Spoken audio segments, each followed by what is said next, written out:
Bel Ami, or The History of a Scoundrel, by Guy de Maupassant, translator unknown. Recording by Martin Geeson. Chapter 1. Poverty. After changing his 5-franc piece, Georges Duroy left the restaurant. He twisted his moustache in military style and cast a rapid, sweeping glance upon the diners, among whom were 3 saleswomen, an untidy music teacher of uncertain age, and 2 women with their husbands. When he reached the sidewalk, he paused to consider what route he should take. It was the 28th of June, and he had only 3 francs in his pocket to last him the remainder of the month. That meant 2 dinners and no lunches, or 2 lunches and no dinners, according to choice. As he pondered upon this unpleasant state of affairs, he sauntered down Rue Notre-Dame de Lorette, preserving his military air and carriage, and rudely jostled the people upon the streets in order to clear a path for himself. He appeared to be hostile to the passers-by, and even to the houses, the entire city. Tall, well-built, fair, with blue eyes, a curled moustache, hair naturally wavy and parted in the middle, he recalled the hero of the popular romances. It was one of those sultry Parisian evenings when not a breath of air is stirring. The sewers exhaled poisonous gases, and the restaurants the disagreeable odours of cooking and of kindred smells. Porters in their shirt-sleeves, astride their chairs, smoked their pipes at the carriage gates, and pedestrians strolled leisurely along, hats in hand. When Georges Duroy reached the boulevard, he halted again, undecided as to which road to choose. Finally, he turned toward the Madeleine and followed the tide of people. The large, well-patronized cafes tempted Duroy, but were he to drink only 2 glasses of beer in an evening, farewell to the meagre supper the following night. Yet he said to himself, I will take a glass at the Américain. By Jove, I am thirsty. He glanced at men seated at the tables, men who could afford to slake their thirst, and he scowled at them. Rascals, he muttered. If he could have caught one of them at a corner in the dark, he would have choked him without a scruple. He recalled the 2 years spent in Africa, and the manner in which he had extorted money from the Arabs. A smile hovered about his lips at the recollection of an escapade which had cost 3 men their lives, a foray which had given his 2 comrades and himself 70 fowls, 2 sheep, money, and something to laugh about for 6 months. The culprits were never found. Indeed, they were not sought for, the Arab being looked upon as the soldier's prey. But in Paris it was different. There one could not commit such deeds with impunity. He regretted that he had not remained where he was, but he had hoped to improve his condition, and for that reason he was in Paris. He passed the Vaudeville and stopped at the Café Américain. debating as to whether he should take that glass. Before deciding, he glanced at a clock. It was 9:15. He knew that when the beer was placed in front of him, he would drink it, and then what would he do at 11:00? So he walked on, intending to go as far as the Madeleine and return. When he reached the Place de l'Opéra, a tall young man passed him, whose face he fancied was familiar. He followed him, repeating, "Where the deuce have I seen that fellow?" For a time he racked his brain in vain. Then suddenly he saw the same man, but not so corpulent and more youthful, attired in the uniform of a hussar. He exclaimed, "Wait, Forestier!" and hastening up to him, laid his hand upon the man's shoulder. The latter turned, looked at him, and said, "What do you want, sir?" Duroy began to laugh. "Don't you remember me?" "No." "Not remember Georges Duroy of the 6th Hussars?" Forestier extended both hands. "Ah, my dear fellow, how are you?" "Very well, and how are you?" "Oh, I am not very well. I cough 6 months out of the 12 as a result of bronchitis contracted at Bougival about the time of my return to Paris 4 years ago." "But you look well." Forestier, taking his former comrade's arm, told him of his malady, of the consultations, the opinions, and the advice of the doctors, and of the difficulty of following their advice in his position. They ordered him to spend the winter in the south, but how could he? He was married, and was a journalist in a responsible editorial position. I manage the political department on La Vie Française.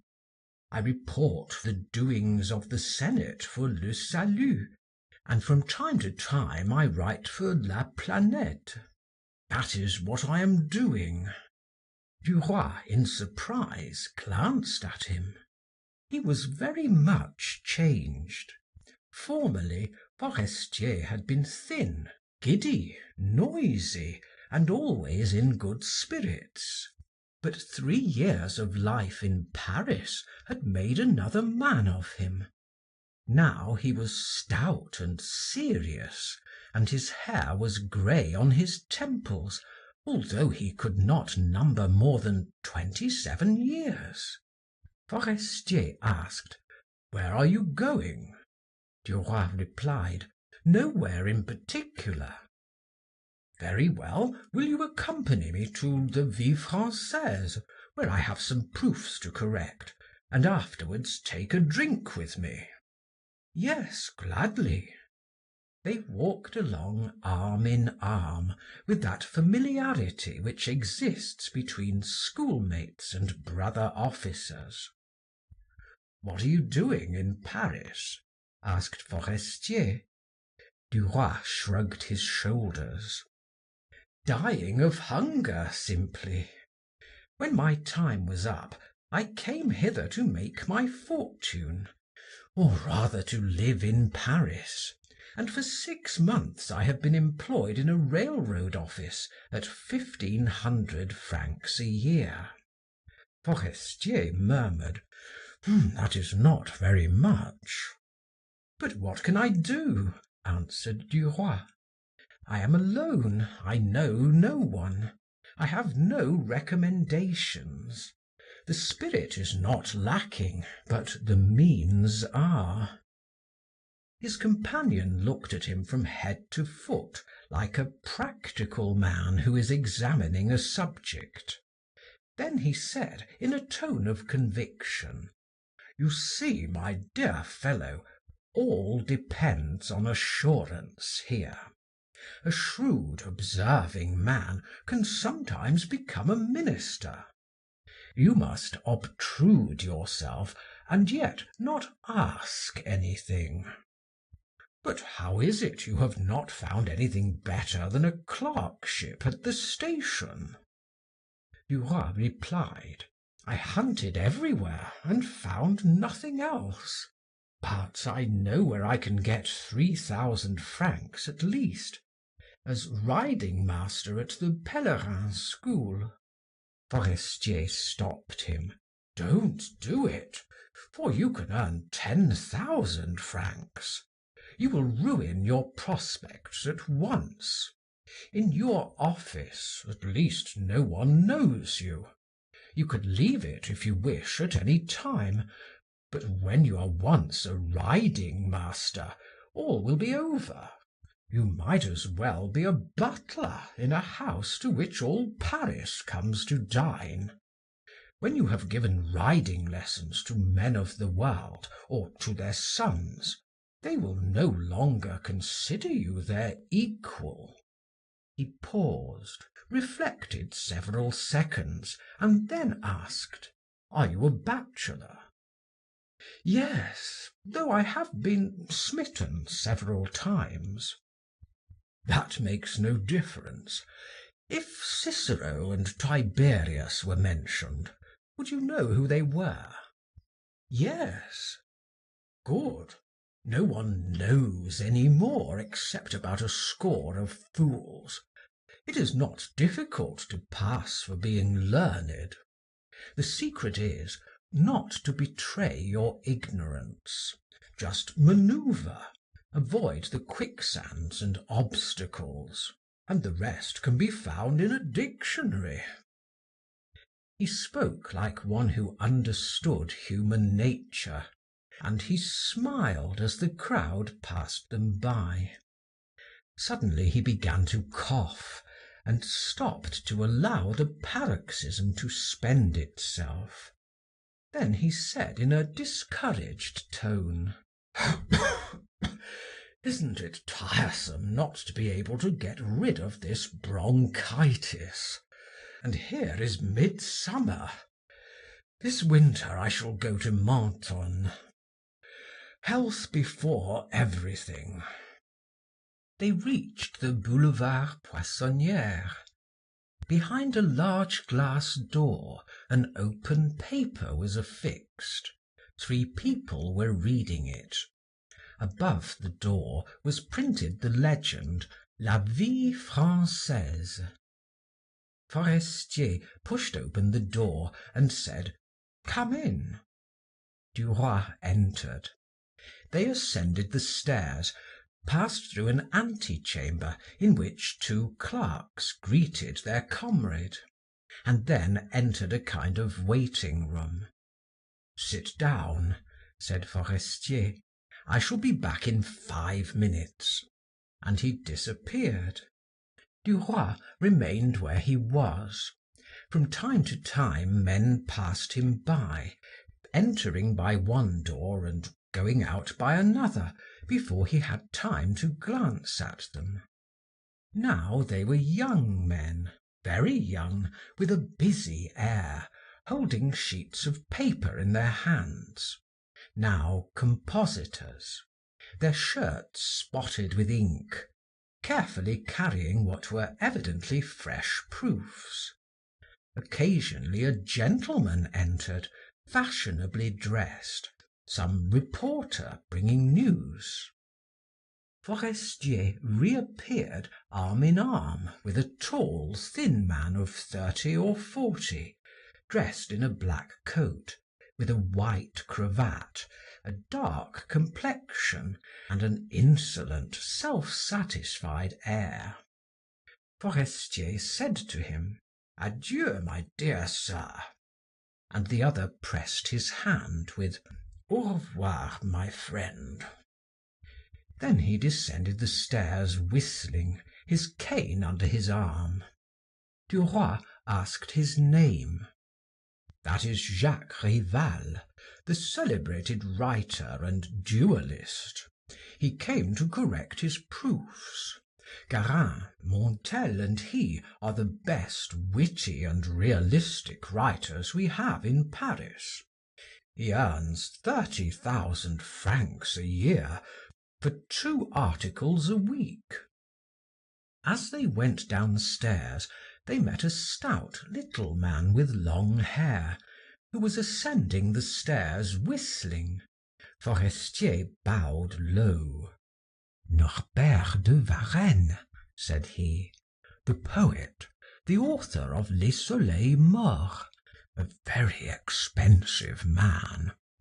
Every poem he gives us costs 300 francs, and the longest has not 200 lines. But let us go into the Napolitain. I am getting thirsty. When they were seated at a table, Forestier ordered 2 glasses of beer. He emptied his at a single draught, while Duroy sipped his beer slowly, as if it were something rare and precious. Suddenly his companion asked, "Why don't you try journalism?" Duroy looked at him in surprise and said, "Because I have never written anything." "Bah! We all have to make a beginning. I could employ you myself by sending you to obtain information. At first you would only get 250 francs a month, but your cab fare would be paid. Shall I speak to the manager?" "If you will." "Well, then come and dine with me tomorrow. I will only ask 5 or 6 to meet you. The manager, Monsieur Walter, his wife, with Jacques Rival and Norbert de Varenne, whom you have just seen, and also a friend of Madame Forestier.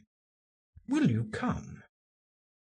Duroy hesitated, blushing and perplexed. Finally he murmured, "I have no suitable clothes." Forestier was amazed. "You have no dress suit? Egad, that is indispensable. In Paris it is better to have no bed than no clothes." Then, fumbling in his vest pocket, he drew from it 2 louis, placed them before his companion, and said kindly, "You can repay me when it is convenient. Buy yourself what you need, and pay an installment on it. And come and dine with us at 7:30 at 17 Rue Fontaine." In confusion, Duroy picked up the money and stammered, "You are very kind. I am much obliged. Be sure I shall not forget." Forestier interrupted him. "That's all right. Take another glass of beer. Waiter, 2 more glasses." When he had paid the score, the journalist asked, "Would you like a stroll for an hour?" "Certainly." They turned toward the Madeleine. "What shall we do?" asked Forestier. "They say that in Paris an idler can always find amusement, but it is not true. A turn in the Bois is only enjoyable if you have a lady with you, and that is a rare occurrence. The cafe concerts may divert my tailor and his wife, but they do not interest me.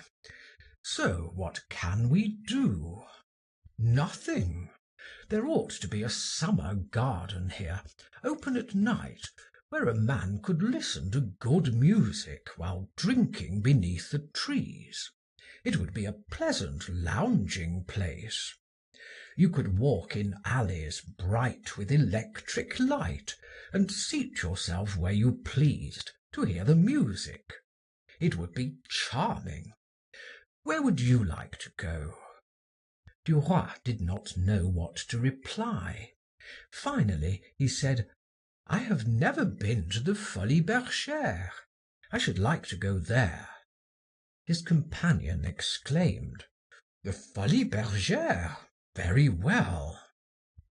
They turned and walked toward the Faubourg Montmartre. The brilliantly illuminated building loomed up before them. Forestier entered. Duroy stopped him. "We forgot to pass through the gate." The other replied in a consequential tone, "I never pay," and approached the box office. "Have you a good box?" "Certainly, Monsieur Forestier." He took the ticket handed him, pushed open the door, and they were within the hall. A cloud of tobacco smoke almost hid the stage and the opposite side of the theatre. In the spacious foyer, which led to the circular promenade, brilliantly dressed women mingled with black-coated men. Forestier forced his way rapidly through the throng and accosted an usher. "Box 17." "This way, sir."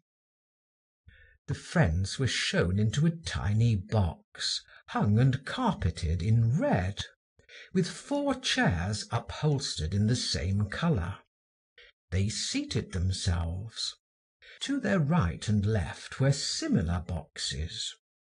On the stage, 3 men were performing on trapezes. But Duroy paid no heed to them, his eyes finding more to interest them in the grand promenade. Forestier remarked upon the motley appearance of the throng, but Duroy did not listen to him. A woman, leaning her arms upon the edge of her loge, was staring at him. She was a tall, voluptuous brunette, her face whitened with enamel, her black eyes penciled, and her lips painted. With a movement of her head, she summoned a friend who was passing, a blonde with auburn hair, likewise inclined to embonpoint, and said to her in a whisper intended to be heard, "There is a nice fellow." Forestier heard it, and said to Duroy with a smile, "You are lucky, my dear boy. My congratulations." The ci-devant soldier blushed, and mechanically fingered the 2 pieces of gold in his pocket. The curtain fell, the orchestra played a valse, and Duroy said, "Shall we walk around the gallery?" "If you like." Soon they were carried along in the current of promenaders. Duroy drank in with delight the air, vitiated as it was by tobacco and cheap perfume, but Forestier perspired, panted, and coughed. "Let us go into the garden," he said. Turning to the left, they entered a kind of covered garden in which 2 large fountains were playing. Under the yews, men and women sat at tables drinking. "Another glass of beer?" asked Forestier. "Gladly." They took their seats and watched the promenaders. Occasionally a woman would stop and ask, with a coarse smile, "What have you to offer, sir?" Forestier's invariable answer was, "A glass of water from the fountain," and the woman would mutter, "Go along," and walk away. At last the brunette reappeared, arm in arm with the blonde. They made a handsome couple. The former smiled on perceiving Duroy, and taking a chair, she calmly seated herself in front of him, and said in a clear voice, "Waiter, 2 glasses." In astonishment, Forestier exclaimed, "You are not at all bashful." She replied, "Your friend has bewitched me. He is such a fine fellow. I believe he has turned my head." Duroy said nothing. The waiter brought the beer, which the women swallowed rapidly. Then they rose, and the brunette, nodding her head and tapping Duroy's arm with her fan, said to him, "Thank you, my dear. However, you are not very talkative." As they disappeared, Forestier laughed and said, "Tell me, old man, did you know that you had a charm for the weaker sex? You must be careful." Without replying, Duroy smiled. His friend asked, "Shall you remain any longer?" "I am going. I have had enough." Georges murmured, "Yes, I will stay a little longer. It is not late." Forestier arose. "Very well, then. Good-bye until tomorrow. Do not forget, 17 Rue Fontaine at 7:30. "I shall not forget. Thank you." The two friends shook hands, and the journalist left Duroy to his own devices. Forestier once out of sight, Duroy felt free, and again he joyously touched the gold pieces in his pocket. Then rising, he mingled with the crowd. He soon discovered the blonde and the brunette. He went towards them, but when near them, dared not address them. The brunette called out to him, "Have you found your tongue?" He stammered, "Zounds," too bashful to say another word. A pause ensued, during which the brunette took his arm, and together they left the hall. End of section 1. Chapter 2. Madame Forestier. "Where does Monsieur Forestier live?" "Third floor on the left," said the porter pleasantly, on learning Duroy's destination. Georges ascended the staircase. He was somewhat embarrassed and ill at ease. He had on a new suit, but he was uncomfortable. He felt that it was defective. His boots were not glossy. He had bought his shirt that same evening at the Louvre for 4 francs 50. His trousers were too wide, and betrayed their cheapness in their fit, or rather misfit, and his coat was too tight.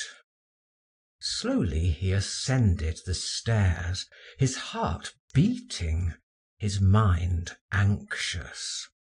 Suddenly, before him stood a well-dressed gentleman staring at him.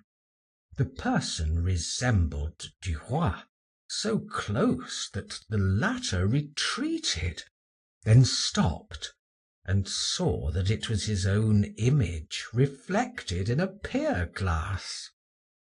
Not having anything but a small mirror at home, he had not been able to see himself entirely, and had exaggerated the imperfections of his toilette. When he saw his reflection in the glass, he did not even recognize himself. He took himself for someone else, for a man of the world, and was really satisfied with his general appearance. Smiling to himself, Duroy extended his hand and expressed his astonishment, pleasure, and approbation. A door opened on the staircase. He was afraid of being surprised, and began to ascend more rapidly, fearing that he might have been seen posing there by some of his friend's invited guests. On reaching the second floor, he saw another mirror, and once more slackened his pace to look at himself. He likewise paused before the third glass, twirled his moustache, took off his hat to arrange his hair, and murmured half aloud, a habit of his, "Hall mirrors are most convenient." Then he rang the bell. The door opened almost immediately, and before him stood a servant in a black coat, with a grave, shaven face, so perfect in his appearance that Duroy again became confused as he compared the cut of their garments. The lackey asked, "Whom shall I announce, monsieur?" He raised a portiere and pronounced the name. Duroy lost his self-possession upon being ushered into a world as yet strange to him. However, he advanced. A young, fair woman received him alone in a large, well-lighted room. He paused, disconcerted. Who was this smiling lady? He remembered that Forestier was married, and the thought that the handsome blonde was his friend's wife rendered him awkward and ill at ease. He stammered out, "Madame, I am—" She held out her hand. "I know, monsieur. Charles told me of your meeting last night, and I am very glad that he asked you to dine with us today." Duroy blushed to the roots of his hair, not knowing how to reply. He felt that he was being inspected from his head to his feet. He half thought of excusing himself, of inventing an explanation of the carelessness of his toilette, but he did not know how to touch upon that delicate subject. He seated himself upon a chair she pointed out to him, and as he sank into its luxurious depths, it seemed to him that he was entering a new and charming life, that he would make his mark in the world, that he was saved. He glanced at Madame Forestier. She wore a gown of pale blue cashmere, which clung gracefully to her supple form and rounded outlines. Her arms and throat rose in lily-white purity from the mass of lace which ornamented the corsage and short sleeves. Her hair was dressed high and curled upon the nape of her neck. Duroy grew more at his ease under her glance, which recalled to him, he knew not why, that of the girl he had met the preceding evening at the Folies Bergère. Madame Forestier had grey eyes, a small nose, full lips, and a rather heavy chin, an irregular, attractive face, full of gentleness and yet of malice.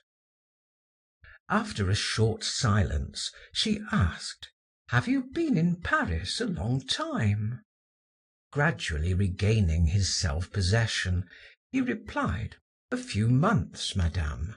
I am in the railroad employ, but my friend Forestier has encouraged me to hope that, thanks to him, I can enter into journalism."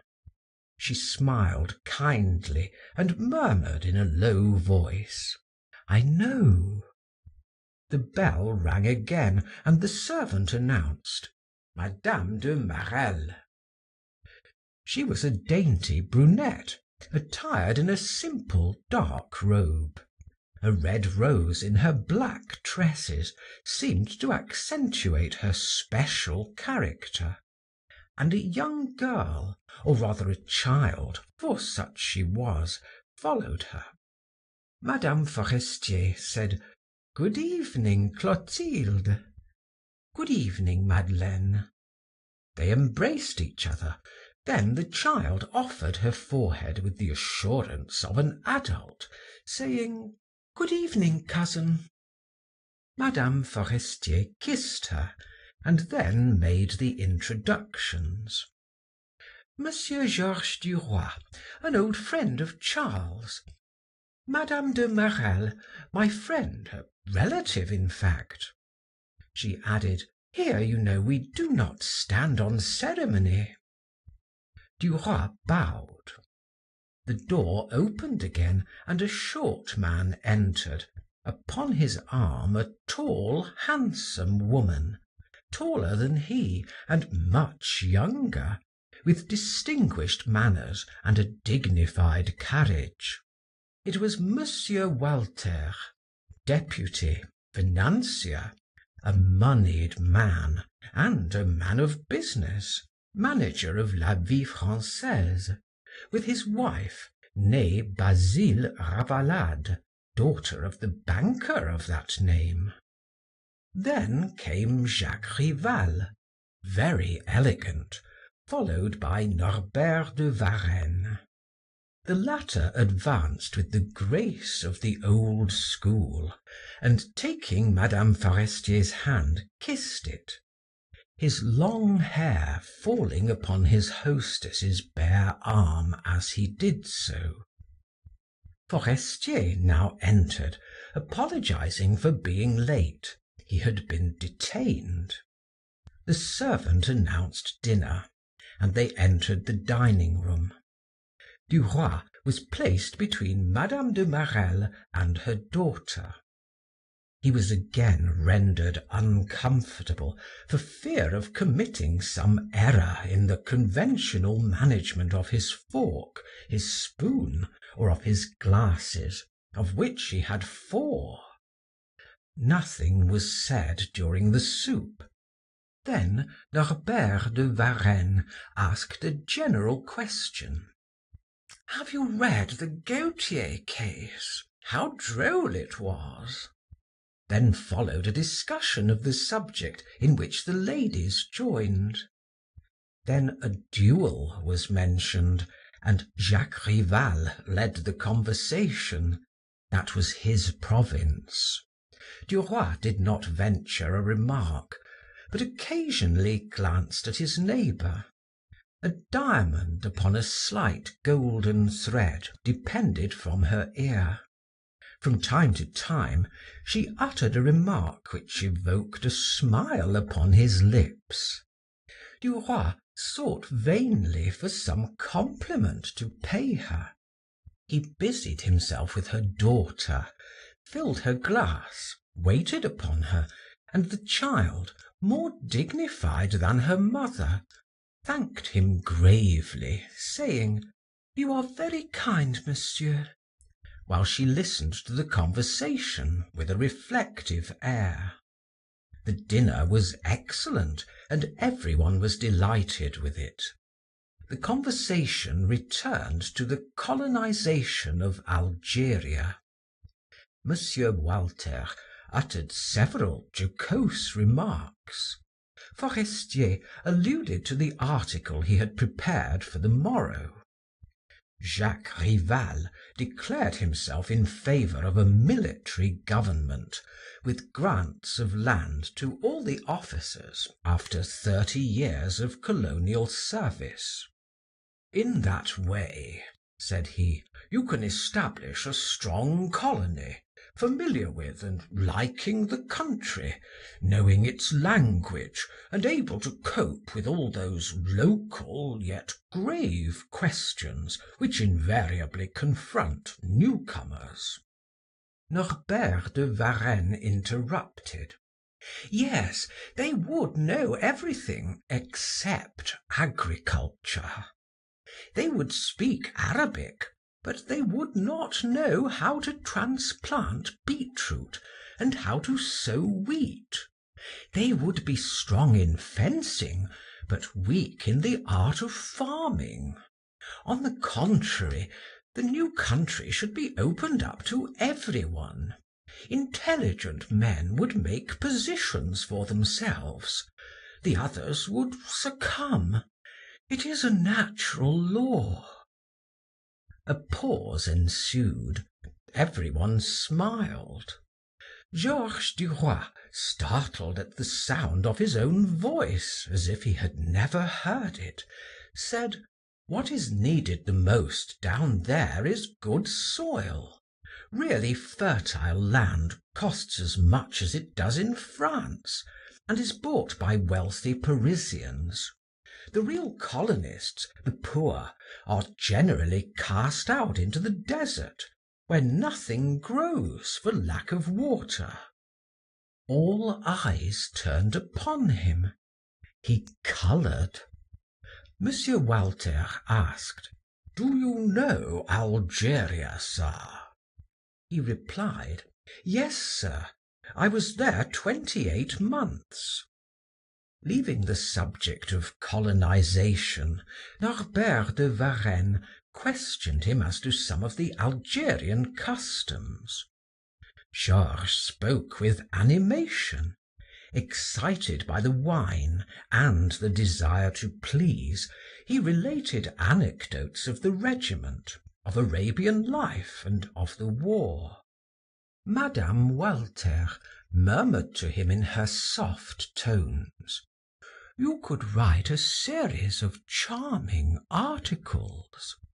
Forestier took advantage of the situation to say to Monsieur Walter, "My dear sir, I spoke to you a short while since of Monsieur Georges Duroy, and asked you to permit me to include him on the staff of political reporters.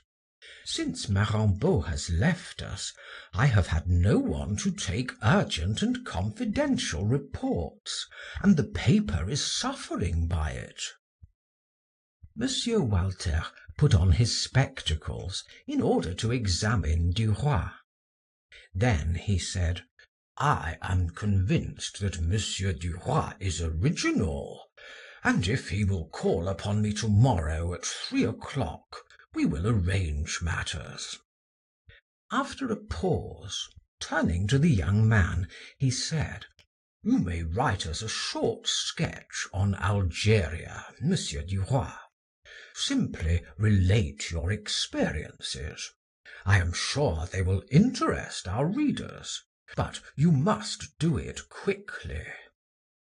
Madame Walter added with her customary serious grace, "You will have a charming title, Souvenirs of a Soldier in Africa.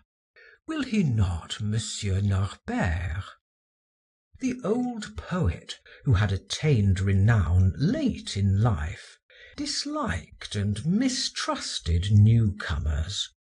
He replied dryly, "Yes, excellent, provided that it is written in the right key, for there lies the great difficulty."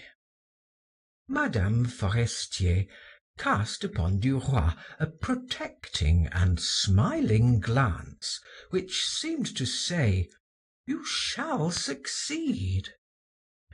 The servant filled the glasses with wine, and Forestier proposed the toast, "To the long prosperity of la Vie Française." Duroy felt superhuman strength within him, infinite hope, and invincible resolution. He was at his ease now among these people. His eyes rested upon their faces with renewed assurance, and for the first time he ventured to address his neighbor. "You have the most beautiful earrings I have ever seen." She turned towards him with a smile. "It is a fancy of mine to wear diamonds like this, simply on a thread." He murmured in reply, trembling at his audacity, "It is charming, but the ear increases the beauty of the ornament." She thanked him with a glance.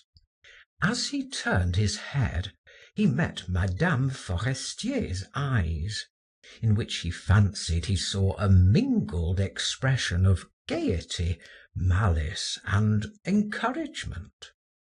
All the men were talking at the same time. Their discussion was animated. When the party left the dining room, Duroy offered his arm to the little girl.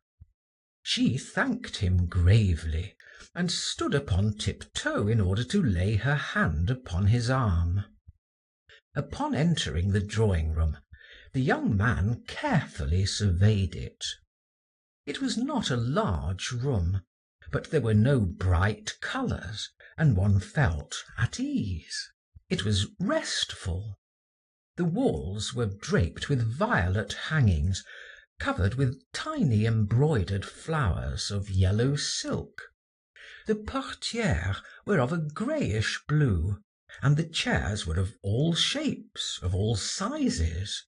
Scattered about the room were couches and large and small easy chairs, all covered with Louis XVI brocade or Utrecht velvet, a cream-colored ground with garnet flowers.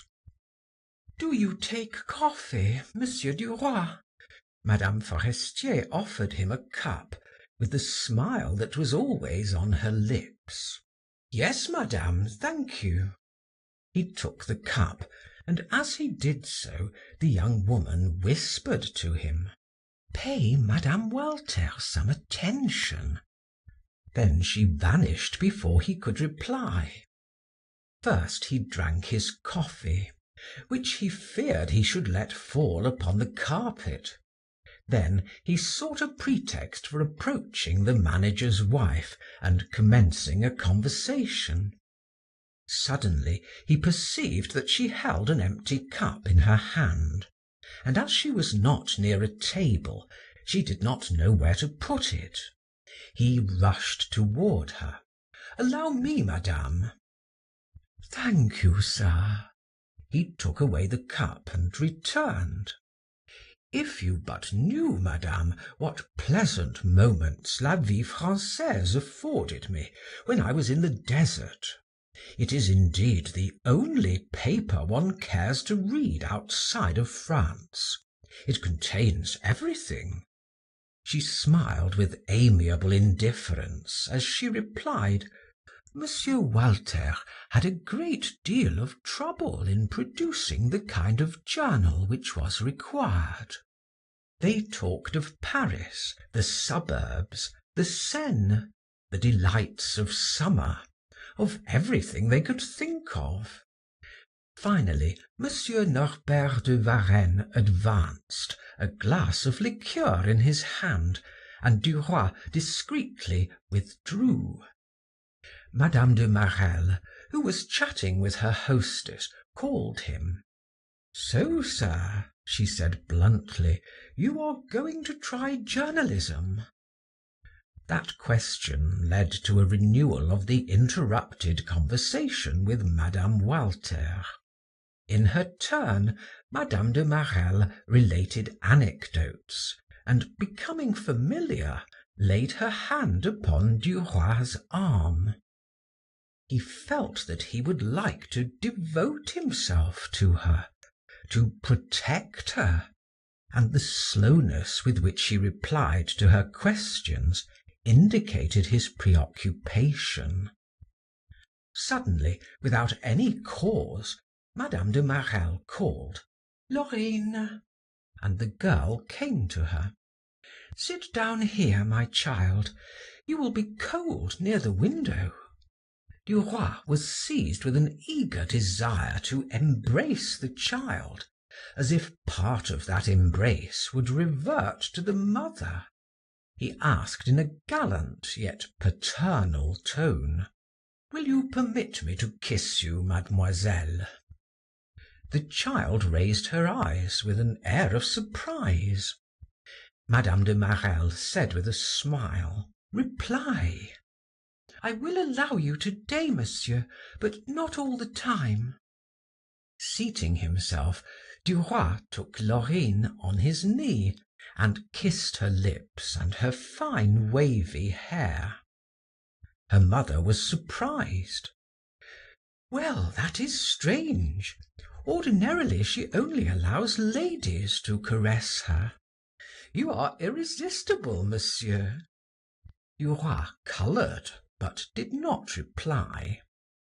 When Madame Forestier joined them, a cry of astonishment escaped her. "Well, Laurine has become sociable. What a miracle!"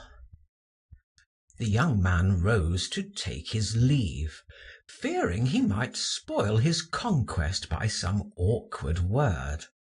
He bowed to the ladies, clasped and gently pressed their hands, and then shook hands with the men. He observed that Jacques Rival's was dry and warm, and responded cordially to his pressure. Norbert de Varennes was moist and cold, and slipped through his fingers. Walter's was cold and soft, without life, expressionless. Forestier's fat and warm.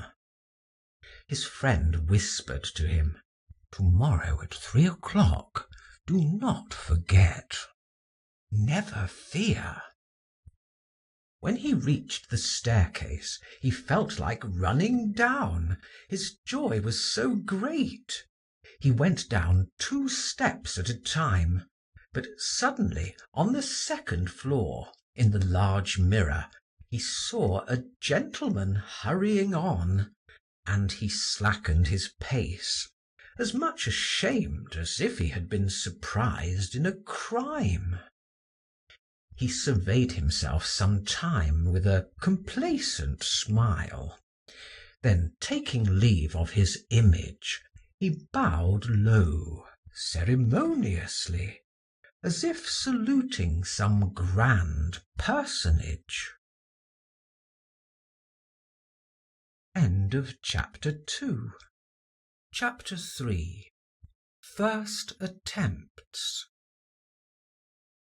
When Georges Duroy reached the street, he hesitated as to what he should do.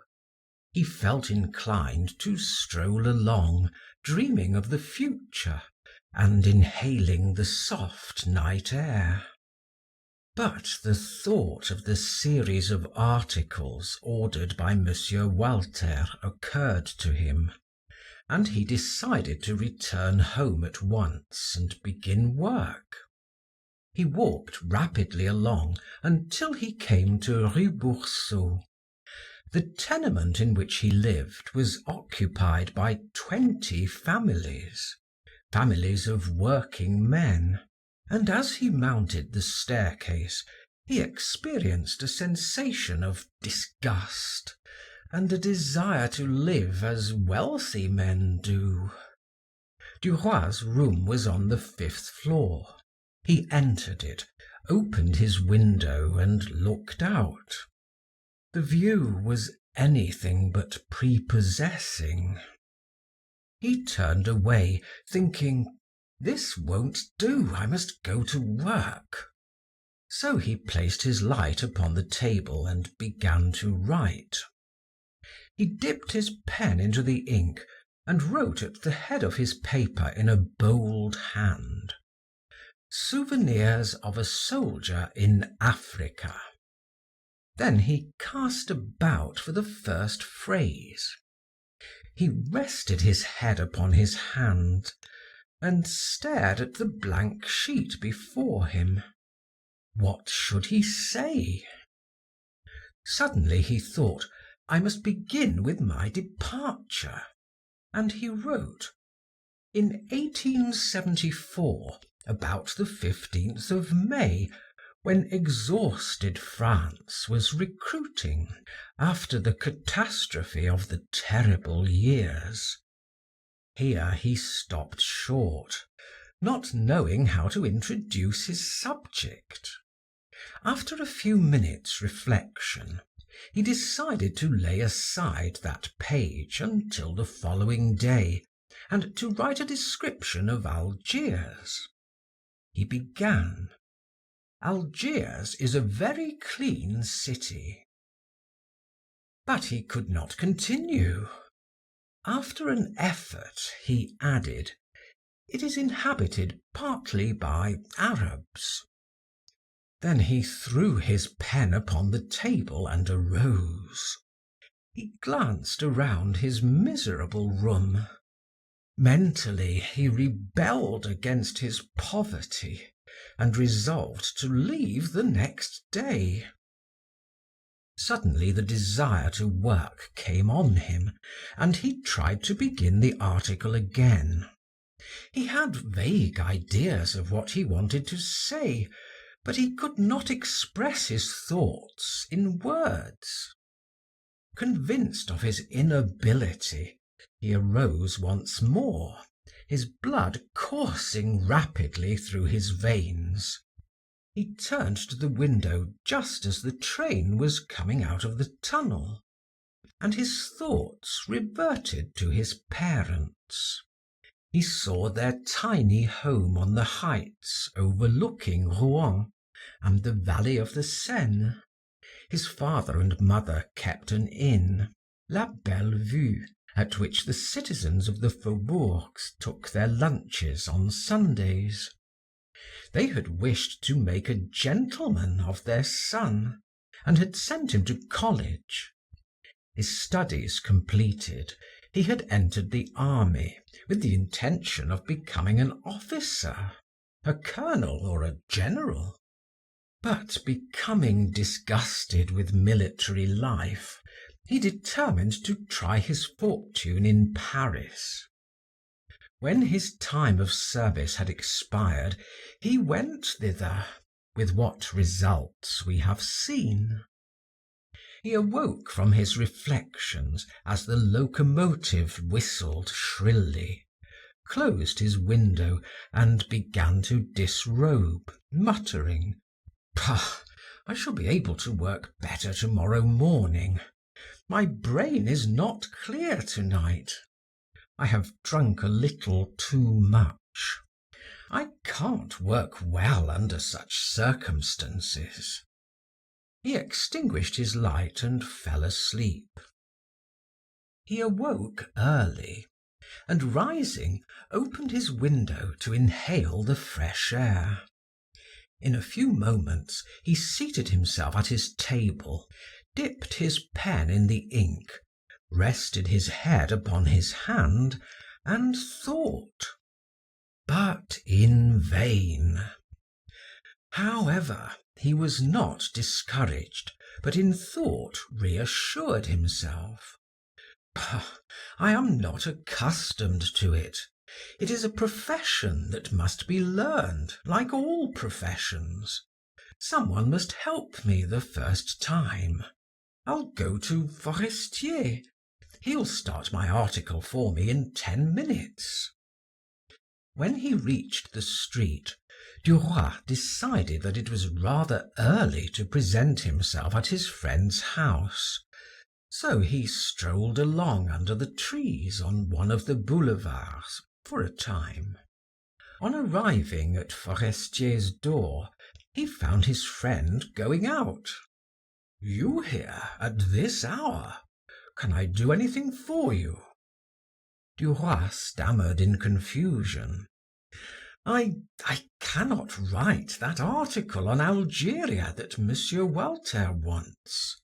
It is not very surprising, seeing that I have never written anything. It requires practice. I could write very rapidly, I'm sure, if I could make a beginning. I have the ideas, but I cannot express them." He paused and hesitated. Forestier smiled maliciously. "I understand that." Duroy continued. "Yes, anyone is liable to have that trouble at the beginning, and well, I have come to ask you to help me. In 10 minutes you can set me right. You can give me a lesson in style. Without you I can do nothing. The other smiled gaily. He patted his companion's arm and said to him, "Go to my wife. She will help you better than I can. I have trained her for that work. I have not time this morning, or I would do it willingly." But Duroy hesitated.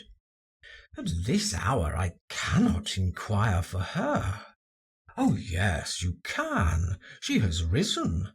You will find her in my study." "I will go, but I shall tell her you sent me."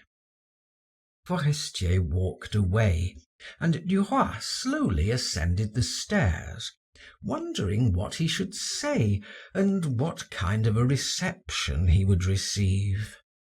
The servant who opened the door said, "Monsieur has gone out."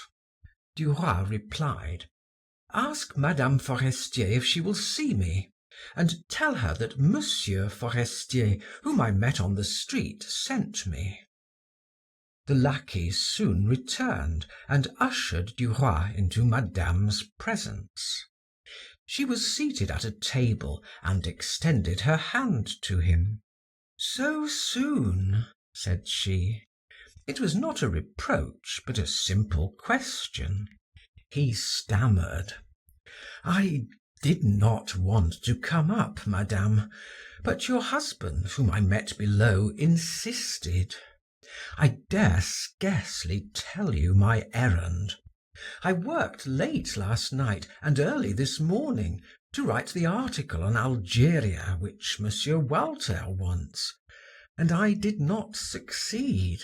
I destroyed all my attempts.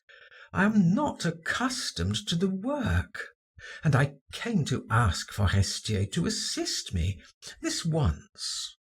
She interrupted with a laugh. "And he sent you to me?" "Yes, Madame. He said you could help me better than he, but I dared not. I did not like to." She rose. "It will be delightful to work together that way. I am charmed with your idea. Wait, take my chair, for they know my handwriting on the paper. We will write a successful article."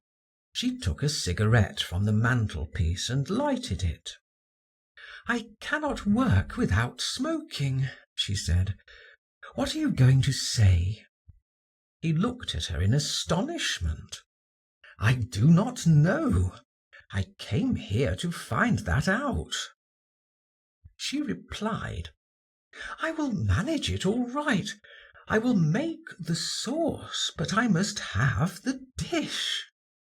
She questioned him in detail and finally said, "Now we will begin. First of all, we will suppose that you are addressing a friend, which will allow us scope for remarks of all kinds. Begin this way: 'My dear Henry, you wish to know something about Algeria. You shall.'" Then followed a brilliantly worded description of Algeria and of the port of Algiers, an excursion to the province of Oran, a visit to Saida, and an adventure with a pretty Spanish maid employed in a factory. When the article was concluded, he could find no words of thanks. He was happy to be near her, grateful for and delighted with their growing intimacy. It seemed to him that everything about him was a part of her, even to the books upon the shelves.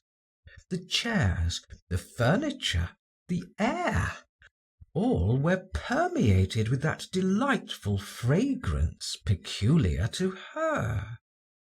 She asked bluntly, "What do you think of my friend, Madame de Marelle?" "I think her very fascinating," he said, and he would have liked to add, "but not as much so as you." He had not the courage to do so. She continued, If you only knew how comical, original, and intelligent she is. She is a true bohemian. It is for that reason that her husband no longer loves her. He only sees her defects and none of her good qualities." Duroy was surprised to hear that Madame de Marelle was married. "What?" he asked. "Is she married? What does her husband do?" Madame Forestier shrugged her shoulders. "Oh, he is superintendent of a railroad. He is in Paris a week out of each month. His wife calls it Holy Week or the week of duty. When you get better acquainted with her, you will see how witty she is. Come here and see her some day." As she spoke, the door opened noiselessly, and a gentleman entered unannounced. He halted on seeing a man. For a moment, Madame Forestier seemed confused. Then she said in a natural voice, though her cheeks were tinged with a blush: "Come in, my dear sir. Allow me to present to you an old comrade of Charles, Monsieur Georges Duroy, a future journalist."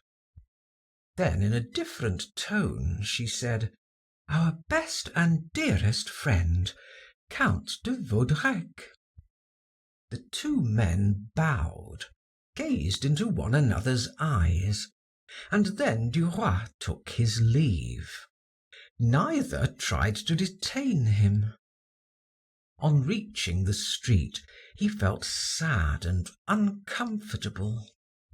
Count de Vaudrec's face was constantly before him. It seemed to him that the man was displeased at finding him tete-a-tete with Madame Forestier, though why he should be, he could not divine.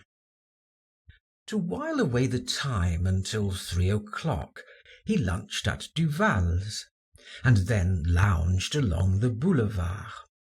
When the clock chimed the hour of his appointment, he climbed the stairs leading to the office of La Vie Française. Duroy asked, "Is Monsieur Walter in?" "Monsieur Walter is engaged," was the reply. "Will you please take a seat?" Duroy waited 20 minutes. Then he turned to the clerk and said, "Monsieur Walter had an appointment with me at 3 o'clock. At any rate, see if my friend Monsieur Forestier is here." He was conducted along a corridor and ushered into a large room in which 4 men were writing at a table. Forestier was standing before the fireplace, smoking a cigarette. After listening to Duroy's story, he said, "Come with me. I will take you to Monsieur Walter, or else you might remain here until 7 o'clock." They entered the manager's room.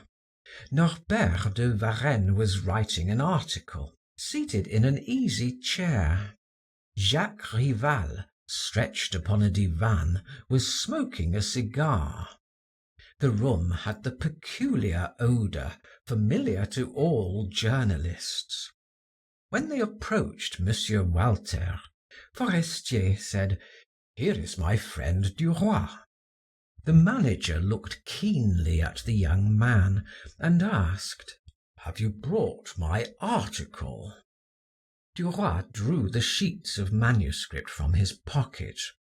"Here they are, monsieur." The manager seemed delighted and said with a smile, "Very good. You are a man of your word. Need I look over it, Forestier?" But Forestier hastened to reply, "It is not necessary, Monsieur Walter. I helped him in order to initiate him into the profession. It is very good." Then bending towards him, he whispered, "You know you promised to engage Duroy to replace Marambot. Will you allow me to retain him on the same terms?" "Certainly." Taking his friend's arm, the journalist drew him away, while Monsieur Walter returned to the game of écarté he had been engaged in when they entered. Forestier and Duroy returned to the room in which Georges had found his friend. The latter said to his new reporter, "You must come here every day at 3 o'clock, and I will tell you what places to go to. First of all, I shall give you a letter of introduction to the chief of the police, who will in turn introduce you to one of his employees. You can arrange with him for all important news, official and semi-official. For details, you can apply to Saint-Potin, who is posted. You will see him tomorrow. Above all, you must learn to make your way everywhere, in spite of closed doors. You will receive 200 francs a month, 2 sous a line for original matter, and 2 sous a line for articles you are ordered to write on different subjects." "What shall I do today?" asked Duroy. "I have no work for you today. You can go if you wish to." "And our article?" "Oh, do not worry about it. I will correct the proofs. Do the rest tomorrow, and come here at 3 o'clock as you did today." And after shaking hands, Duroy descended the staircase with a light heart. Chapter 4. Duroy learns something. Georges Duroy did not sleep well, so anxious was he to see his article in print. He rose at daybreak and was on the street long before the newsboys. When he secured a paper and saw his name at the end of a column in large letters, he became very much excited. He felt inclined to enact the part of a newsboy and cry out to the hurrying throng, "Buy this, it contains an article by me." He strolled along to a cafe and seated himself in order to read the article through. That done, he decided to go to the railroad office, draw his salary, and hand in his resignation. With great pomposity, he informed the chief clerk that he was on the staff of La Vie Française, and by that means was avenged for many petty insults which had been offered him. He then had some cards written, with his new calling beneath his name, made several purchases, and repaired to the office of La Vie Française. Forestier received him loftily, as one would an inferior. "Ah, here you are. Very well. I have several things for you to do. Just wait 10 minutes till I finish this work." He continued writing. At the other end of the table sat a short, pale man, very stout and bald. Forestier asked him, when his letter was completed, "Saint-Potin, at what time shall you interview those people?" "At 4 o'clock." "Take Duroy, who is here, with you, and initiate him into the business." "Very well." Then turning to his friend, Forestier added, "Have you brought the other paper on Algeria? The article this morning was very successful." Duroy stammered, "No, I thought I should have time this afternoon. I had so much to do, I could not." The other shrugged his shoulders. "If you are not more careful, you will spoil your future. Monsieur Walter counted on your copy. I will tell him it will be ready tomorrow. If you think you will be paid for doing nothing, you are mistaken." After a pause, he added, "You should strike while the iron is hot." Saint Potin rose. "I am ready," said he. Forestier turned around in his chair and said to Duroy, "Listen. The Chinese general Li Teng Fao stopping at the Continental, and Raja Tapo Sahib Ramaderao Pali stopping at Hotel Bishop have been in Paris 2 days. You must interview them." Addressing Saint Potin, he said, "Do not forget the principal points I indicated to you. Ask the general and the Rajah their opinions on the dealings of England in the extreme East, their ideas of their system of colonization and government, their hopes relative to the intervention of Europe and of France in particular." To Duroy he said, "Observe what Saint Potin says. He is an excellent reporter, and try to learn how to draw out a man in 5 minutes." Then he resumed his work. The two men walked down the boulevard together, while Saint Potin gave Duroy a sketch of all the officials connected with the paper, sparing no one in his criticism. When he mentioned Forestier, he said, "As for him, he was fortunate in marrying his wife." Duroy asked, "What about his wife?" Saint Potin rubbed his hands. "Oh, she is beloved by an old fellow named Vaudrec. He dotes upon her." Duroy felt as if he would like to box Saint Potin's ears. To change the subject, he said, "It seems to me that it is late and we have 2 noble lords to call upon." Saint Potin laughed. "You are very innocent. Do you think that I'm going to interview that Chinese and that Indian?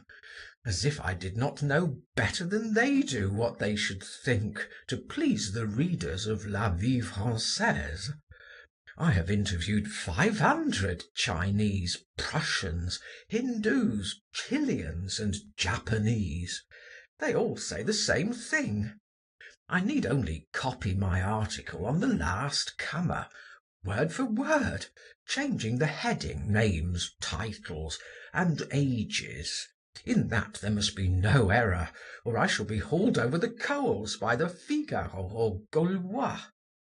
But on that subject the porter of the hotels will post me in 5 minutes. We will smoke our cigars and stroll in that direction.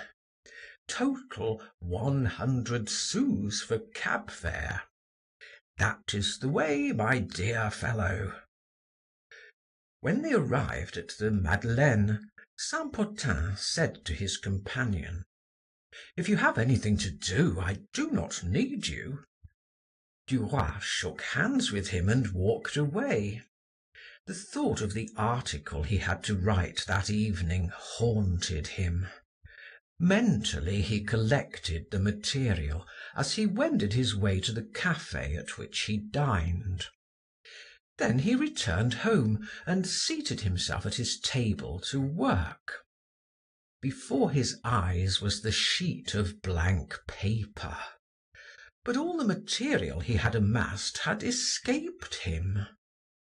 After trying for an hour, and after filling 5 pages with sentences which had no connection one with the other, he said, "I am not yet familiar with the work. I must take another lesson." At 10 o'clock the following morning he rang the bell at his friend's house.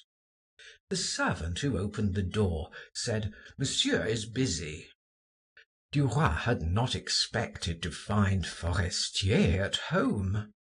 However, he said, "Tell him it is Monsieur Duroy on important business."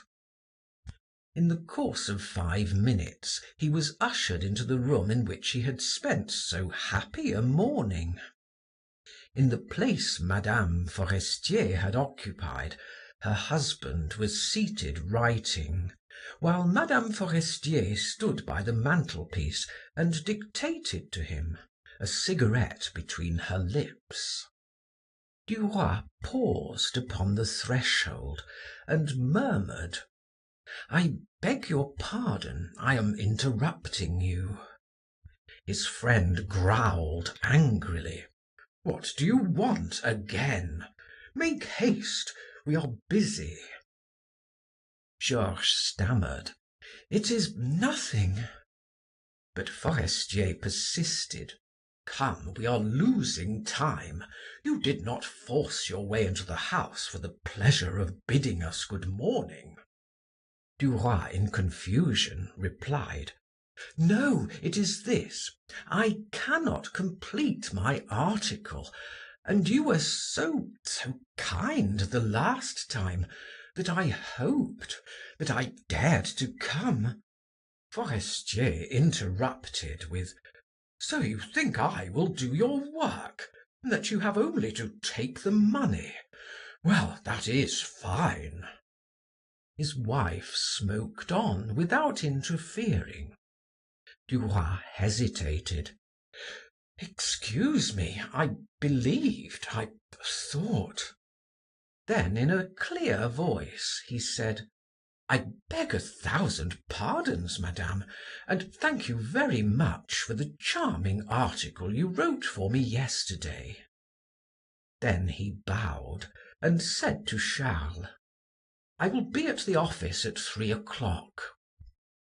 He returned home, saying to himself: "Very well, I will write it alone, and they shall see."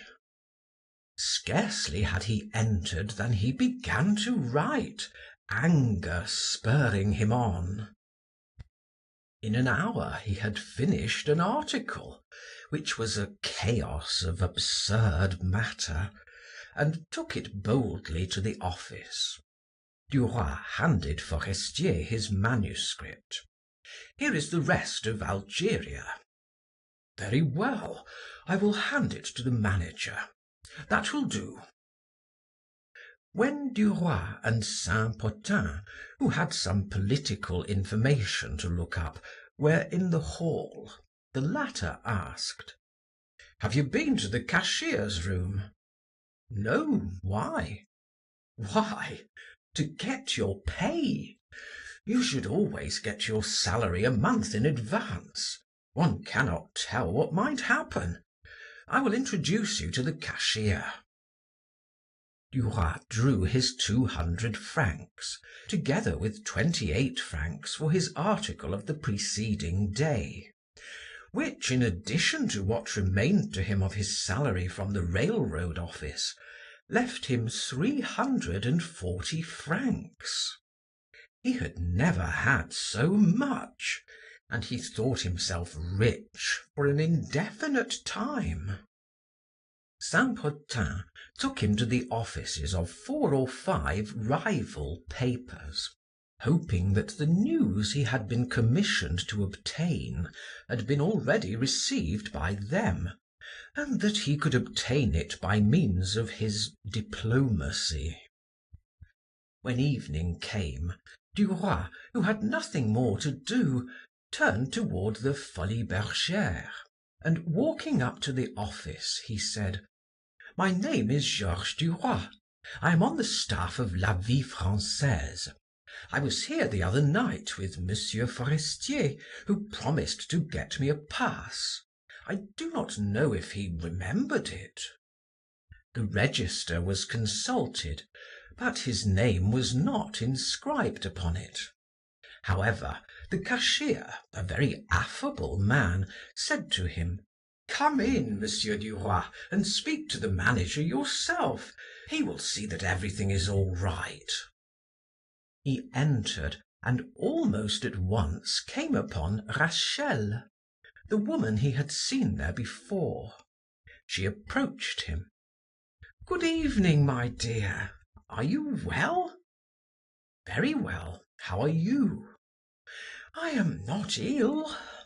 I have dreamed of you twice since the other night." Duroy smiled. "What does that mean?" "That means that I like you." She raised her eyes to the young man's face, took his arm, and leaning upon it, said: "Let us drink a glass of wine and then take a walk. I should like to go to the opera like this, with you, to show you off." At daybreak, he again sallied forth to obtain a Vie Française. He opened the paper feverishly. His article was not there. On entering the office several hours later, he said to M. Walter: "I was very much surprised this morning not to see my second article on Algeria." The manager raised his head and said sharply: "I gave it to your friend Forestier and asked him to read it. He was dissatisfied with it. It will have to be done over." Without a word, Duroy left the room, and entering his friend's office, brusquely asked: "Why did not my article appear this morning?" The journalist, who was smoking a cigar, said calmly: "The manager did not consider it good, and bade me return it to you to be revised. There it is." Duroy revised it several times, only to have it rejected. He said nothing more of his souvenirs, but gave his whole attention to reporting. He became acquainted behind the scenes at the theaters, and in the halls and corridors of the Chamber of Deputies. He knew all the cabinet ministers, generals, police agents, princes, ambassadors, men of the world, Greeks, cabmen, waiters at cafes, and many others. In short, he soon became a remarkable reporter, of great value to the paper. So M. Walter said. But as he only received 10 centimes a line, in addition to his fixed salary of 200 francs, and as his expenses were large, he never had a sou. When he saw certain of his associates with their pockets full of money, he wondered what secret means they employed in order to obtain it. He determined to penetrate that mystery, to enter into the association, to obtrude himself upon his comrades, and make them share with him. Often at evening, as he watched the trains pass his window, he dreamed of the conduct he might pursue. End of chapter 4. Chapter 5. The First Intrigue. Part 1. 2 months elapsed. It was September. The fortune which Duroy had hoped to make so rapidly seemed to him slow in coming. Above all, he was dissatisfied with the mediocrity of his position. He was appreciated, but was treated according to his rank. Forestier himself no longer invited him to dinner, and treated him as an inferior.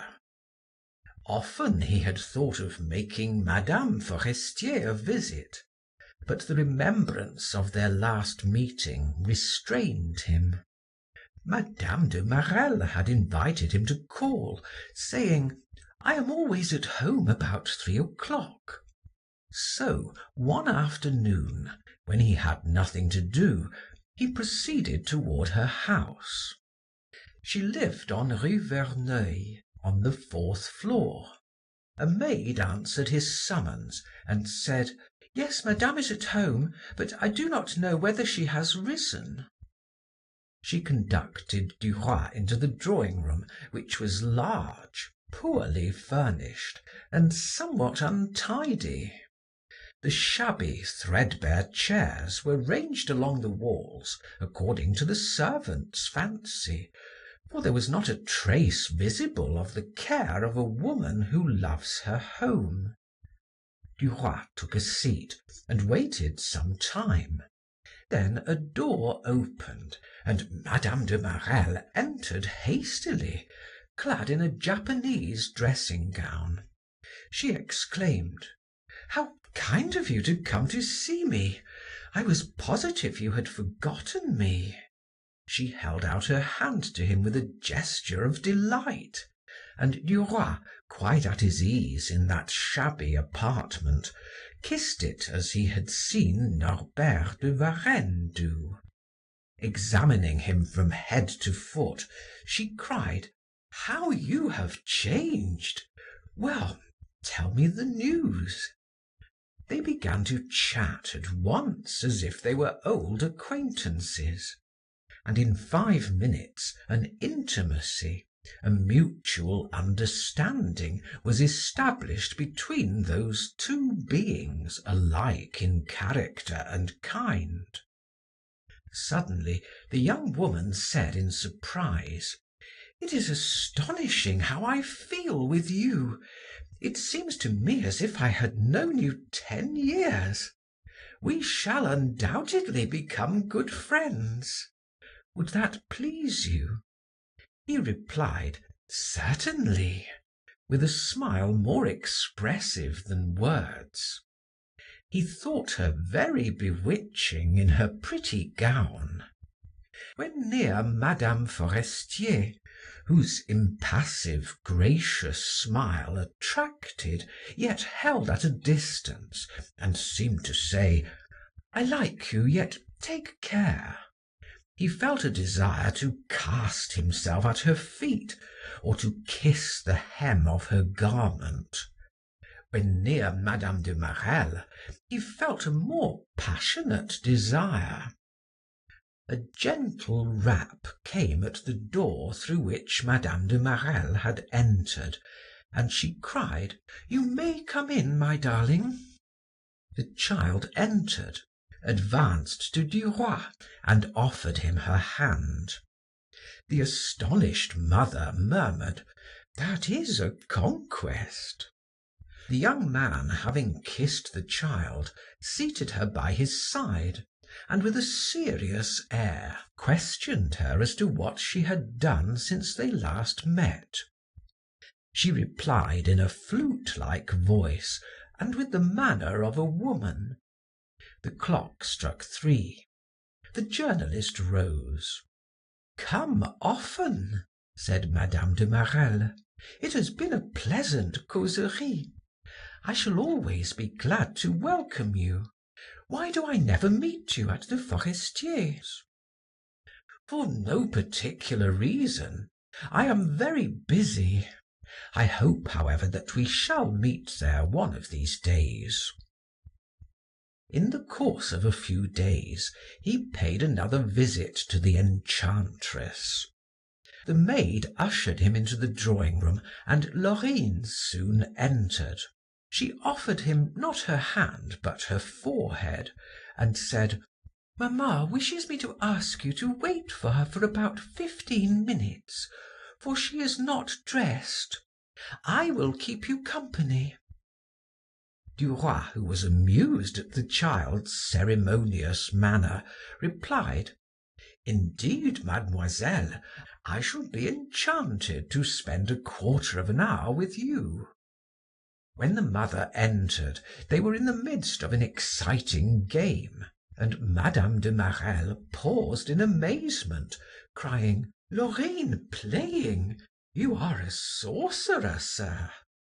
He placed the child, whom he had caught in his arms, upon the floor, kissed the lady's hand, and they seated themselves, the child between them.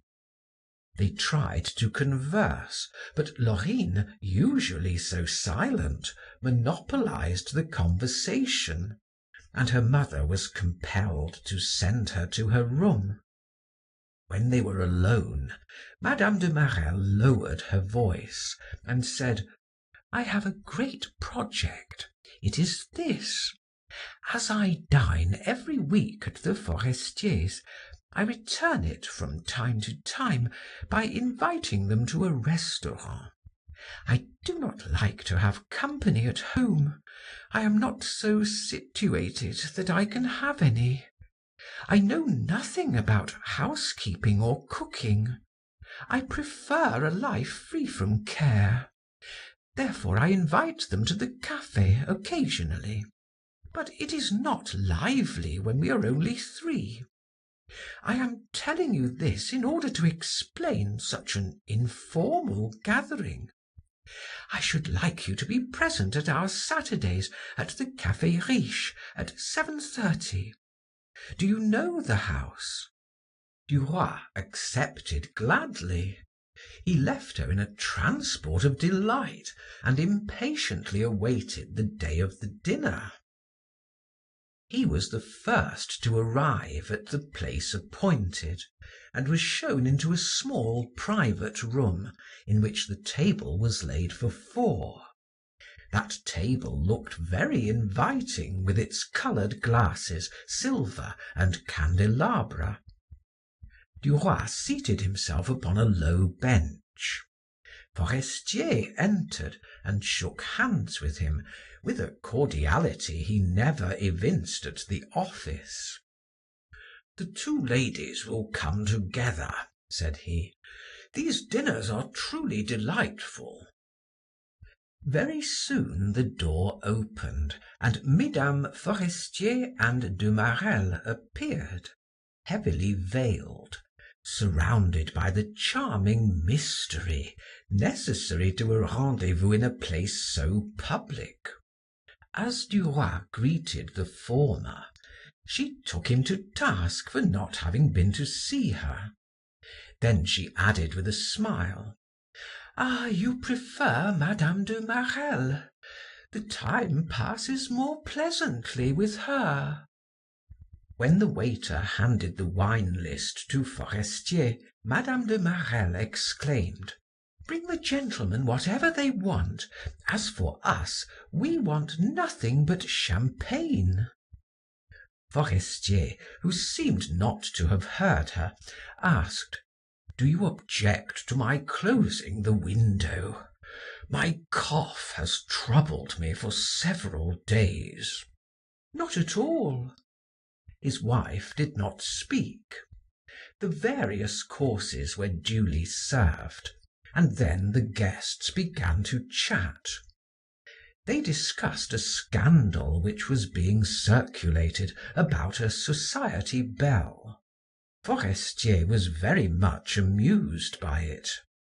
Duroy said with a smile: "How many would abandon themselves to a caprice, a dream of love, if they did not fear that they would pay for a brief happiness with tears and an irremediable scandal?"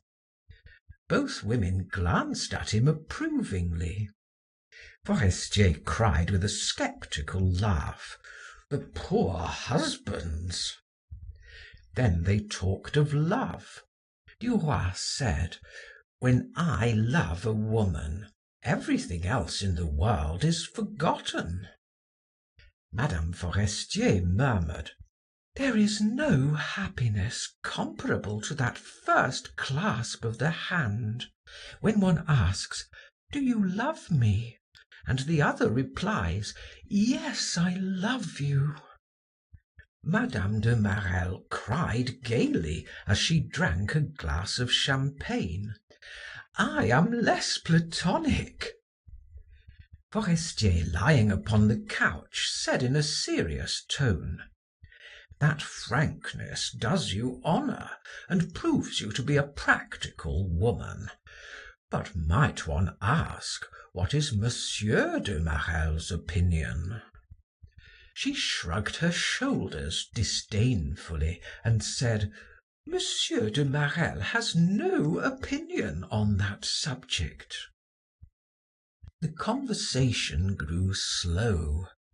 Mme. de Marelle seemed to offer provocation by her remarks, while Mme. Forestier's charming reserve, the modesty in her voice, in her smile, all seemed to extenuate the bold sallies which issued from her lips. The dessert came, and then followed the coffee. The hostess and her guests lighted cigarettes, but Forestier suddenly began to cough. When the attack was over, he growled angrily: "These parties are not good for me. They are stupid. Let us go home." Mme. de Marelle summoned the waiter and asked for her bill. She tried to read it, but the figures danced before her eyes. She handed the paper to Duroy. "Here, pay it for me. I cannot see." At the same time she put her purse in his hand. The total was 130 francs. Duroy glanced at the bill, and when it was settled, whispered: "How much shall I give the waiter?" "Whatever you like, I do not know." He laid 5 francs upon the plate and handed the purse to its owner, saying: "Shall I escort you home?" "Certainly. I am unable to find the house." They shook hands with the Forestiers and were soon rolling along in a cab side by side. Duroy could think of nothing to say. He felt impelled to clasp her in his arms. "If I should dare, what would she do?" thought he. The recollection of their conversation at dinner emboldened, but the fear of scandal restrained him. Mme. de Marelle reclined silently in her corner. He would have thought her asleep had he not seen her eyes glisten whenever a ray of light penetrated the dark recesses of the carriage. Of what was she thinking? Suddenly she moved her foot nervously, impatiently. That movement caused him to tremble, and turning quickly, he cast himself upon her, seeking her lips with his. She uttered a cry, attempted to repulse him, and then yielded to his caresses as if she had not the strength to resist. The carriage stopped at her door, but she did not rise. She did not move, stunned by what had just taken place. Fearing that the cabman would mistrust something, Duroy alighted from the cab first and offered his hand to the young woman. Finally she got out, but in silence. Georges rang the bell, and when the door was opened, he asked timidly: "When shall I see you again?" She whispered so low that he could barely hear her: "Come and lunch with me to morrow." With those words she disappeared. Duroy gave the cabman a 5-franc piece and turned away with a triumphant, joyful air. He had at last conquered a married woman, a woman of the world, a Parisian. How easy it had been! End of chapter 5, part 1. Chapter 5, The First Intrigue, part 2. He was somewhat nervous the following day as he ascended Mme. de Marelle's staircase. How would she receive him? Suppose she forbade him to enter her house? If she had told, but no, she could not tell anything without telling the whole truth. He was master of the situation. The little maidservant opened the door. She was as pleasant as usual. Duroy felt reassured and asked, "Is Madame well?" "Yes, sir, as well as she always is," was the reply, and he was ushered into the salon. He walked to the mantelpiece to see what kind of an appearance he presented. He was readjusting his cravat when he saw in the mirror the young woman standing on the threshold looking at him. He pretended not to have seen her, and for several moments they gazed at one another in the mirror. Then he turned. She had not moved. She seemed to be waiting. He rushed towards her, crying, "How I love you!" He clasped her to his breast. He thought, "It is easier than I thought it would be. All is well." He looked at her with a smile, without uttering a word, trying to put into his glance a wealth of love. She too smiled and murmured, "We are alone. I sent Laurine to lunch with a friend." He sighed, and kissing her wrist, said, "Thanks, I adore you." She took his arm as if he had been her husband, and led him to a couch upon which they seated themselves side by side. Duroy stammered incoherently, "You do not care for me." She laid her hand upon his lips. "Be silent." "How I love you," said he. She repeated, "Be silent." They could hear the servant laying the table in the dining room. He rose. "I cannot sit so near you. I shall lose my head." The door opened. "Madame is served." He offered her his arm gravely. They lunched without knowing what they were eating. The servant came and went without seeming to notice anything. When the meal was finished, they returned to the drawing room and resumed their seats on the couch side by side. Gradually he drew nearer her and tried to embrace her. "Be careful, someone might come in." He whispered, "When can I see you alone to tell you how I love you?" She leaned towards him and said softly, "I will pay you a visit one of these days." He colored. "My rooms are very modest." She smiled. "That makes no difference. I shall come to see you and not your rooms."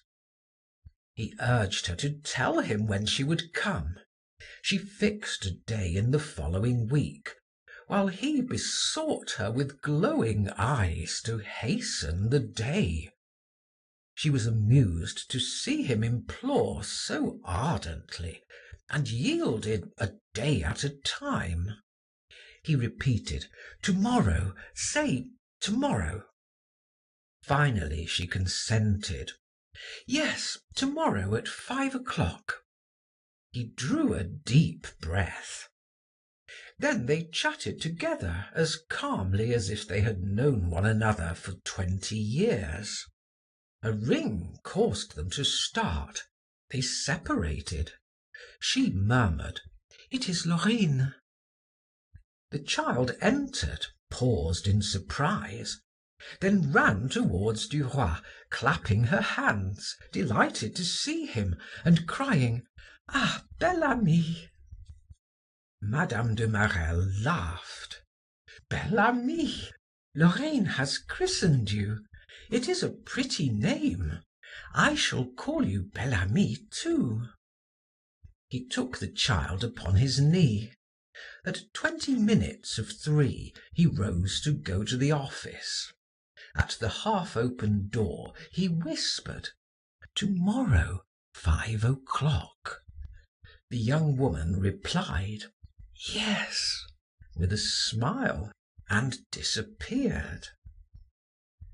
After he had finished his journalistic work, he tried to render his apartments more fit to receive his expected visitor.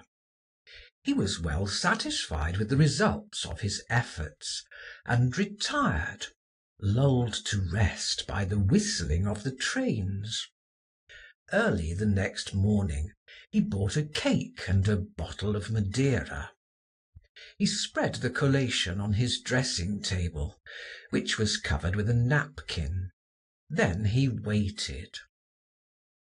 She came at 5:15, and exclaimed as she entered, "Why, it is nice here! But there were a great many people on the stairs." He took her in his arms and kissed her hair.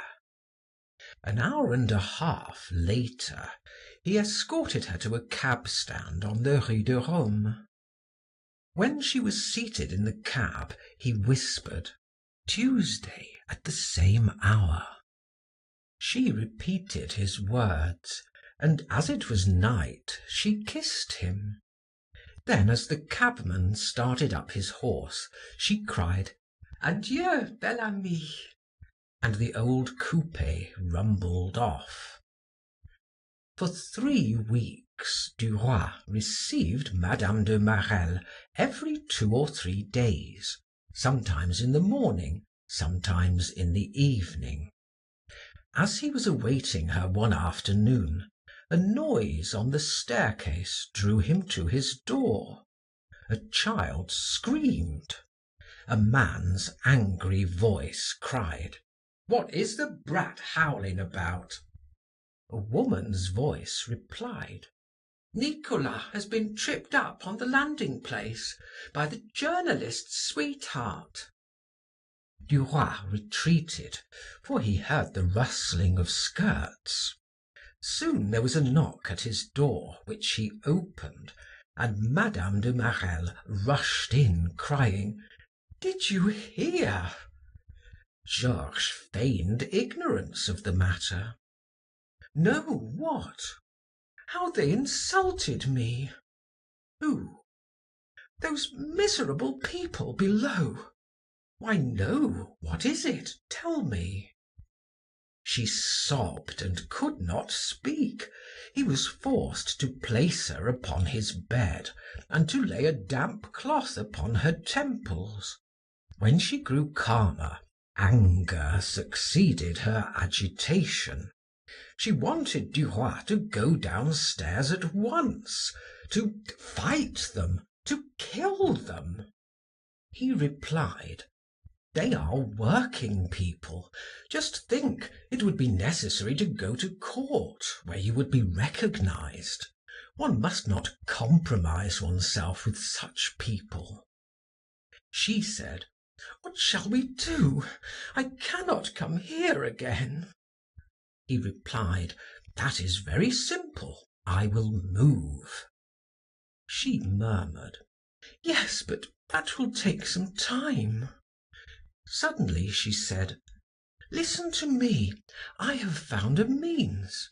Do not worry about it. I will send you a little blue tomorrow morning." She called a telegram a little blue. She smiled with delight at her plans, which she would not reveal. She was, however, very much affected as she descended the staircase, and leaned with all her strength upon her lover's arm. They met no one. He was still in bed the following morning when the promised telegram was handed him. Duroy opened it and read: "Come at 5 o'clock to Rue de Constantinople, number 127. Ask for the room rented by Madame Duroy. Clos." At 5 o'clock precisely, he entered a large furnished house and asked the janitor: "Has Madame Duroy hired a room here?" "Yes, sir." "Will you show it to me, if you please?" The man, accustomed no doubt to situations in which it was necessary to be prudent, looked him straight in the eyes. Then, selecting a key, he asked: "Are you Monsieur Duroy?" "Certainly." He opened a small suite comprising 2 rooms on the ground floor. Duroy thought uneasily. "This will cost a fortune. I shall have to run into debt. She has done a very foolish thing." The door opened and Clotilde rushed in. She was enchanted. "Is it not fine? There are no stairs to climb. It is on the ground floor. One could come and go through the window without the porter seeing one." He embraced her nervously, not daring to ask the question that hovered upon his lips. She had placed a large package on the stand in the center of the room. Opening it, she took out a tablet of soap, a bottle of Lubin's extract, a sponge, a box of hairpins, a buttonhook, and curling tongs. Then she amused herself by finding places in which to put them. She talked incessantly as she opened the drawers. "I must bring some linen in order to have a change. We shall each have a key, besides the one at the lodge, in case we should forget ours. I rented the apartments for 3 months, in your name, of course, for I could not give mine." Then he asked: "Will you tell me when to pay?" She replied simply: "It is paid, my dear." He made a pretense of being angry. "I cannot permit that." She laid her hand upon his shoulder and said in a supplicatory tone: "Georges, it will give me pleasure to have the nest mine. Say that you do not care, dear Georges." And he yielded. When she had left him, he murmured: "She is kind-hearted, anyway." Several days later, he received a telegram which read: "My husband is coming home this evening. We shall therefore not meet for a week. What a bore, my dearest. Your Clou." Duroy was startled. He had not realized the fact that Mme. de Marelle was married. He impatiently awaited her husband's departure. One morning he received the following telegram: 5 o'clock, Clou. When they met, she rushed into his arms, kissed him passionately, and asked: "After a while, will you take me to dine?" "Certainly, my darling, wherever you wish to go." "I should like to go to some restaurant frequented by the working classes." They repaired to a wine merchant's where meals were also served. Clotilde's entrance caused a sensation on account of the elegance of her dress. They partook of a ragout of mutton and left that place to enter a ballroom, in which she pressed more closely to his side. In 15 minutes her curiosity was satisfied, and he conducted her home. Then followed a series of visits to all sorts of places of amusement. Duroy soon began to tire of these expeditions, for he had exhausted all his resources and all means of obtaining money. In addition to that, he owed Forestier 100 francs, Jacques Rival 300. and he was hampered with innumerable petty debts, ranging from 20 francs to 100 sous.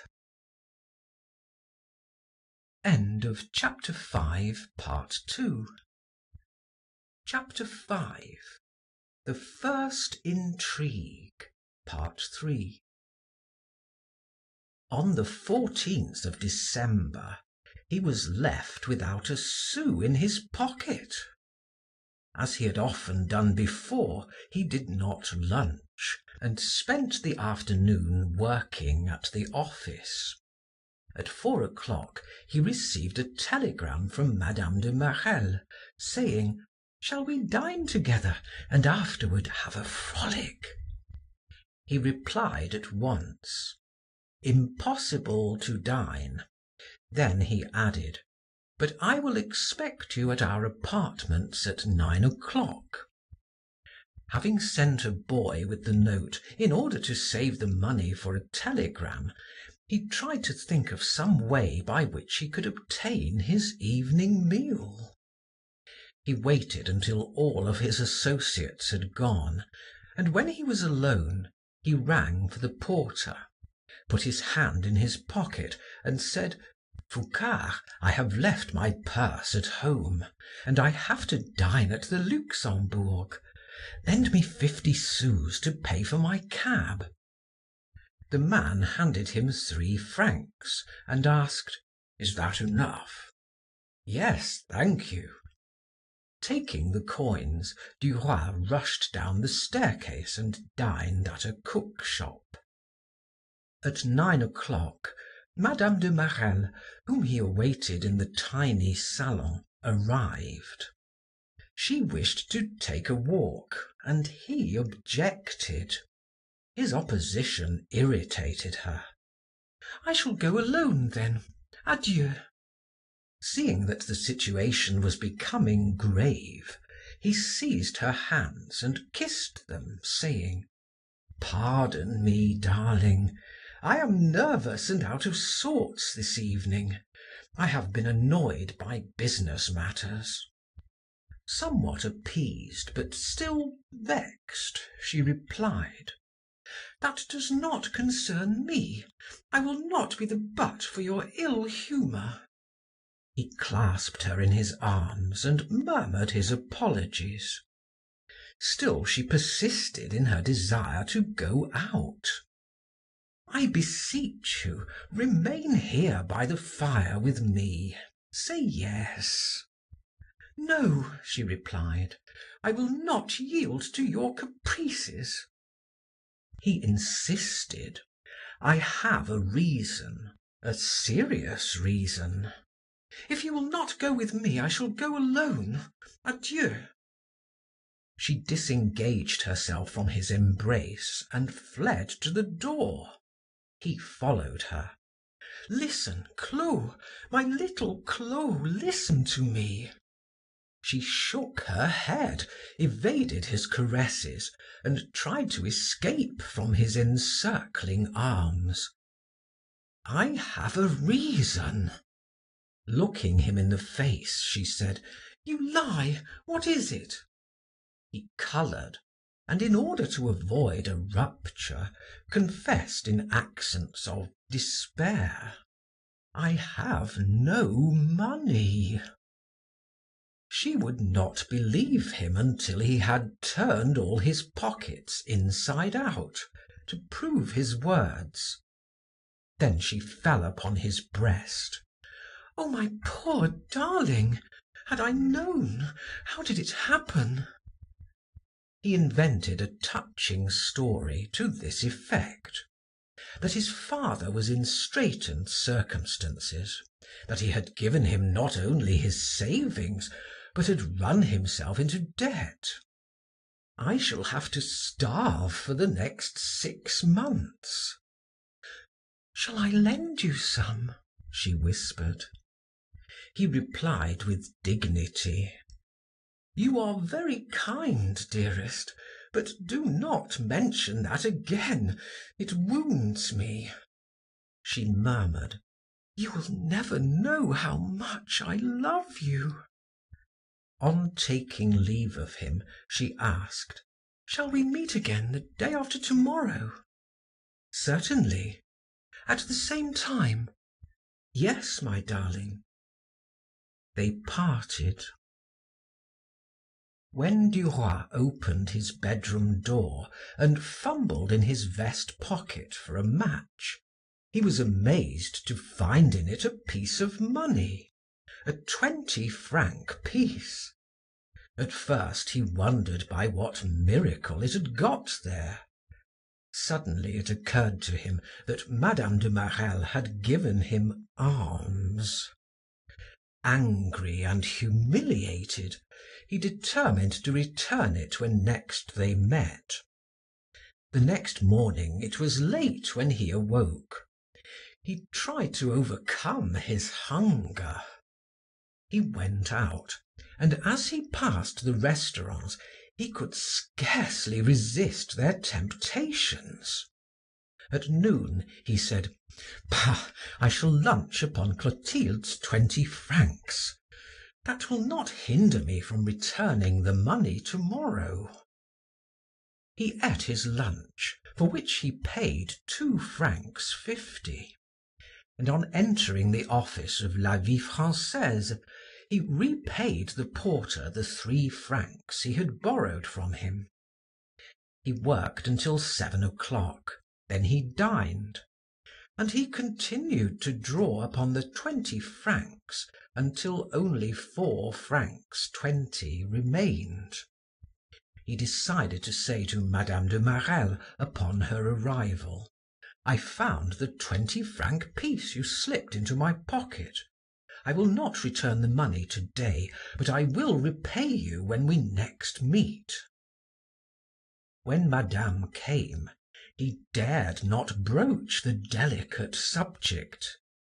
They spent the evening together and appointed their next meeting for Wednesday of the following week, for Mme. de Marelle had a number of engagements. Duroy continued to accept money from Clotilde, and quieted his conscience by assuring himself, "I will give it back in a lump. It is nothing but borrowed money anyway." So he kept account of all that he received in order to pay it back some day. One evening, Mme. de Marelle said to him, "Would you believe that I have never been to the Folies Bergère? Will you take me there?" He hesitated, fearing a meeting with Rachel. Then he thought, "Bah, I am not married after all. If she should see me, she would take in the situation and not accost me. Moreover, we would have a box." When they entered the hall, it was crowded. With difficulty they made their way to the seats. Mme. de Marelle did not look at the stage. She was interested in watching the women who were promenading, and she felt an irresistible desire to touch them, to see of what those beings were made.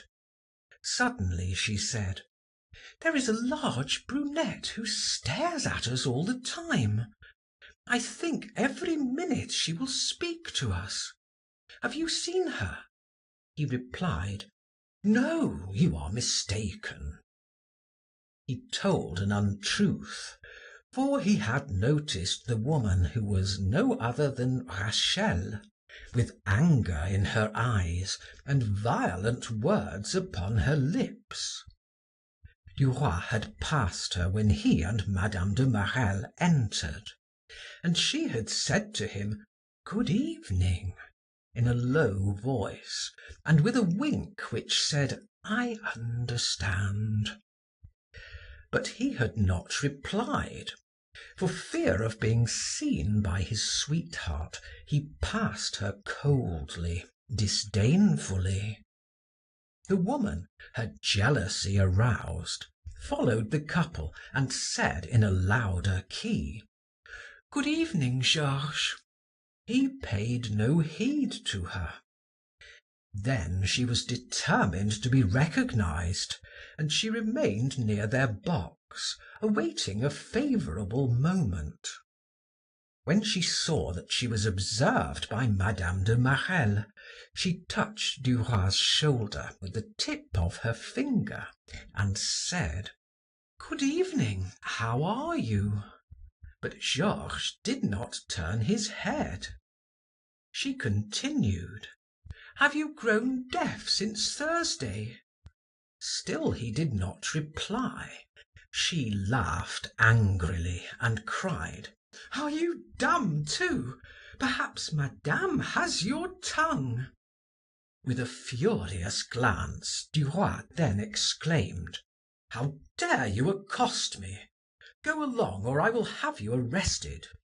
With flaming eyes, she cried: "Ah, is that so?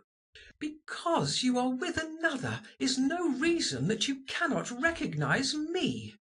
If you had made the least sign of recognition when you passed me, I would not have molested you. You did not even say good evening to me when you met me." During that tirade, Mme. de Marelle, in a fright, opened the door of the box and fled through the crowd, seeking an exit. Duroy rushed after her. Rachel, seeing him disappear, cried: "Stop her! She has stolen my lover!" Two men seized the fugitive by the shoulder, but Duroy, who had caught up with her, bade them desist, and together he and Clotilde reached the street.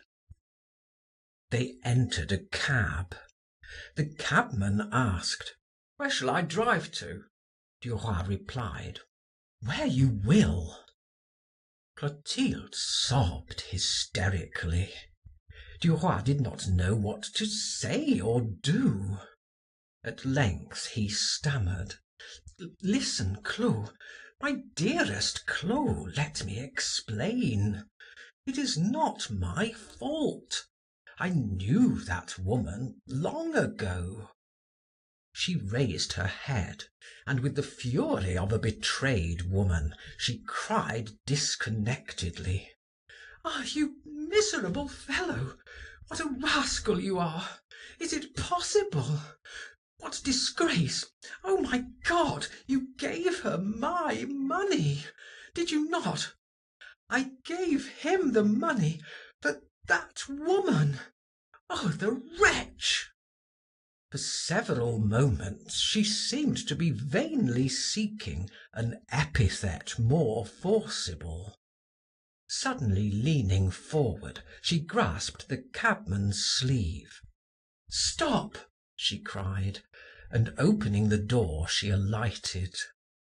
Georges was about to follow her, but she commanded: "I forbid you to follow me," in a voice so loud that the passers by crowded around her, and Duroy dared not stir for fear of a scandal. She drew out her purse, and taking 2 francs 50 from it, she handed it to the cabman, saying aloud: "Here is the money for your hour. Take that rascal to Rue Boursault at Batignolles." The crowd applauded. One man said: "Bravo, little one!" and the cab moved on, followed by the jeers of the bystanders.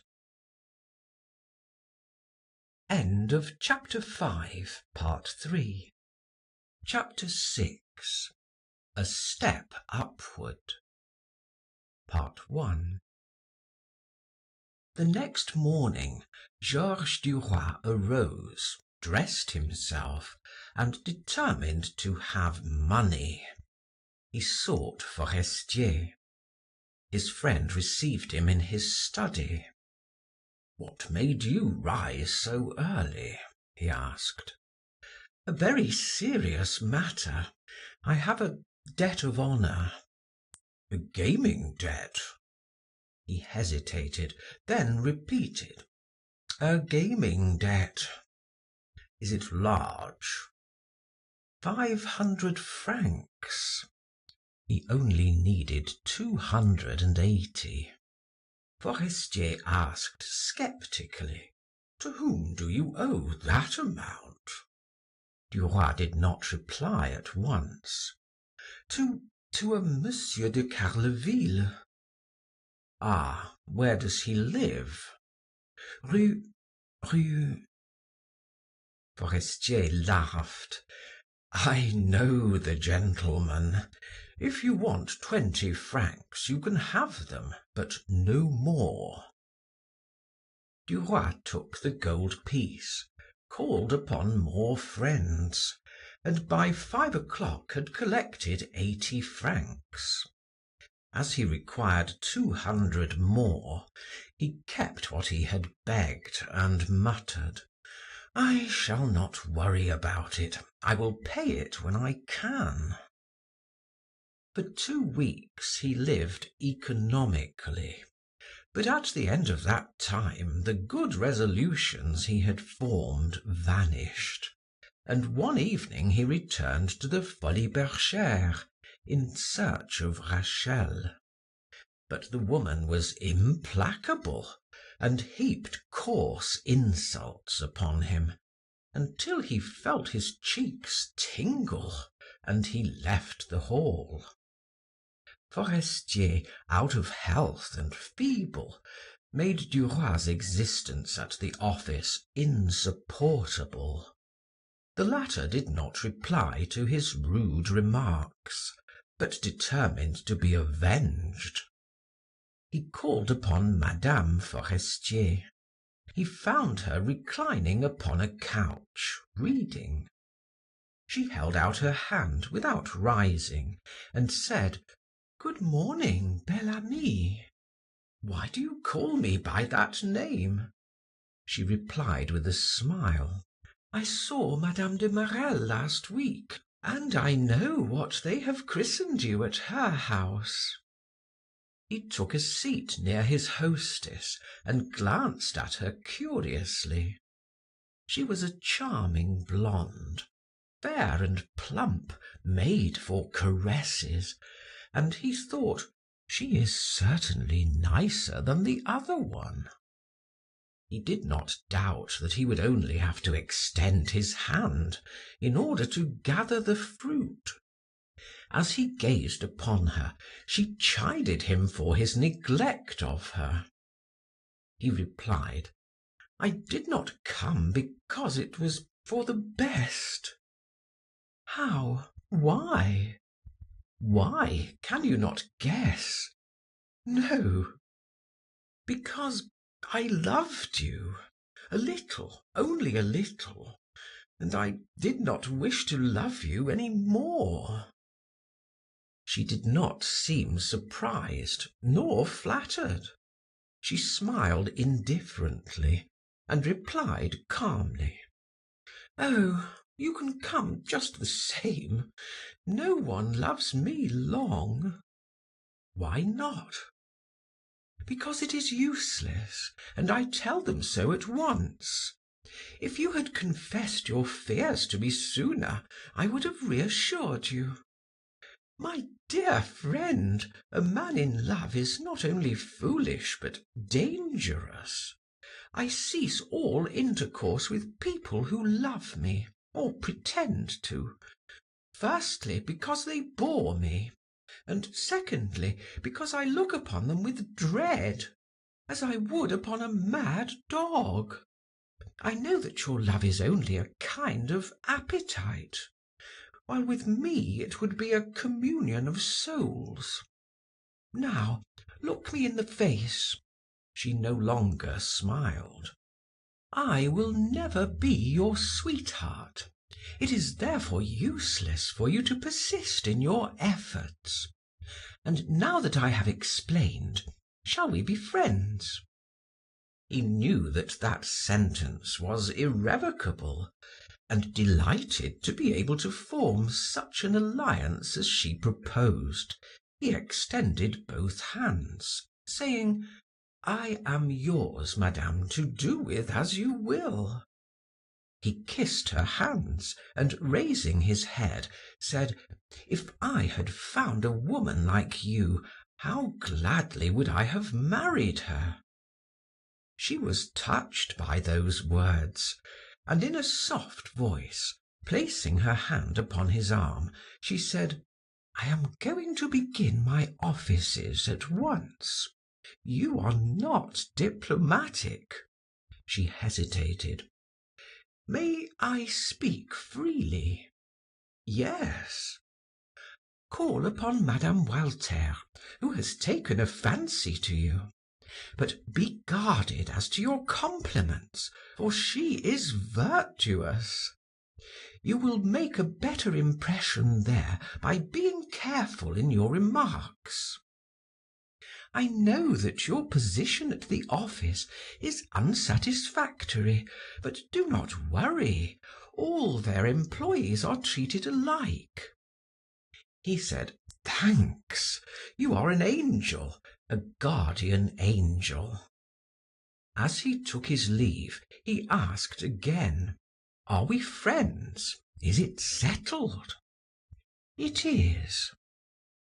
Having observed the effect of his last compliment, he said, "If you ever become a widow, I have put in my application."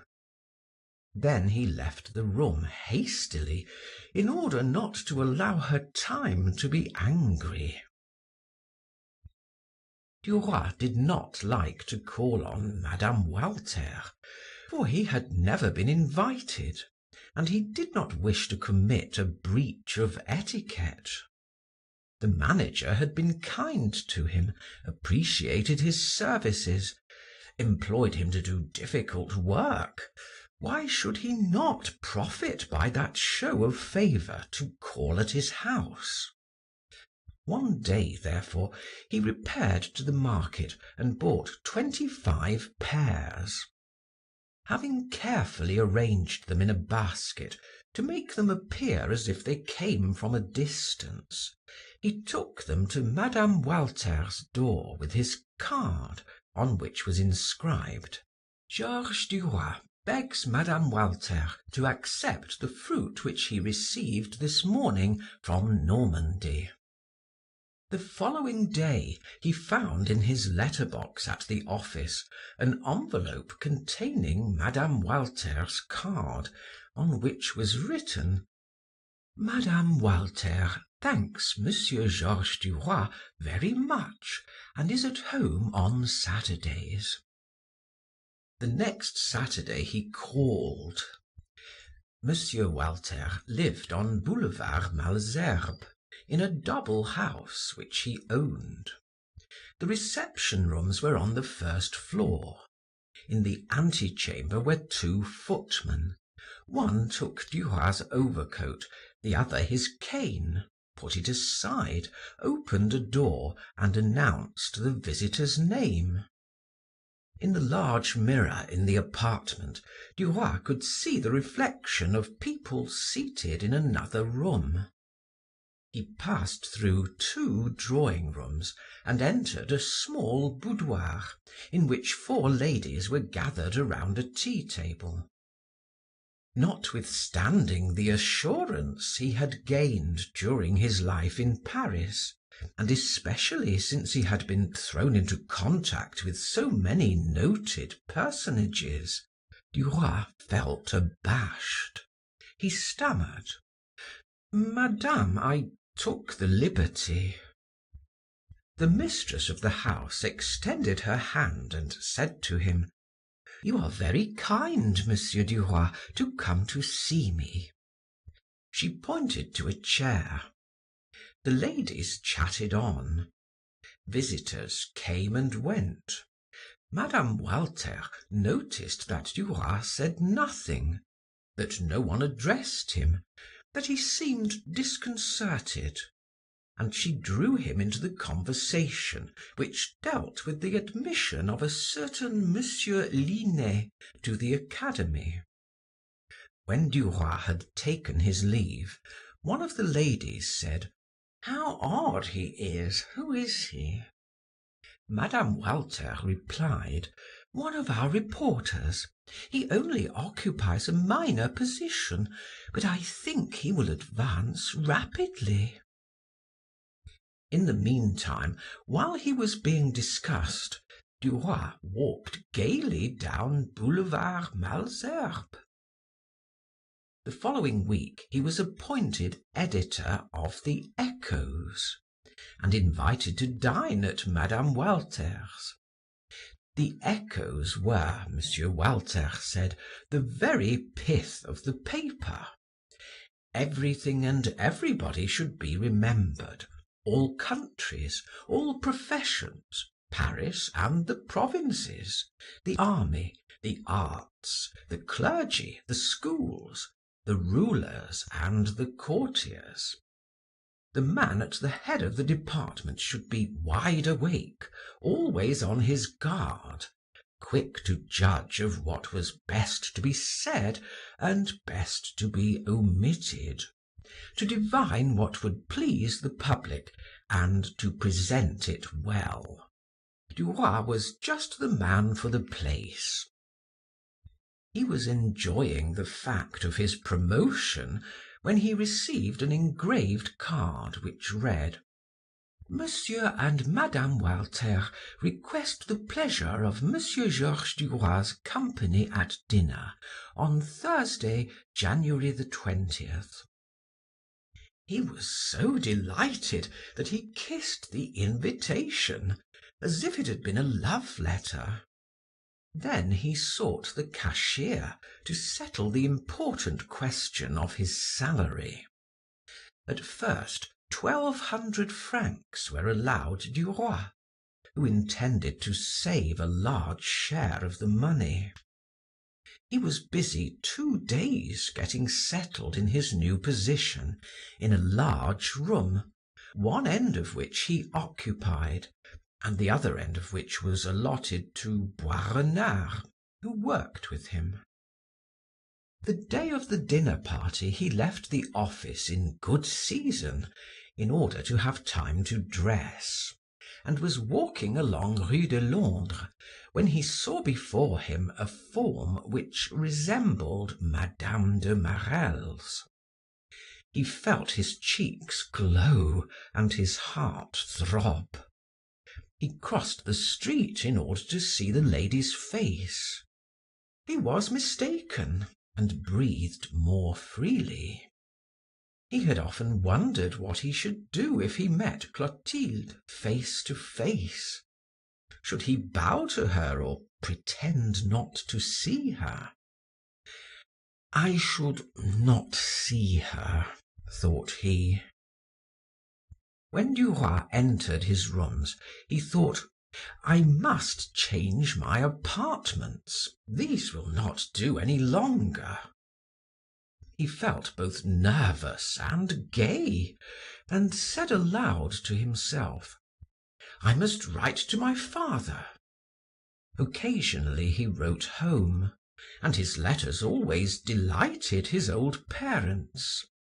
As he tied his cravat at the mirror, he repeated, "I must write home tomorrow. If my father could see me this evening in the house to which I am going, he would be surprised. Sacristi, I shall soon give a dinner which has never been equaled." Then he recalled his old home, the faces of his father and mother. He saw them seated at their homely board, eating their soup. He remembered every wrinkle on their old faces, every movement of their hands and heads. He even knew what they said to each other every evening as they supped. He thought, "I will go to see them some day." His toilette completed, he extinguished his light and descended the stairs. End of chapter 6, part 1. Chapter 6. A Step Upward, part 2. On reaching his destination, He boldly entered the antechamber, lighted by bronze lamps, and gave his cane and his overcoat to the two lackeys who approached him. All the salons were lighted. Mme. Walter received in the second, the largest. She greeted Duroy with a charming smile, and he shook hands with the two men who arrived after him, Monsieur Firmin and Monsieur Laroche Mathieu. The latter had especial authority at the office on account of his influence in the Chamber of Deputies. Then the Forestiers arrived, Madeleine looking charming in pink. Charles had become very much emaciated and coughed incessantly. Norbert de Varenne and Jacques Rival came together. A door opened at the end of the room, and Monsieur Walter entered with two tall young girls of 16 and 17, one plain, the other pretty. Duroy knew that the manager was a paterfamilias, but he was astonished. He had thought of the manager's daughters as one thinks of a distant country one will never see. Then, too, he had fancied them children, and he saw women. They shook hands upon being introduced, and seated themselves at a table set apart for them. One of the guests had not arrived, and that embarrassing silence which precedes dinners in general reigned supreme. Duroy happening to glance at the walls, Monsieur Walter said, "You are looking at my pictures. I will show them all to you." And he took a lamp that they might distinguish all the details.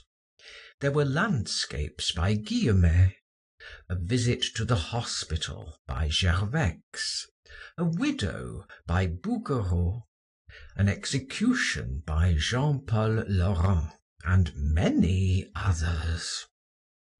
Duroy exclaimed, "Charming! Charming!"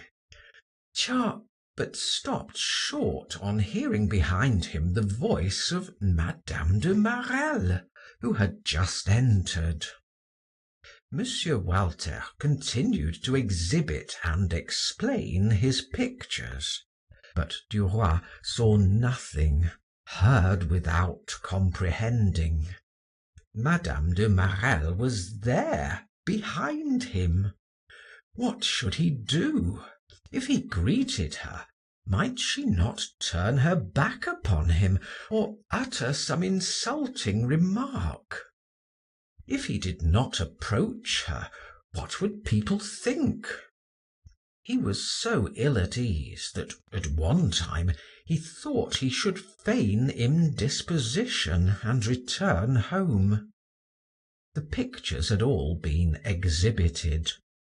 Monsieur Walter placed the lamp on the table and greeted the last arrival, while Duroy recommenced alone an examination of the canvas, as if he could not tear himself away. What should he do? He heard their voices and their conversation. Madame Forestier called him. He hastened towards her. It was to introduce him to a friend who was on the point of giving a fete, and who wanted a description of it in La Vie Française.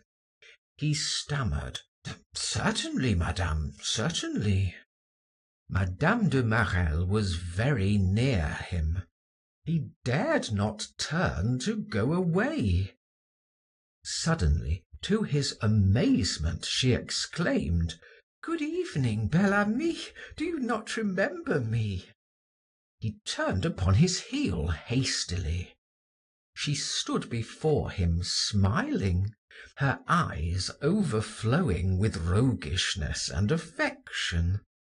She offered him her hand. He took it doubtfully, fearing some perfidy. she continued calmly, "What has become of you? One never sees you."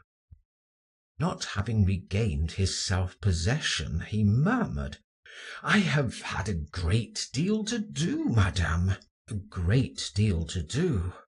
Monsieur Walter has given me another position, and the duties are very arduous." "I know, but that is no excuse for forgetting your friends." Their conversation was interrupted by the entrance of a large woman, décolletée, with red arms, red cheeks, and attired in gay colors. As she was received with effusion, Duroy asked Madame Forestier, "Who is that person?" "Viscountess de Percemur, whose nom de plume is Patte Blanche." He was surprised, and with difficulty restrained a burst of laughter. "Patte Blanche! I fancied her a young woman like you. Is that Patte Blanche? Ah, she is handsome, very handsome." A servant appeared at the door and announced, "Madame is served." Duroy was placed between the manager's plain daughter, Mademoiselle Rose, and Madame de Marelle. The proximity of the latter embarrassed him somewhat, although she appeared at ease and conversed with her usual spirit. Gradually, however, his assurance returned, and before the meal was over, he knew that their relations would be renewed. Wishing, too, to be polite to his employer's daughter, he addressed her from time to time. She responded as her mother would have done, without any hesitation as to what she should say. At Monsieur Walter's right sat Viscountess de Percemur, and Duroy, looking at her with a smile, asked Madame de Marelle in a low voice, "Do you know the one who signs herself Domino Rose?" "Yes, perfectly. Baroness de Livard." "Is she like the Countess?" "No, but she is just as comical. She is 60 years old, has false curls and teeth, wit of the time of the Restoration, and toilette of the same period." When the guests returned to the drawing room, Duroy asked Madame de Marelle, "May I escort you home?" "No." "Why not?" "Because Monsieur Laroche Mathieu, who is my neighbor, leaves me at my door every time that I dine here." "When shall I see you again?" "Lunch with me to morrow." They parted without another word. Duroy did not remain late. As he descended the staircase, he met Norbert de Varenne, who was likewise going away.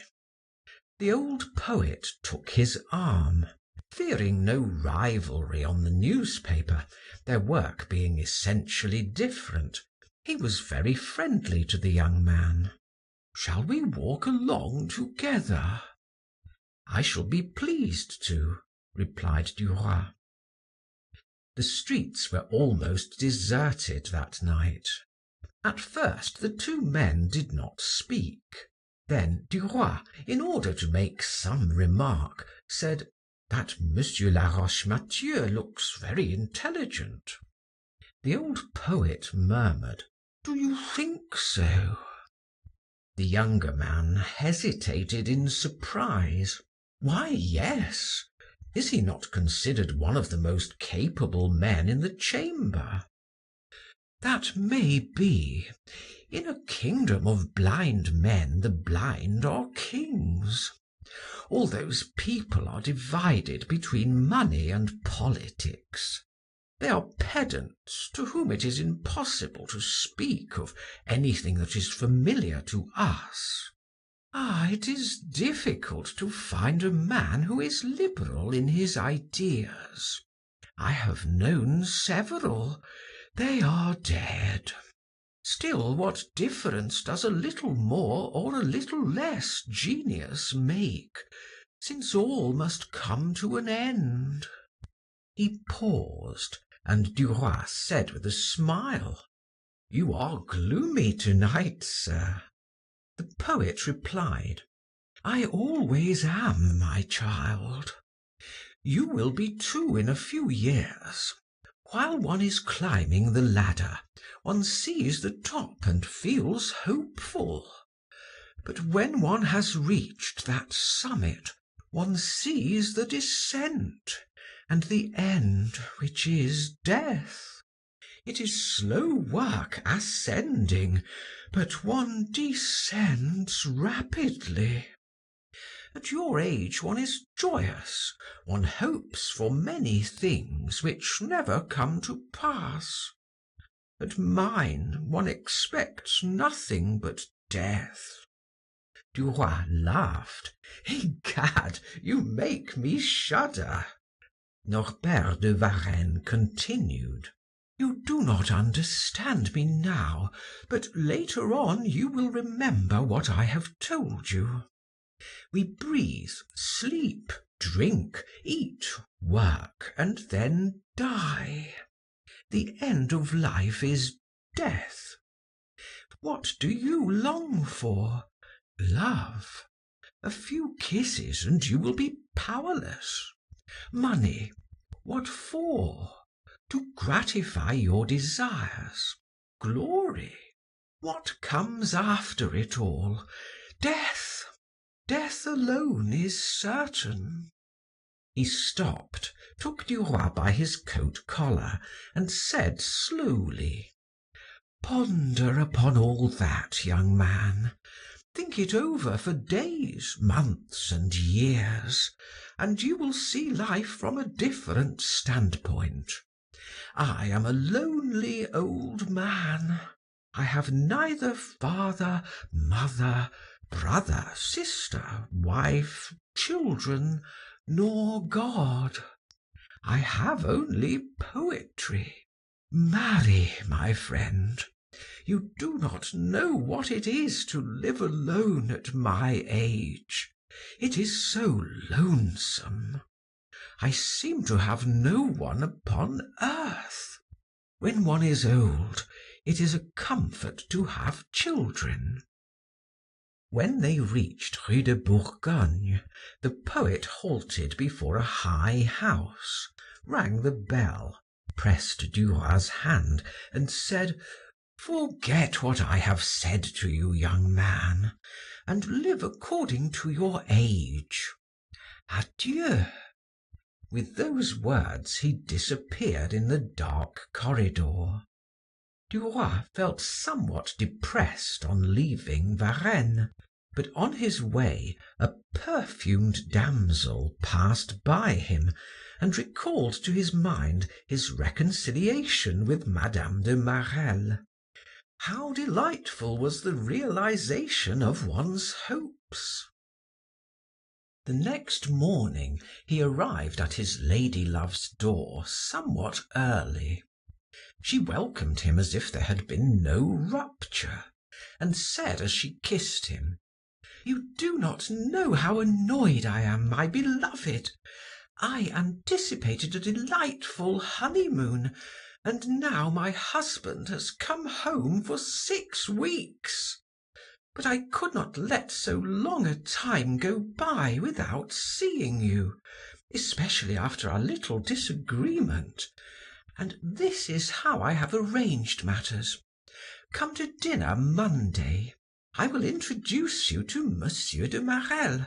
I have already spoken of you to him." Duroy hesitated in perplexity. He feared he might betray something by a word, a glance. He stammered, "No, I would rather not meet your husband." "Why not? How absurd! Such things happen every day. I did not think you so foolish. Very well, I will come to dinner Monday. To make it more pleasant, I will have the Forestier, though I do not like to receive company at home." On Monday, as he ascended Mme. de Marelle's staircase, he felt strangely troubled.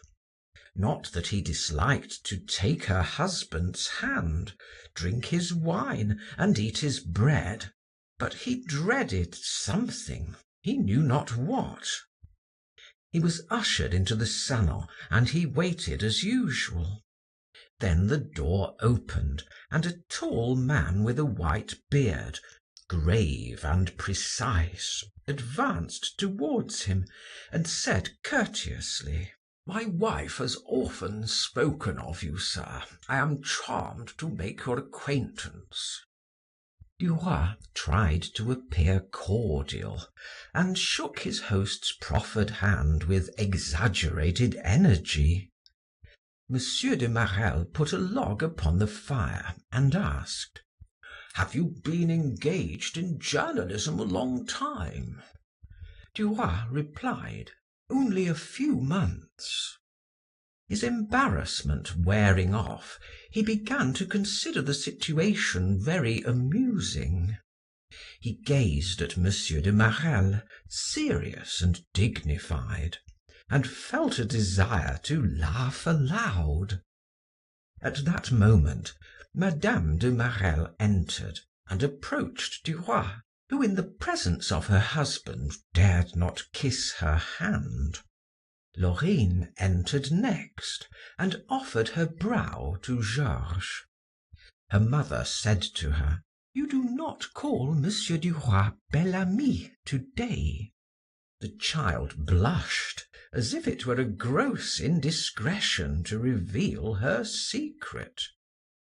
When the Forestiers arrived, Duroy was startled at Charles's appearance.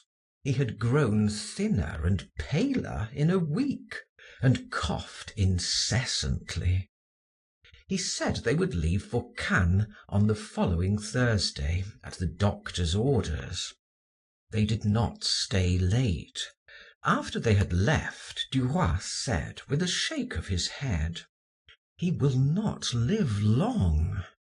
Mme. de Marelle replied calmly, "No, he is doomed. He was a lucky man to obtain such a wife." Duroy asked, "Does she help him very much?" "She does all the work. She is well posted on every subject, and she always gains her point as she wants it and when she wants it. Oh, she is as maneuvering as anyone. She is a treasure to a man who wishes to succeed." Georges replied, "She will marry very soon again, I have no doubt." "Yes, I should not even be surprised if she had someone in view, a deputy, but I do not know anything about it." Monsieur de Marelle said impatiently, "You infer so many things that I do not like. We should never interfere in the affairs of others. Everyone should make that a rule." Duroy took his leave with a heavy heart. The next day he called on the Forestiers, and found them in the midst of packing. Charles lay upon a sofa and repeated, "I should have gone a month ago." Then he proceeded to give Duroy innumerable orders, although everything had been arranged with Monsieur Walter.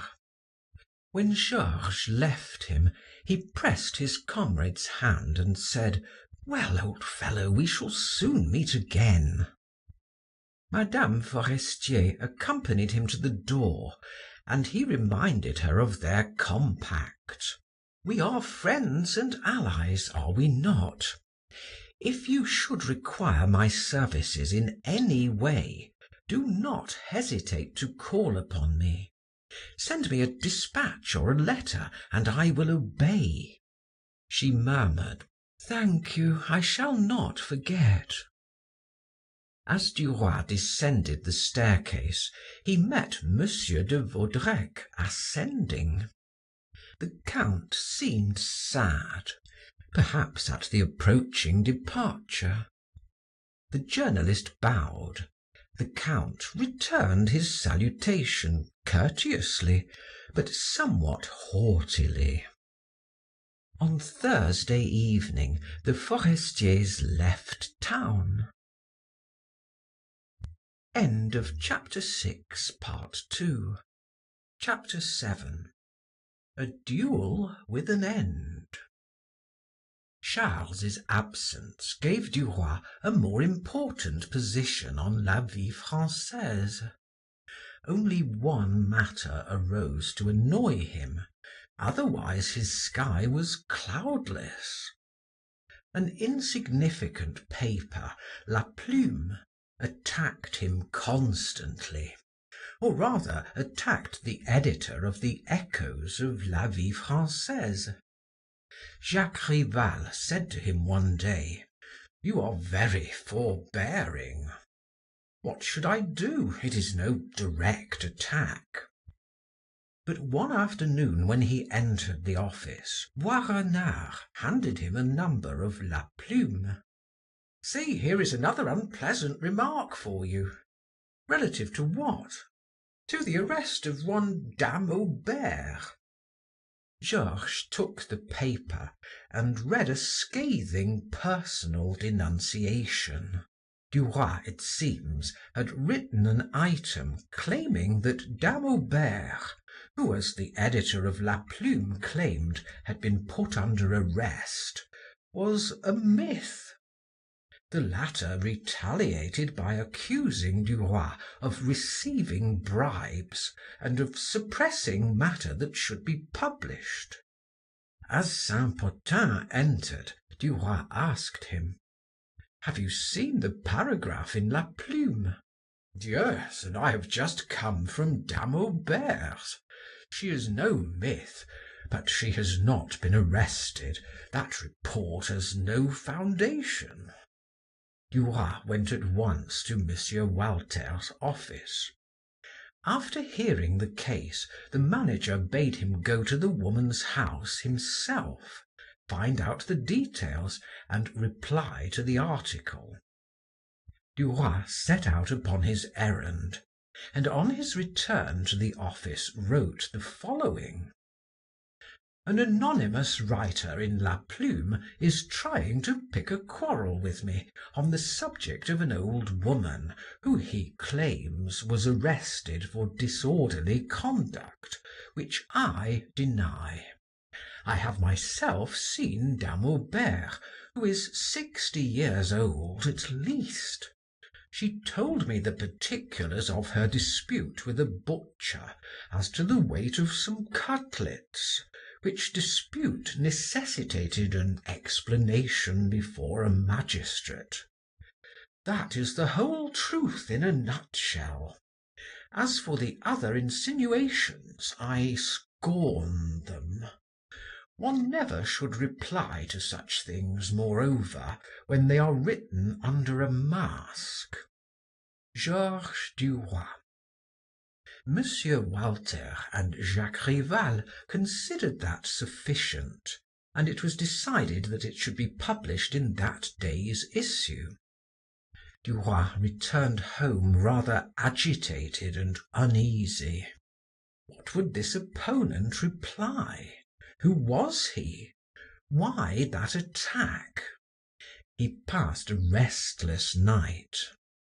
When he reread his article in the paper the next morning, he thought it more aggressive in print than it was in writing. He might, it seemed to him, have softened certain terms. He was excited all day and feverish during the night. He rose early to obtain an issue of La Plume, which should contain the reply to his note. He ran his eyes over the columns and at first saw nothing. He was beginning to breathe more freely when these words met his eye. Monsieur Duroy of La Vie Française gives us the lie. In doing so, he lies. He owns, however, that a woman named Aubert exists, and that she was taken before a magistrate by an agent. 2 words only remain to be added to the word agent, which are of morals, and all is told. But the consciences of certain journalists are on a par with their talents. I sign myself Louis Langremont. Georges's heart throbbed violently, and he returned home in order to dress himself. He had been insulted, and in such a manner that it was impossible to hesitate. Why had he been insulted? For nothing, on account of an old woman who had quarrelled with her butcher. He dressed hastily and repaired to Monsieur Walter's house, although it was scarcely 8 o'clock. Monsieur Walter was reading La Plume. "Well," he said gravely on perceiving Duroy, "you cannot let that pass." The young man did not reply. The manager continued, "Go at once in search of Rival, who will look after your interests." Duroy stammered several vague words and set out for Rival's house. Jacques was still in bed, but he rose when the bell rang, and having read the insulting paragraph, said, "Whom would you like to have besides me?" "I do not know." "Boisrenard?" "Yes." "Are you a good swordsman?" "No." "A good shot?" "I have used a pistol a good deal." "Good. Come and exercise while I attend to everything. Wait a moment." He entered his dressing room and soon reappeared, washed, shaven, and presentable. "Come with me," said he. He lived on the ground floor, and he led Duroy into a cellar converted into a room for the practice of fencing and shooting. He produced a pair of pistols and began to give his orders as briefly as if they were on the dueling ground. He was well satisfied with Duroy's use of the weapons, and told him to remain there and practice until noon, when he would return to take him to lunch and tell him the result of his mission. Left to his own devices, Duroy aimed at the target several times, and then sat down to reflect. Such affairs were abominable anyway. What would a respectable man gain by risking his life? And he recalled Norbert de Varenne's remarks made to him a short while before. He was right, he declared aloud. It was gloomy in that cellar, as gloomy as in a tomb. What o'clock was it? The time dragged slowly on. Suddenly he heard footsteps, voices, and Jacques Rival reappeared, accompanied by Boisrenard. The former cried on perceiving Duroy, "All is settled." Duroy thought the matter had terminated with a letter of apology. His heart gave a bound, and he stammered, "Ah, thank you." Rival continued, "Monsieur Langremont has accepted every condition. 25 paces. Fire when the pistol is levelled and the order given." Then he added, "Now let us lunch. It is past 12 o'clock." They repaired to a neighboring restaurant. Duroy was silent. He ate that they might not think he was frightened, and went in the afternoon with Boisrenard to the office, where he worked in an absent, mechanical manner. Before leaving, Jacques Rival shook hands with him and warned him that he and Boisrenard would call for him in a carriage the next morning at 7 o'clock to repair to the wood at Vézinay, where the meeting was to take place. All had been settled without his saying a word, giving his opinion, accepting or refusing, with such rapidity that his brain whirled, and he scarcely knew what was taking place. He returned home about 9 o'clock in the evening, after having dined with Boisrenard, who had not left him all day. When he was alone, he paced the floor. He was too confused to think. One thought alone filled his mind, and that was a duel tomorrow. He sat down and began to meditate. He had thrown upon his table his adversary's card brought him by Rival. He read it for the 20th time that day. Louis Langremont, 176 Rue Montmartre. Nothing more. Who was the man? How old was he? How tall? How did he look? How odious that a total stranger should, without rhyme or reason, out of pure caprice, annoy him thus on account of an old woman's quarrel with her butcher. He said aloud, "The brute!" and glared angrily at the card. He began to feel nervous. The sound of his voice made him start. He drank a glass of water and laid down. He turned from his right side to his left uneasily. He was thirsty. He rose. He felt restless. Am I afraid? He asked himself. Why did his heart palpitate so wildly at the slightest sound? He began to reason philosophically on the possibility of being afraid. No, certainly he was not, since he was ready to fight. Still, he felt so deeply moved that he wondered if one could be afraid in spite of oneself. What would happen if that state of things should exist? If he should tremble or lose his presence of mind? He lighted his candle and looked in the glass. He scarcely recognized his own face, it was so changed. Suddenly he thought, tomorrow at this time I may be dead. He turned to his couch and saw himself stretched lifeless upon it. He hastened to the window and opened it, but the night air was so chilly that he closed it, lighted a fire, and began to pace the floor once more, saying mechanically, I must be more composed. I will write to my parents in case of accident.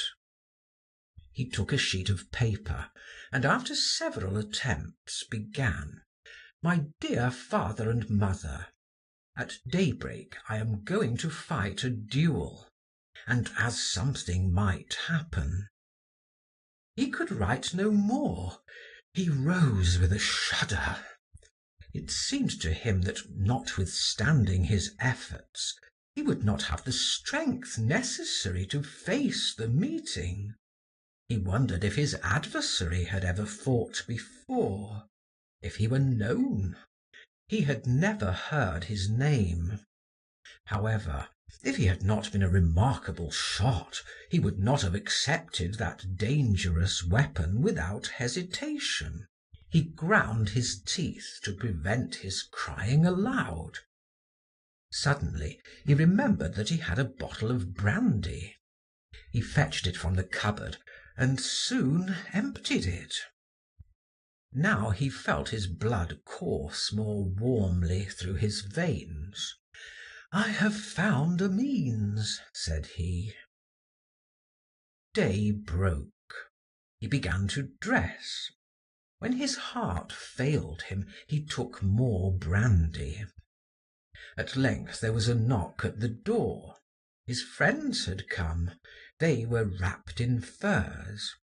After shaking hands, Rival said: "It is as cold as Siberia. Is all well?" "Yes." "Are you calm?" "Very calm." "Have you eaten and drunk something?" "I do not need anything." They descended the stairs. A gentleman was seated in the carriage. Rival said: "Dr. Le Brumont."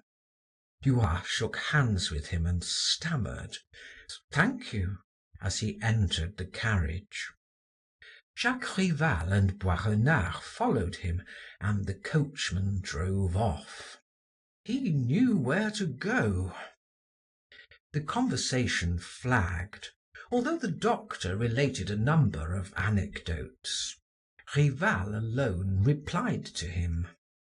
Duroy tried to appear self-possessed, but he was haunted continually by the fear of showing his feelings or of losing his self-possession.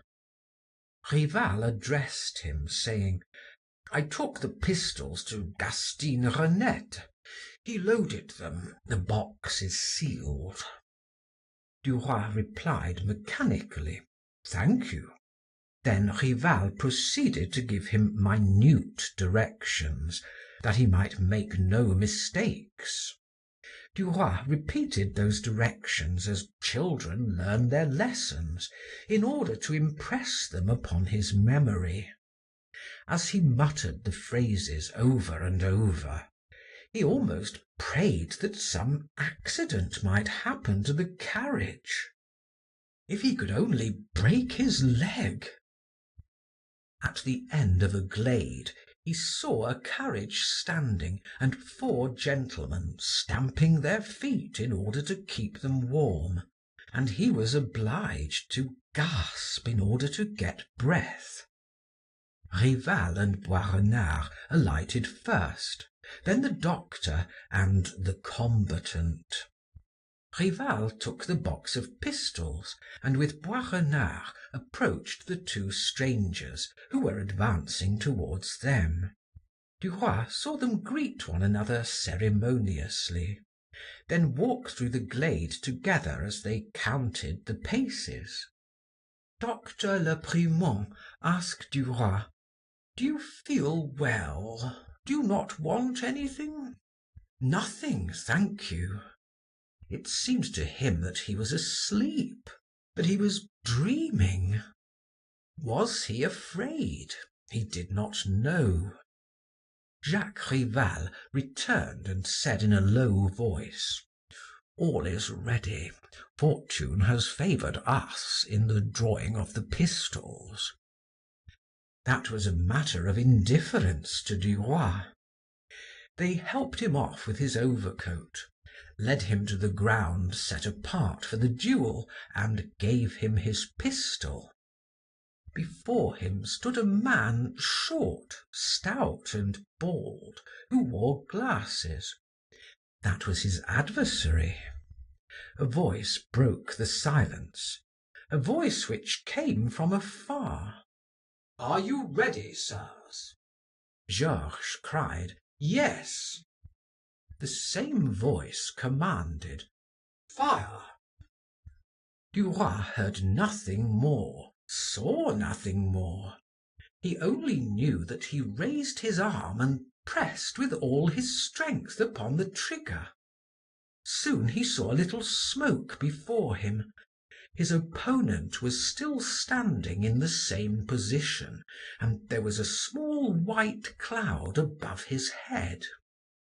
They had both fired. All was over. His second and the doctor felt him, unbuttoned his garments, and asked anxiously: "Are you wounded?" He replied, "No, I think not." Langremont was not wounded either, and Jacques Rival muttered discontentedly, "That is always the way with those cursed pistols.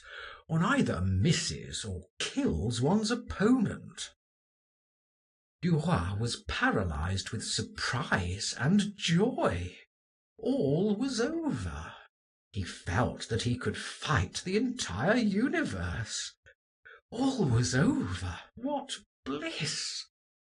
He felt brave enough to provoke anyone. The seconds consulted several moments, then the duelists and their friends entered the carriages and drove off. When the official report was drawn up, it was handed to Duroy, who was to insert it in the Echoes. He was surprised to find that 2 balls had been fired. He said to Rival, "We only fired once." The latter smiled. "Yes, once each. That makes twice." And Duroy, satisfied with that explanation, asked no more questions. M. Walter embraced him.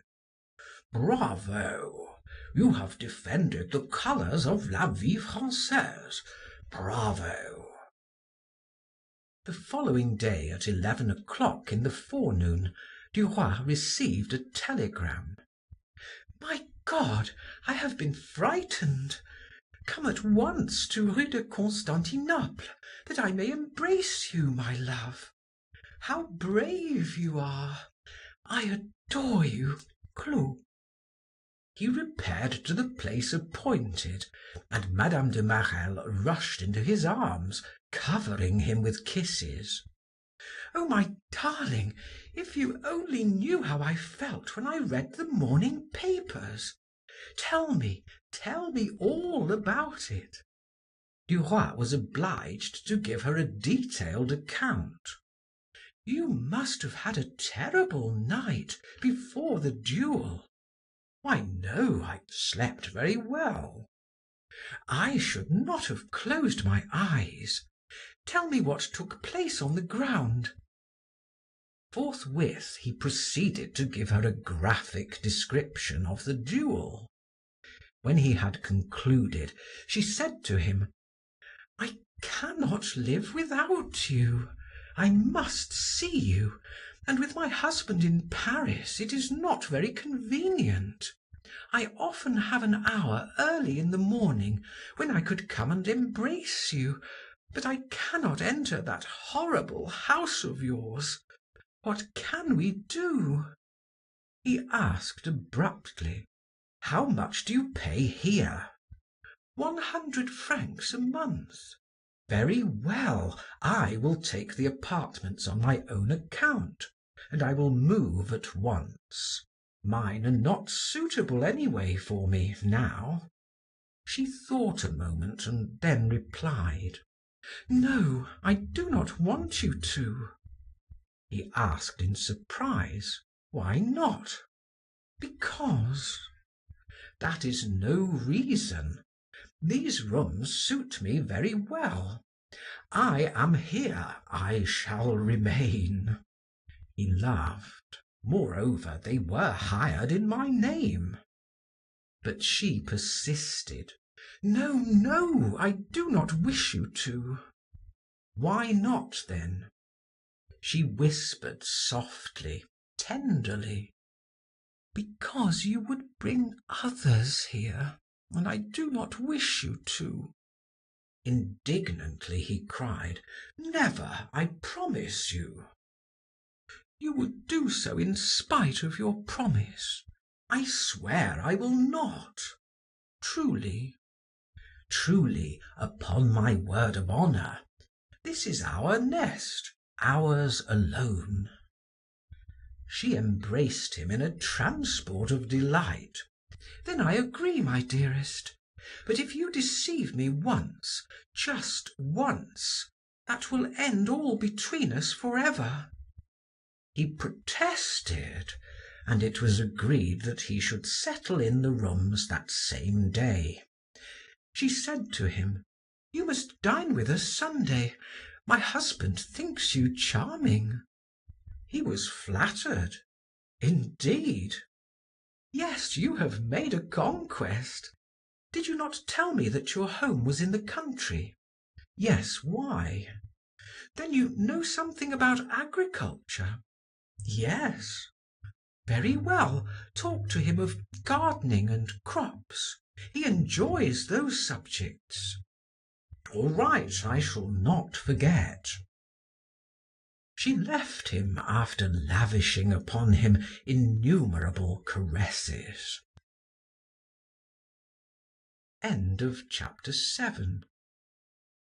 Chapter 8. Death and a Proposal. Duroy moved his effects to the apartments in Rue de Constantinople. 2 or 3 times a week, Madame de Marelle paid him visits. Duroy, to counterbalance them, dined at her house every Thursday, and delighted her husband by talking agriculture to him. It was almost the end of February. Duroy was free from care. One night, when he returned home, he found a letter under his door. He examined the postmark. It was from Cannes.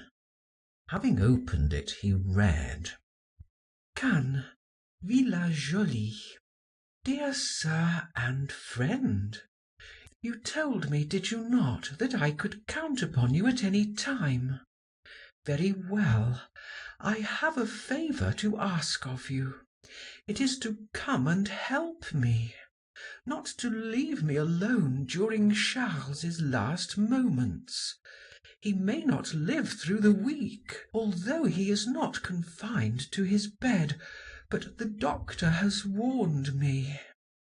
I have not the strength nor the courage to see that agony day and night, and I think with terror of the approaching end.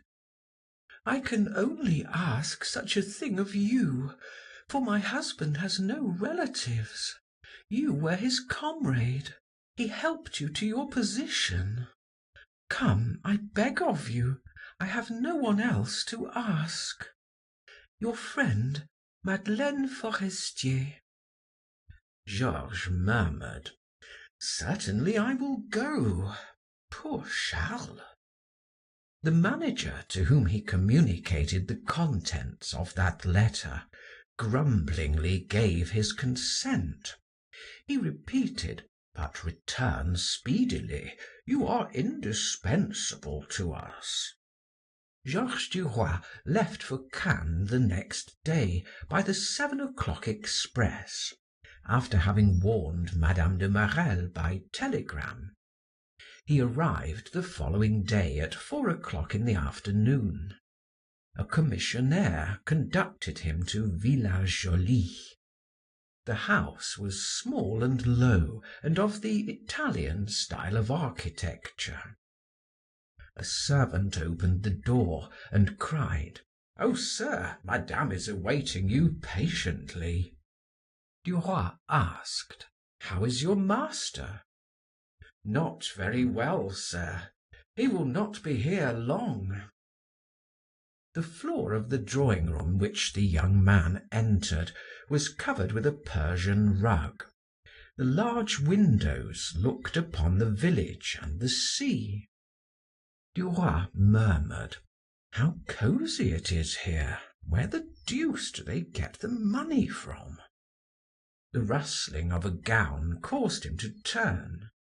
Madame Forestier extended both her hands, saying: "How kind of you to come." She was a trifle paler and thinner, but still as bright as ever, and perhaps prettier for being more delicate. She whispered: "It is terrible.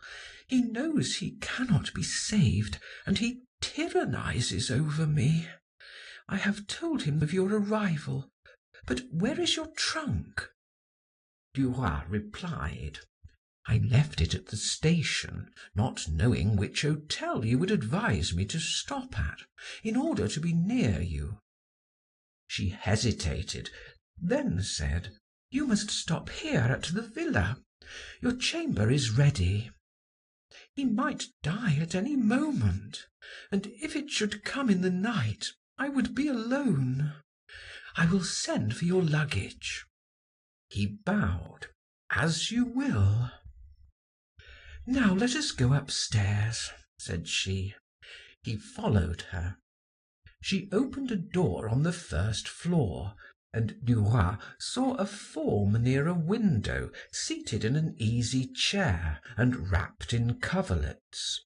He divined that it was his friend, though he scarcely recognized him. Forestier raised his hand slowly and with difficulty, saying, "You are here, you have come to see me die. I am much obliged." Duroy forced a smile.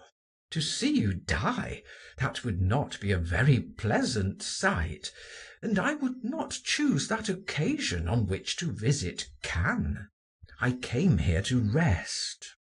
"Sit down," said Forestier, and he bowed his head as if deep in hopeless meditation. Seeing that he did not speak, his wife approached the window and, pointing to the horizon, said, "Look at that. Is it not beautiful?" In spite of himself, Duroy felt the grandeur of the closing day and exclaimed, "Yes, indeed, it is magnificent." Forestier raised his head and said to his wife, "Give me more air." She replied, "You must be careful. It is late, the sun is setting. You will catch more cold, and that would be a serious thing in your condition." He made a feeble gesture of anger with his right hand and said, "I tell you I am suffocating. What difference does it make if I die a day sooner or later, since I must die?" She opened the window wide. The air was soft and balmy. Forestier inhaled it in feverish gasps. He grasped the arms of his chair and said in a low voice, "Shut the window. I would rather die in a cellar."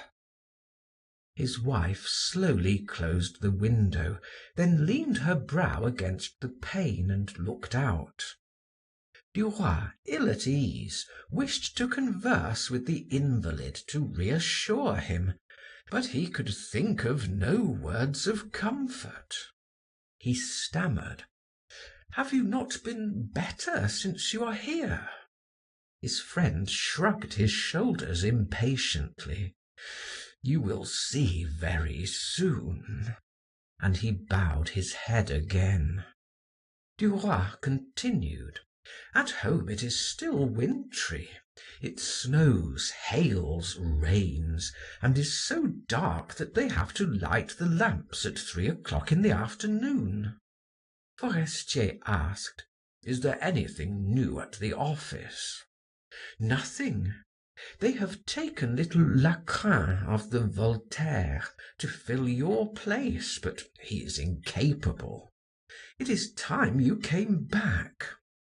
The invalid muttered, "I will soon be writing under 6 feet of sod." A long silence ensued. Madame Forestier did not stir. She stood with her back to the room, her face toward the window. At length Forestier broke the silence in a gasping voice, heartrending to listen to. "How many more sunsets shall I see? 8, 10, 15, 20, or perhaps 30, no more. You will have more time, you two. As for me, all is at an end. And everything will go on when I am gone as if I were here, He paused a few moments, then continued. Everything that I see reminds me that I shall not see them long. It is horrible. I shall no longer see the smallest objects, the glasses, the dishes, the beds on which we rest, the carriages. It is fine to drive in the evening. How I loved all that. Again Norbert de Varenne's words occurred to Duroy. The room grew dark. Forestier asked irritably, Are we to have no lamp tonight? That is what is called caring for an invalid. The form outlined against the window disappeared, and an electric bell was heard to ring. A servant soon entered and placed a lamp upon the mantelpiece.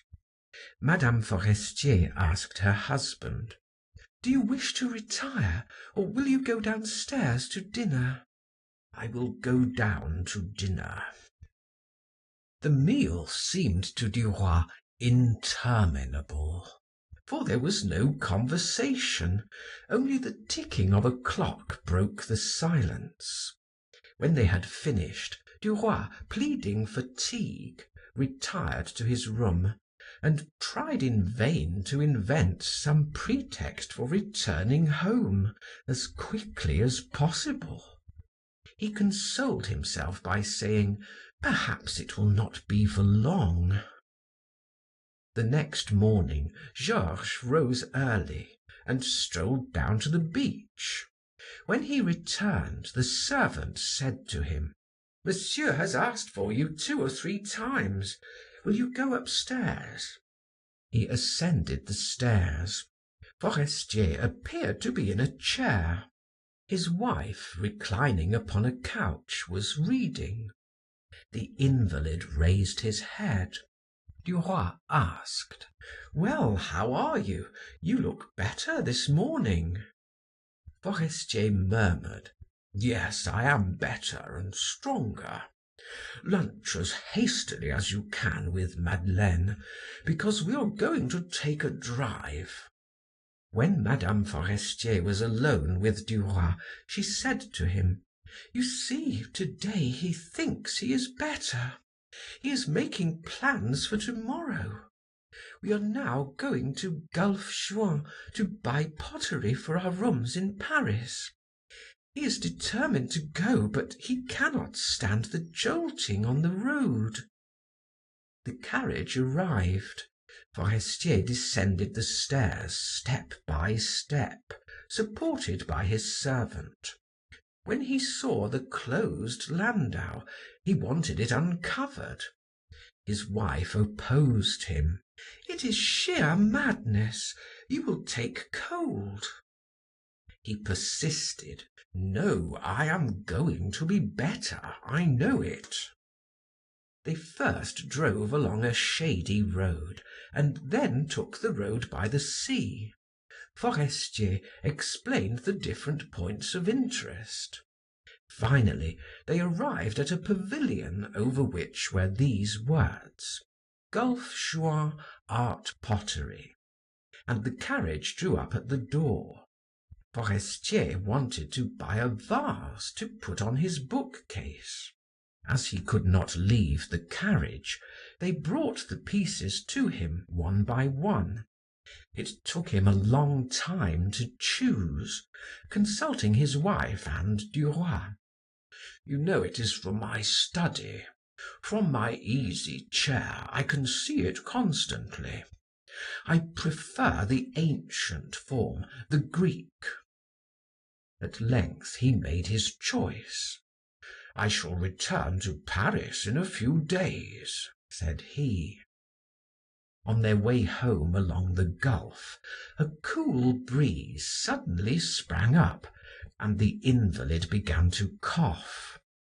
At first it was nothing, only a slight attack, but it grew worse and turned to a sort of hiccup, a rattle. Forestier choked, and every time he tried to breathe, he coughed violently. Nothing quieted him. He had to be carried from the landau to his room. The heat of the bed did not stop the attack, which lasted until midnight. The first words the sick man uttered were to ask for a barber, for he insisted on being shaved every morning. He rose to be shaved, but was obliged to go to bed at once, and began to breathe so painfully that Madame Forestier, in a fright, woke Duroy and asked him to fetch the doctor. He returned almost immediately with Dr. Gavin, who prescribed for the sick man. When the journalist asked him his opinion, he said, "It is the final stage. He will be dead tomorrow morning. Prepare that poor young wife, and send for a priest. I can do nothing more. However, I am entirely at your disposal." Duroy went to Madame Forestier. "He is going to die. The doctor advises me to send for a priest. What will you do?" She hesitated a moment and then said slowly, "I will go and tell him that the cure wishes to see him. Will you be kind enough to procure one who will require nothing but the confession, and who will not make much fuss?" The young man brought with him a kind old priest, who accommodated himself to circumstances. When he had entered the death chamber, Madame Forestier went out and seated herself with Duroy in an adjoining room. "That has upset him," said she. "When I mentioned the priest to him, his face assumed a scared expression. He knew that the end was near. I shall never forget his face."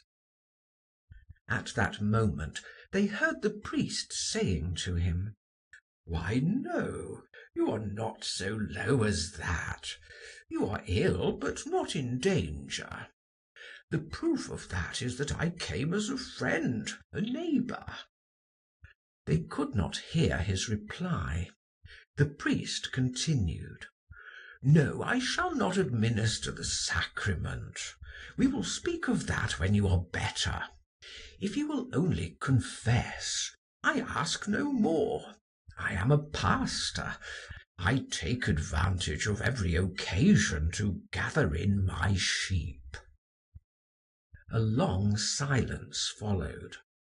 Then suddenly the priest said, in the tone of one officiating at the altar, "The mercy of God is infinite. Repeat the Confiteor, my son. Perhaps you have forgotten it. I will help you. Repeat with me. Confiteor Deo omnipotenti, Beata Mariae semper Virgini." He paused from time to permit the dying man to catch up to him. Then he said, "Now confess." The sick man murmured something. The priest repeated, "You have committed sins. Of what kind, my son?" The young woman rose and said simply, "Let us go into the garden. We must not listen to his secrets." They seated themselves upon a bench before the door, beneath a blossoming rose bush. After several moments of silence, Duroy asked, "Will it be some time before you return to Paris?" "No," she replied. "When all is over, I will go back." "In about 10 days?" "Yes, at most." He continued, "Charles has no relatives, then?" "None, save cousins. His father and mother died when he was very young." In the course of a few minutes, the servant came to tell them that the priest had finished. and together they ascended the stairs. Forestier seemed to have grown thinner since the preceding day.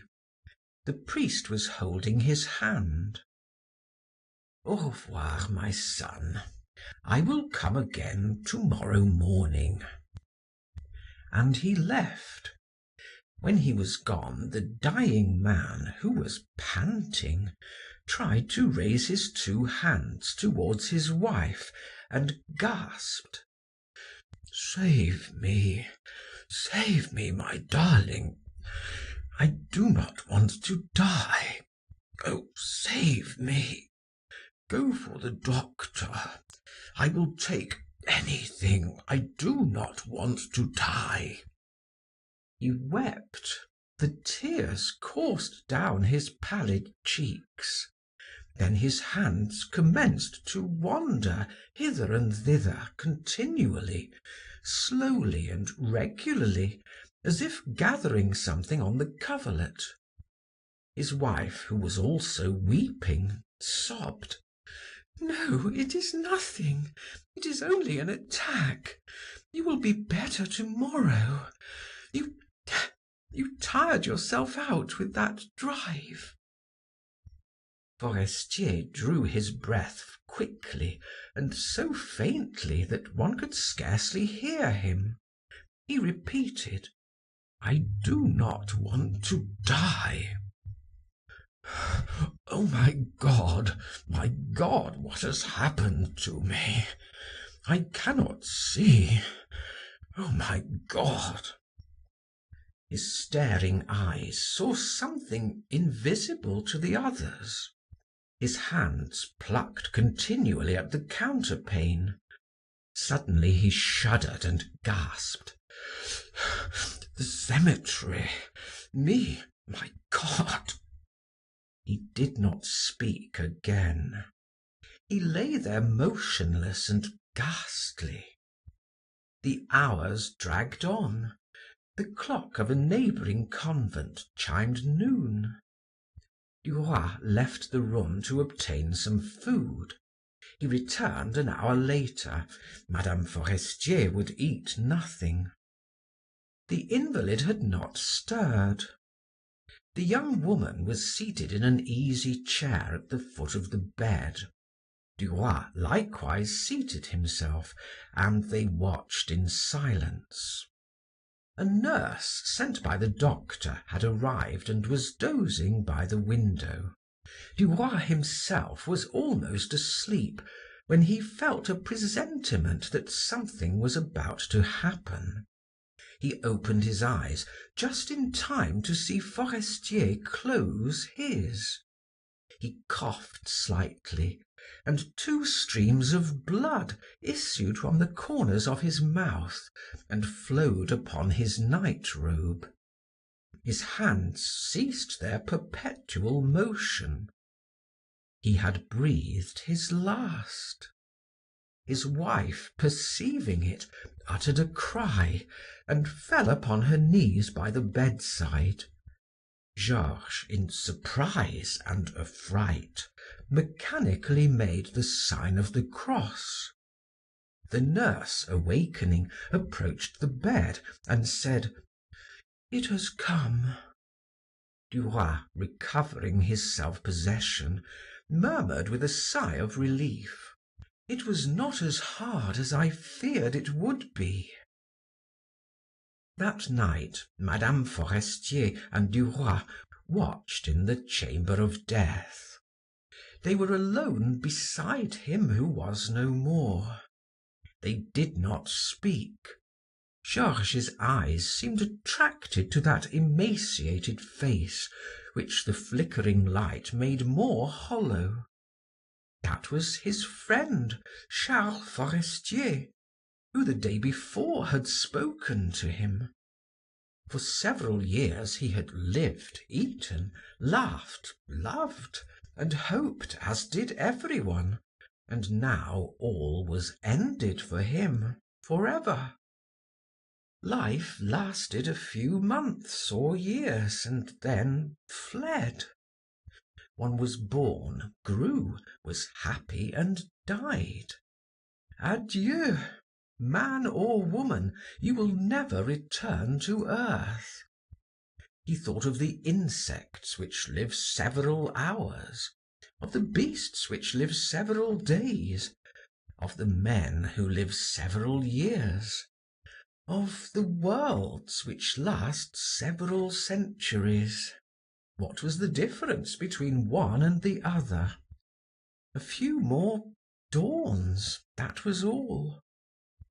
Duroy turned away his eyes in order not to see the corpse. Madame Forestier's head was bowed. Her fair hair enhanced the beauty of her sorrowful face. The young man's heart grew hopeful. Why should he lament when he had so many years still before him? He glanced at the handsome widow. How had she ever consented to marry that man? Then he pondered upon all the hidden secrets of their lives.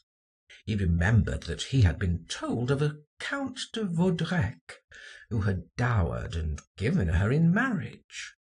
What would she do now? Whom would she marry? Had she projects, plans? He would have liked to know. Why that anxiety as to what she would do? Georges questioned himself, and found that it was caused by a desire to win her for himself. Why should he not succeed? He was positive that she liked him. She would have confidence in him, for she knew that he was intelligent, resolute, tenacious. Had she not sent for him? Was not that a kind of avowal? He was impatient to question her, to find out her intentions.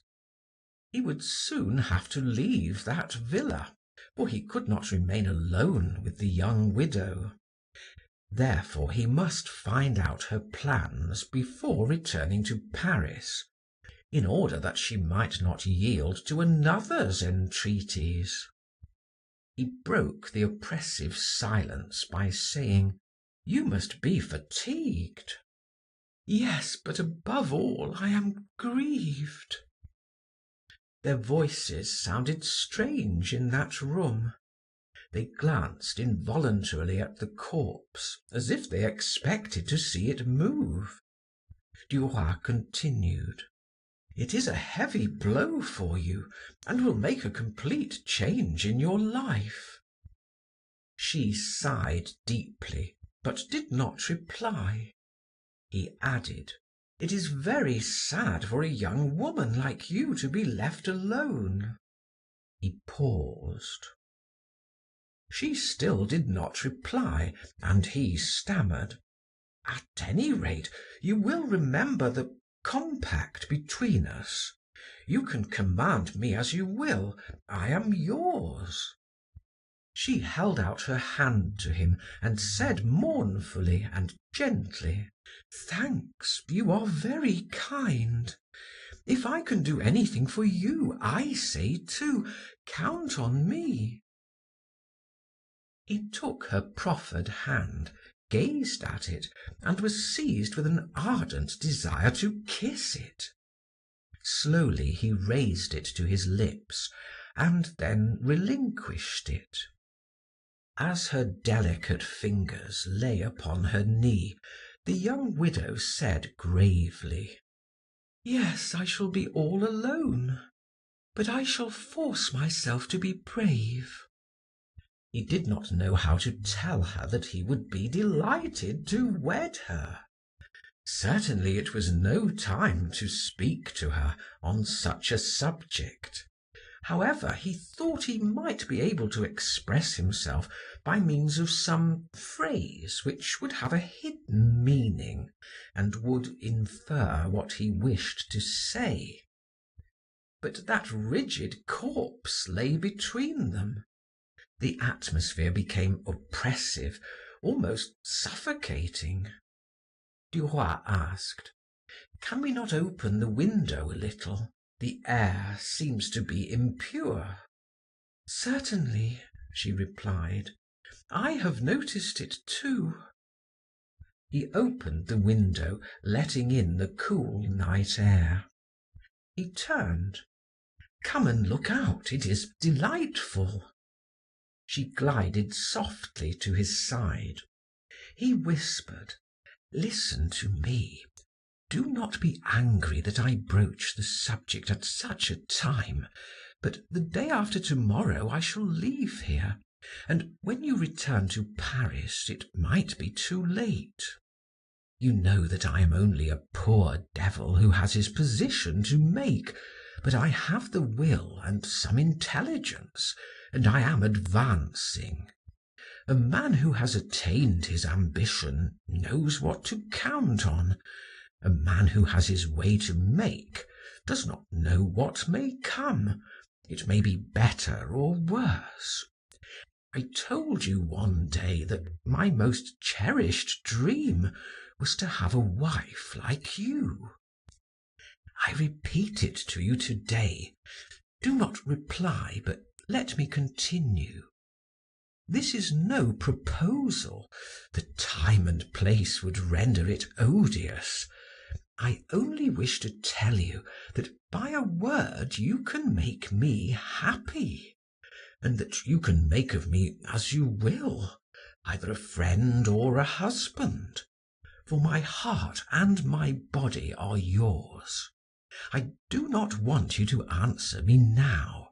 I do not wish to speak any more on the subject here. When we meet in Paris, you can tell me your decision." He uttered those words without glancing at her, and she seemed not to have heard them, for she stood by his side motionless, staring vaguely and fixedly at the landscape before her, bathed in moonlight. At length she murmured, "It is rather chilly," and turned towards the bed. Duroy followed her. They did not speak, but continued their watch. Toward midnight, Georges fell asleep. At daybreak the nurse entered, and he started up. Both he and Mme. Forestier retired to their rooms to obtain some rest. At 11 o'clock they rose and lunched together, while through the open window was wafted the sweet, perfumed air of spring. After lunch, Mme. Forestier proposed that they take a turn in the garden. As they walked slowly along, she suddenly said, without turning her head toward him, in a low, grave voice: "Listen to me, my dear friend. I have already reflected upon what you proposed to me, and I cannot allow you to depart without a word of reply. I will, however, say neither yes nor no. We will wait. We will see. We will become better acquainted. You must think it well over, too. Do not yield to an impulse. I mention this to you before even poor Charles is buried, because it is necessary, after what you have said to me, that you should know me as I am, in order not to cherish the hope you expressed to me any longer, if you are not a man who can understand and bear with me. Now listen carefully. Marriage to me is not a chain, but an association. I must be free, entirely unfettered in all my actions, my coming and my going. I can tolerate neither control, jealousy, nor criticism as to my conduct. I pledge my word, however, never to compromise the name of the man I marry, nor to render him ridiculous in the eyes of the world. But that man must promise to look upon me as an equal, an ally, and not as an inferior, or as an obedient, submissive wife. My ideas, I know, are not like those of other people, but I shall never change them. Do not answer me, it would be useless. We shall meet again and talk it all over later. Now take a walk. I shall return to him. Good-bye until tonight." He kissed her hand and left her without having uttered a word. That night they met at dinner. Directly after the meal they sought their rooms, worn out with fatigue. Charles Forestier was buried the next day in the cemetery at Cannes without any pomp, and Georges returned to Paris by the express which left at 1:30. Madame Forestier accompanied him to the station. They walked up and down the platform, awaiting the hour of departure and conversing on indifferent subjects. The train arrived. The journalist took his seat. A porter cried, "Marseille, Lyon, Paris, all aboard." The locomotive whistled and the train moved slowly out of the station. The young man leaned out of the carriage and looked at the youthful widow standing on the platform, gazing after him. Just as she was disappearing from his sight, he threw her a kiss, which she returned with a more discreet wave of her hand. End of chapter 8. Chapter 9. Marriage, Part 1. Georges Duroy resumed his old habits. Installed in the cosy apartments on Rue de Constantinople, his relations with Madame de Marelle became quite conjugal. Madame Forestier had not returned. She lingered at Cannes. He, however, received a letter from her, announcing her return about the middle of April, but containing not a word as to their parting. He waited. He was resolved to employ every means to marry her if she seemed to hesitate. He had faith in his good fortune, in that power of attraction which he felt within him, a power so irresistible that all women yielded to it. At length a short note admonished him that the decisive moment had arrived. "I am in Paris. Come to see me. Madeleine Forestier." Nothing more. He received it at 9 o'clock. At 3 o'clock of the same day he called at her house. She extended both hands to him with a sweet smile, and they gazed into each other's eyes for several seconds. Then she murmured, "How kind of you to come." He replied, "I should have come whensoever you bade me." They sat down. She inquired about the Walters, his associates, and the newspaper. "I miss that very much," said she. "I had become a journalist in spirit. I like the profession." She paused. He fancied he saw in her smile, in her voice, in her words, a kind of invitation, and although he had resolved not to hasten matters, he stammered, "Well, why do you not resume that profession under the name of Duroy?" She became suddenly serious, and placing her hand on his arm, she said, "Do not let us speak of that yet." Divining that she would accept him, he fell upon his knees and passionately kissed her hands, saying, "Thank you, thank you, how I love you." She rose. She was very pale. Duroy kissed her brow. When she had disengaged herself from his embrace, she said gravely, "Listen, my friend, I have not yet fully decided, but my answer may be yes. You must wait patiently, however, until I disclose the secret to you." He promised and left her, his heart overflowing with joy. He worked steadily, spent little, tried to save some money that he might not be without a sou at the time of his marriage, and became as miserly as he had once been prodigal. Summer glided by, then autumn, and no one suspected the tie existing between Duroy and Madame Forestier, for they seldom met in public. One evening Madeleine said to him, "You have not yet told Madame de Marelle our plans." "No, my dear. As you wished to keep them secret, I have not mentioned them to a soul." "Very well, there is plenty of time. I will tell the Walters." She turned away her head and continued, "If you wish, we can be married the beginning of May."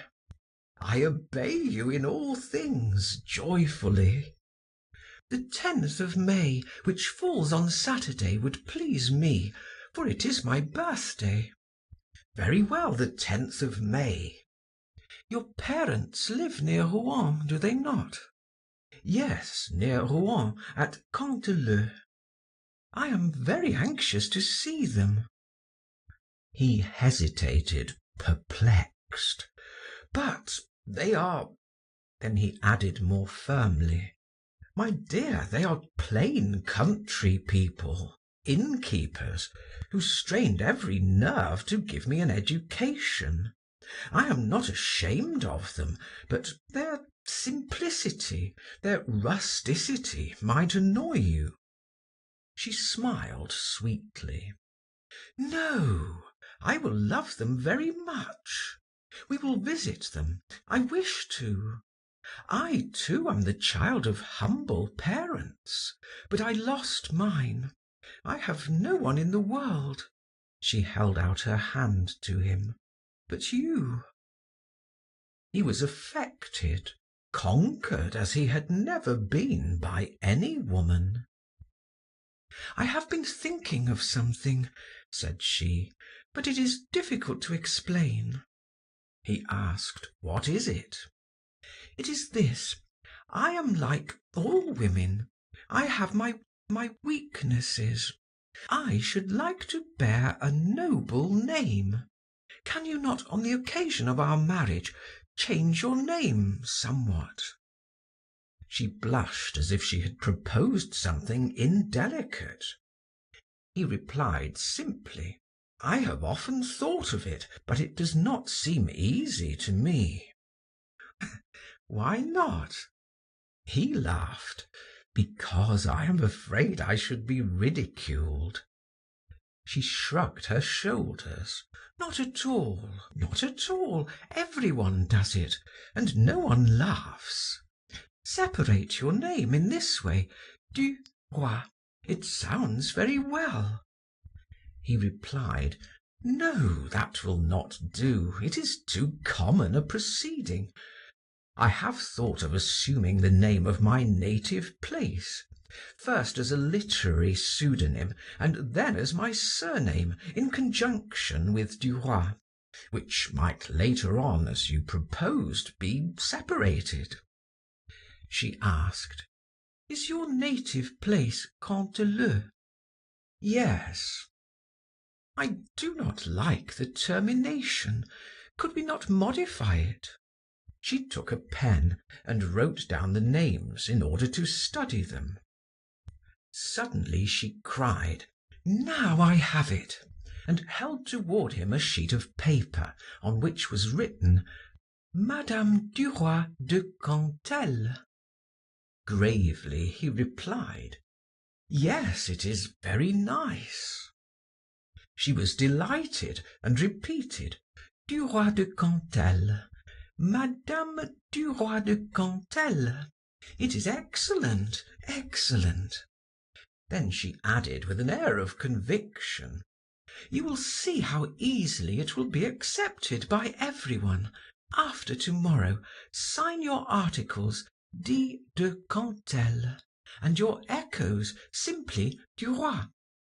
That is done on the press every day, and no one will be surprised to see you take a nom de plume. What is your father's name?" "Alexandre." She murmured "Alexandre" 2 or 3 times in succession. Then she wrote upon a blank sheet: "Monsieur and Madame Alexandre Duroy de Cantel announce the marriage of their son, Monsieur Georges Duroy de Cantel, with Madame Forestier." She examined her writing, and, charmed with the effect, exclaimed: "With a little method, one can succeed in anything." When Georges reached the street, resolved to call himself henceforth Duroy, or even Duroy de Cantel, it seemed to him that he was of more importance. He swaggered more boldly, held his head more erect, and walked as he thought gentlemen should. He felt a desire to inform the passers-by. "My name is Duroy de Cantel." Scarcely had he entered his apartments when the thought of Mme. de Marelle rendered him uneasy, and he wrote to her immediately, appointing a meeting for the following day. "It will be hard," thought he. "There will be a quarrel, surely." The next morning he received a telegram from Madame, informing him that she would be with him at 1 o'clock. He awaited her impatiently, determined to confess at once, and afterward to argue with her, to tell her that he could not remain a bachelor indefinitely, and that as Monsieur de Marelle persisted in living, he had been compelled to choose someone else as a legal companion. When the bell rang, his heart gave a bound. Mme. de Marelle entered and cast herself into his arms, saying: "Good afternoon, Bel Ami." Perceiving that his embrace was colder than usual, she glanced up at him and asked: "What ails you?" "Take a seat," said he. "We must talk seriously." She seated herself without removing her hat, and waited. He cast down his eyes. He was preparing to commence. Finally he said slowly: "My dear friend, you see that I am very much perplexed, very sad, and very much embarrassed by what I have to confess to you. I love you with all my heart, and the fear of giving you pain grieves me more than what I have to tell you." She turned pale, trembled, and asked: "What is it? Tell me quickly." He said sadly but resolutely: "I am going to be married." She sighed like one about to lose consciousness. Then she gasped, but did not speak. He continued: "You cannot imagine how much I suffered before taking that resolution. But I have neither position nor money. I am alone in Paris. I must have near me someone who can counsel, comfort, and support me. What I need is an associate, an ally, and I have found one." He paused, hoping that she would reply, expecting an outburst of furious rage, reproaches, and insults. She pressed her hand to her heart and breathed with difficulty. He took the hand resting on the arm of the chair, but she drew it away and murmured as if stupefied: "Oh, my God!" He fell upon his knees before her, without, however, venturing to touch her, more moved by her silence than he would have been by her anger. "Clo, my little Clo, you understand my position. Oh, if I could have married you, what happiness it would have afforded me! But you were married. What could I do? Just think of it. I must make my way in the world, and I can never do so as long as I have no domestic ties. If you knew, there are days when I should like to kill your husband." He spoke in a low, seductive voice. He saw 2 tears gather in Mme. de Marelle's eyes and trickle slowly down her cheeks. He whispered: "Do not weep, Clo, do not weep, I beseech you. You break my heart." She made an effort to appear dignified and haughty, and asked, though somewhat unsteadily: "Who is it?" For a moment he hesitated before he replied: "Madeleine Forestier."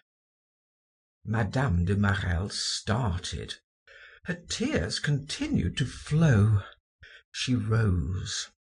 Duroy saw that she was going to leave him without a word of reproach or pardon, and he felt humbled, humiliated. He seized her gown and implored: "Do not leave me thus." She looked at him with that despairing, tearful glance, so charming and so touching, which expresses all the misery pent up in a woman's heart, and stammered: "I have nothing to say. I can do nothing. You are right. You have made a good choice." And disengaging herself, she left the room. With a sigh of relief at escaping so easily, he repaired to Mme. Forestier's, who asked him: "Have you told Mme. de Marelle?" He replied calmly: "Yes." "Did it affect her?" "Not at all. On the contrary, she thought it an excellent plan." The news was soon noised abroad. Some were surprised, others pretended to have foreseen it, and others again smiled, inferring that they were not at all astonished. The young man who signed his articles, dit de Cantel, his echoes, Duroy, and his political sketches, Duroy, spent the best part of his time with his betrothed, who had decided that the day fixed for the wedding should be kept secret, that the ceremony should be celebrated in the presence of witnesses only, that they should leave the same evening for Rouen, and that the day following they should visit the journalist's aged parents and spend several days with them. Duroy had tried to persuade Madeleine to abandon that project, but not succeeding in his efforts, he was finally compelled to submit. End of chapter 9, part 1. Chapter 9. Marriage, part 2. The 10th of May arrived. Thinking a religious ceremony unnecessary, as they had issued no invitations, the couple were married at a magistrate's and took the 6 o'clock train for Normandy. As the train glided along, Duroy, sitting in front of his wife, took her hand, kissed it, and said: "When we return, we will dine at Chatou sometimes." She murmured: "We shall have a great many things to do." in a tone which seemed to say, "We must sacrifice pleasure to duty." He retained her hand, wondering anxiously how he could manage to caress her. He pressed her hand slightly, but she did not respond to the pressure. He said, "It seems strange that you should be my wife." She appeared surprised. "Why?" "I do not know. It seems droll. I want to embrace you, and I am surprised that I have the right." She calmly offered him her cheek, which he kissed as he would have kissed his sister's. He continued, "The first time I saw you, you remember, at that dinner to which I was invited at Forestier's, I thought, sacristi, if I could only find a wife like that. And now I have one." She glanced at him with smiling eyes. He said to himself, "I am too cold. I am stupid. I should make more advances." And he asked, "How did you make Forestier's acquaintance?" She replied with provoking archness, "Are we going to Rouen to talk of him?" He colored. "I am a fool. You intimidate me." She was delighted. "I? Impossible." He seated himself beside her. She exclaimed, "Ah, a stag!"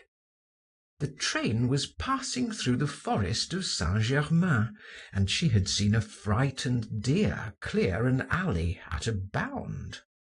As she gazed out of the open window, Duroy, bending over her, pressed a kiss upon her neck. For several moments she remained motionless. Then raising her head, she said, "You tickle me, stop." But he did not obey her. She repeated, "Stop, I say." He seized her head with his right hand, turned it toward him, and pressed his lips to hers. She struggled, pushed him away, and repeated, "Stop." He did not heed her. With an effort she freed herself, and rising, said, "Georges, have done. We are not children. We shall soon reach Rouen." "Very well," said he gaily, "I will wait." Reseating herself near him, she talked of what they would do on their return. They would keep the apartments in which she had lived with her first husband, and Duroy would receive Forestier's position on La Vie Française. In the meantime, forgetting her injunctions and his promise, he slipped his arm around her waist, pressed her to him, and murmured, "I love you dearly, my little Mad." The gentleness of his tone moved the young woman, and leaning toward him, she offered him her lips. As she did so, a whistle announced the proximity of the station. Pushing back some stray locks upon her temples, she exclaimed, "We are foolish." He kissed her hands feverishly and replied, "I adore you, my little Mad." On reaching Rouen, they repaired to a hotel where they spent the night. The following morning, when they had drunk the tea placed upon the table in their room, Duroy clasped his wife in his arms and said, "My little Mad, I feel that I love you very, very much." She smiled trustfully and murmured as she returned his kisses, "I love you too, a little." The visit to his parents worried Georges, although he had prepared his wife. He began again. "You know they are peasants, real, not sham comic opera peasants." She smiled. I know it, you have told me often enough. We shall be very uncomfortable. There is only a straw bed in my room.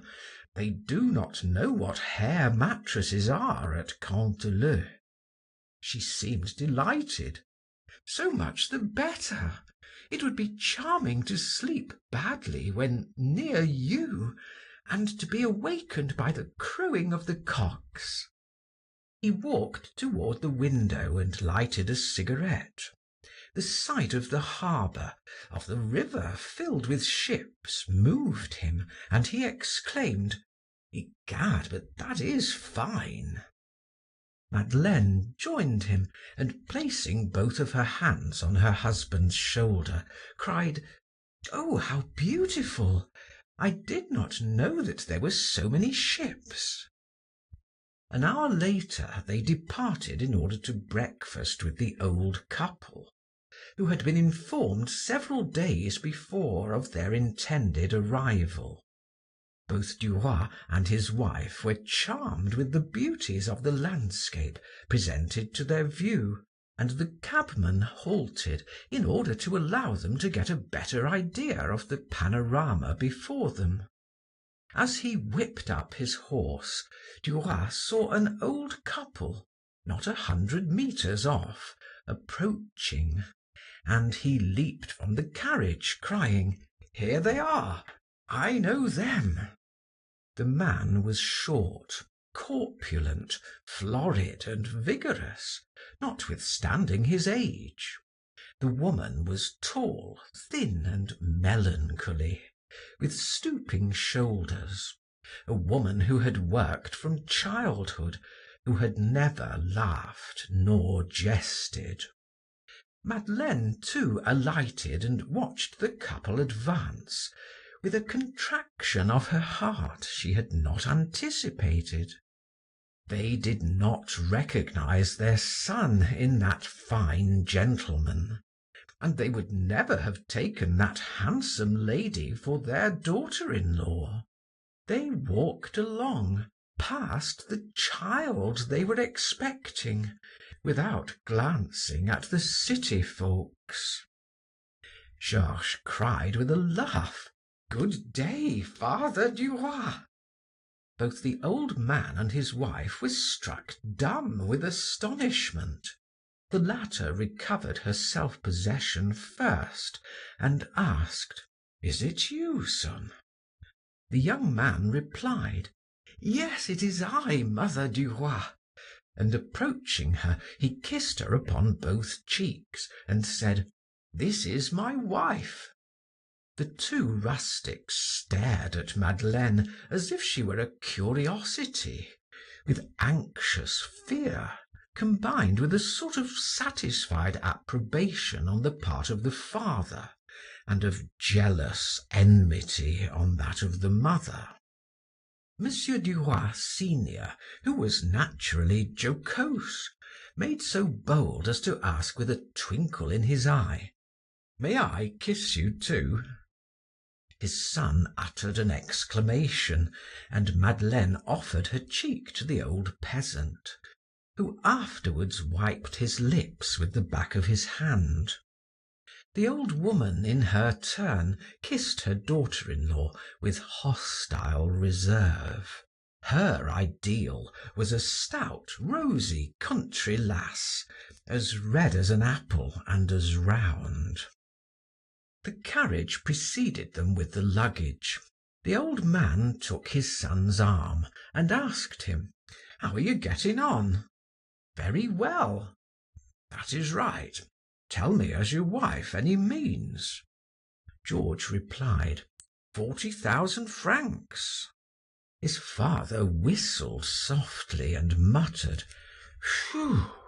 Then he added, "She is a handsome woman." He admired his son's wife, and in his day had considered himself a connoisseur.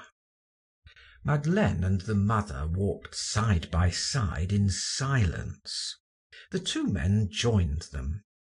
They soon reached the village, at the entrance to which stood Monsieur Duroy's tavern.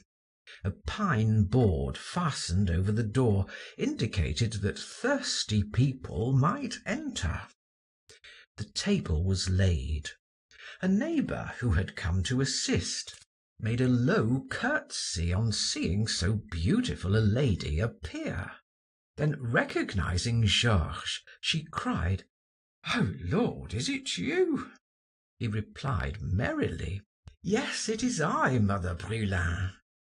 And he kissed her as he had kissed his father and mother. Then he turned to his wife. "Come into our room," said he. "You can lay aside your hat." They passed through a door to the right and entered a room paved with brick, with whitewashed walls, and a bed with cotton hangings. A crucifix above a holy water basin, and two colored prints representing Paul and Virginia beneath a blue palm tree, and Napoleon I on a yellow horse, were the only ornaments in that neat but bare room. When they were alone, Georges embraced Madeleine. "Good morning, Mad. I am glad to see the old people once more. When one is in Paris, one does not think of this place, but when one returns, one enjoys it just the same."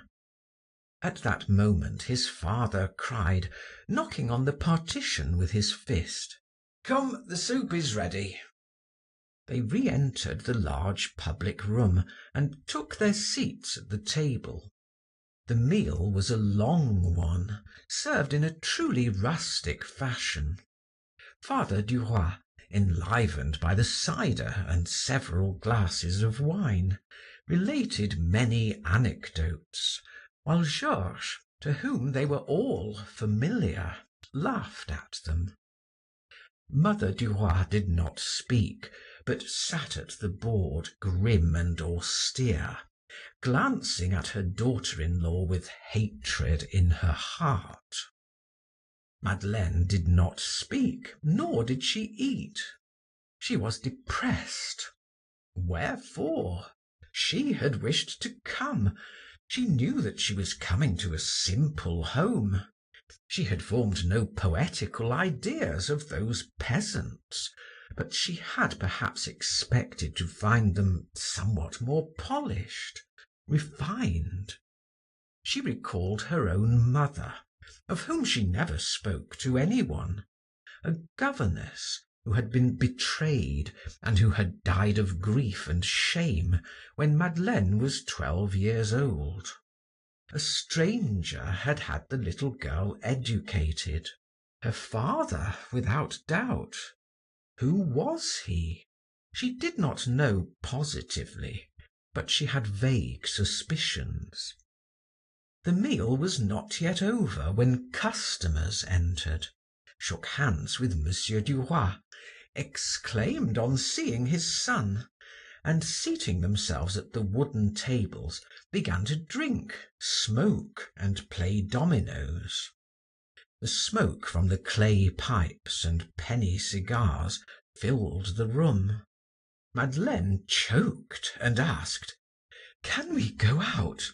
I cannot remain here any longer." Old Duroy grumbled at being disturbed.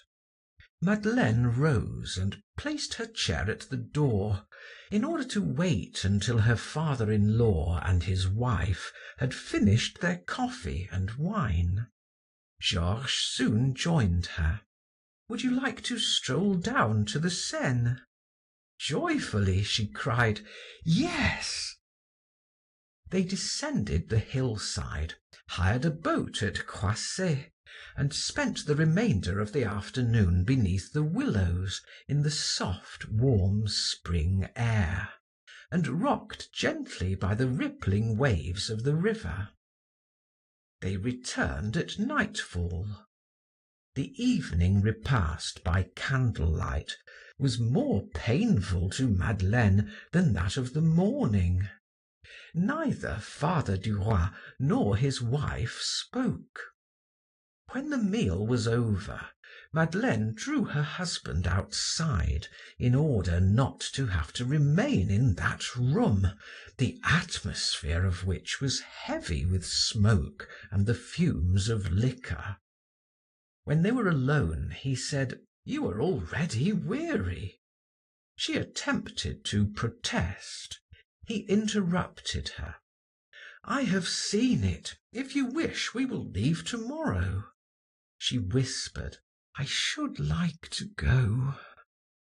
They walked along and entered a narrow path among high trees, hedged in on either side by impenetrable brushwood. She asked, "Where are we?" He replied, "In the forest, one of the largest in France."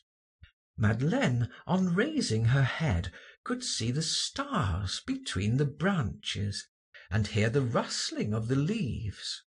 She felt strangely nervous. Why, she could not tell.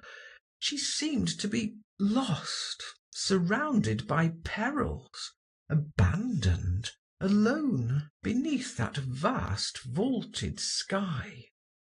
She murmured, "I am afraid. I should like to return."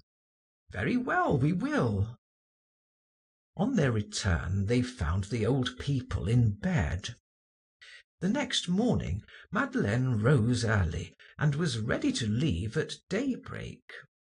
When Georges told his parents that they were going to return home, they guessed whose wish it was. His father asked simply, "Shall I see you soon again?" "Yes, in the summer-time." "Very well." His mother grumbled, "I hope you will not regret what you have done." Georges gave them 200 francs to appease them, and the cab arriving at 10 o'clock, the couple kissed the old peasants and set out. As they were descending the side of the hill, Duroy laughed. "You see," said he, "I warned you. I should, however, not have presented you to Monsieur and Madame Duroy de Cantel, senior." She laughed too, and replied, "I am charmed now. They are nice people who I'm beginning to like very much. I shall send them confections from Paris." Then she murmured, "Duroy de Cantel. We will say that we spent a week at your parents' estate." And drawing near him, she kissed him, saying, "Good morning, Georges." He replied, "Good morning, Madeleine," as he slipped his arm around her waist. End of chapter 9. Chapter 10. Jealousy. The Duroys had been in Paris 2 days, and the journalist had resumed work. He had given up his own especial province to assume that of forestier, and to devote himself entirely to politics. On this particular evening, he turned his steps toward home with a light heart. As he passed a florist's on Rue Notre-Dame de Lorette, he bought a bouquet of half-open roses for Madeleine. Having forgotten his key, on arriving at his door, he rang, and the servant answered his summons. Georges asked, "Is Madame at home?" "Yes, sir."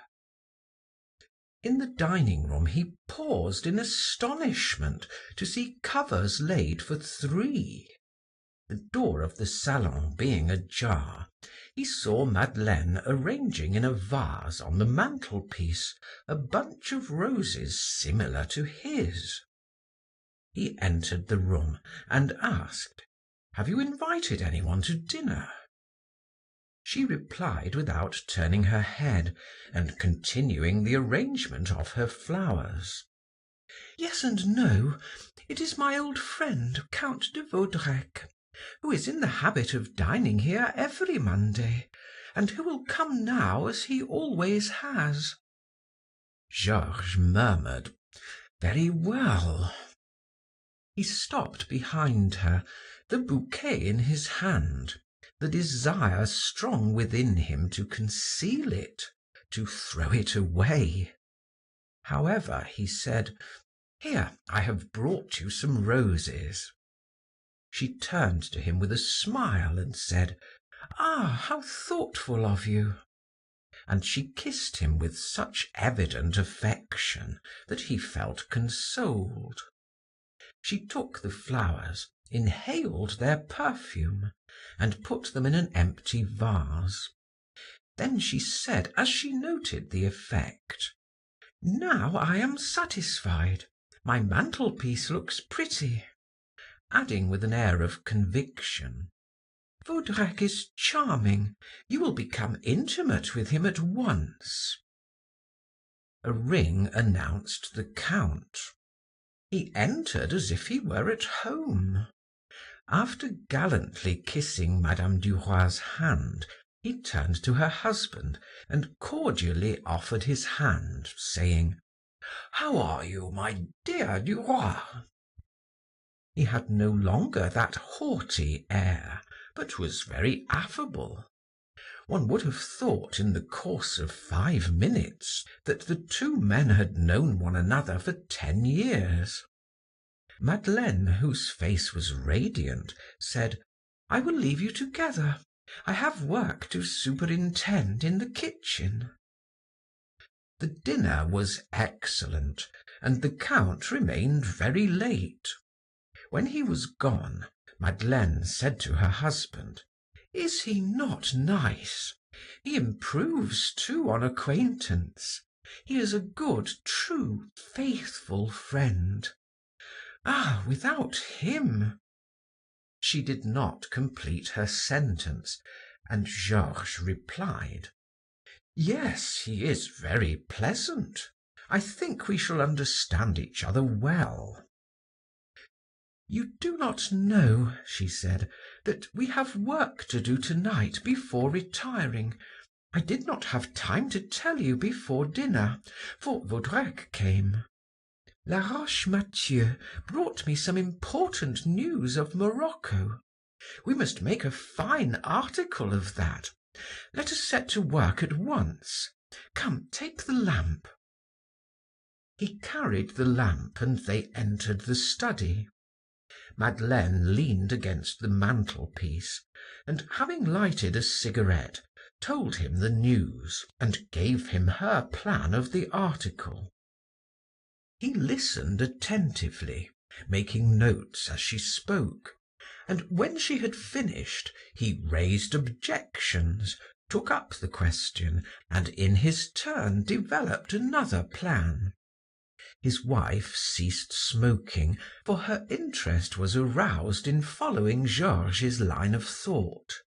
From time to time she murmured, "Yes, yes, very good, excellent, very forcible." And when he had finished speaking, she said, "Now let us write."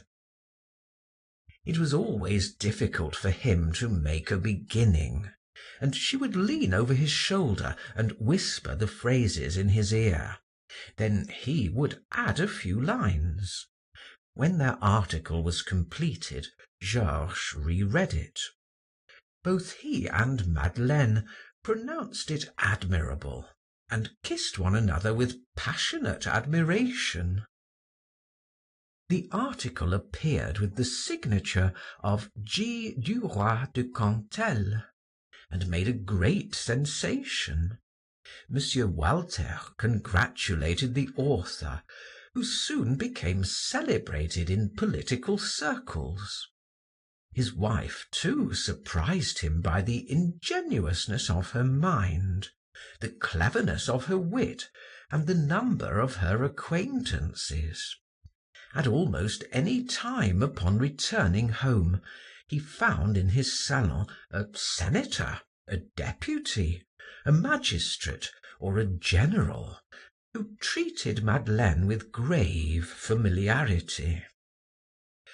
Deputy Laroche Mathieu, who dined at Rue Fontaine every Tuesday, was one of the largest stockholders of Monsieur Walter's paper, and the latter's colleague and associate in many business transactions.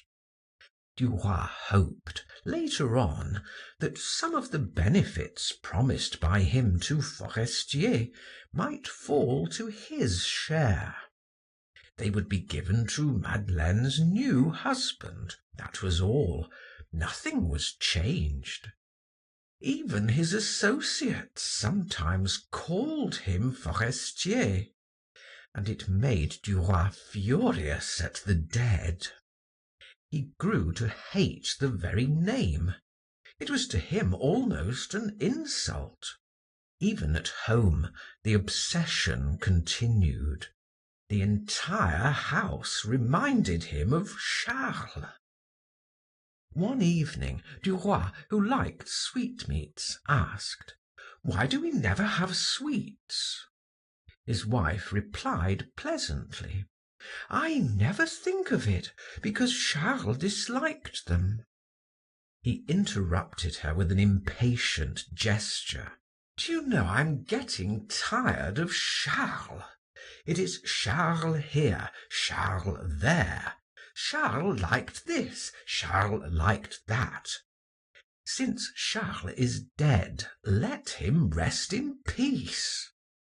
Madeleine ascribed her husband's burst of ill humor to puerile jealousy, but she was flattered and did not reply.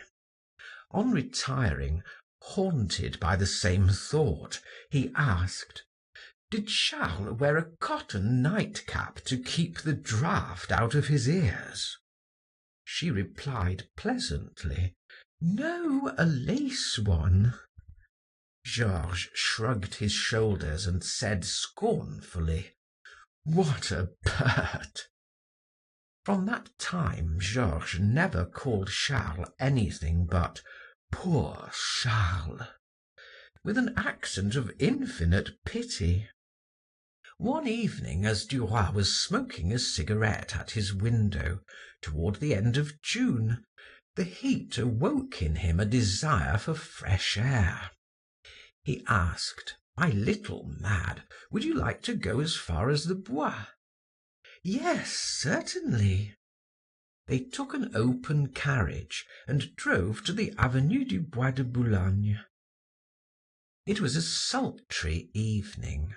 A host of cabs lined the drive, one behind another.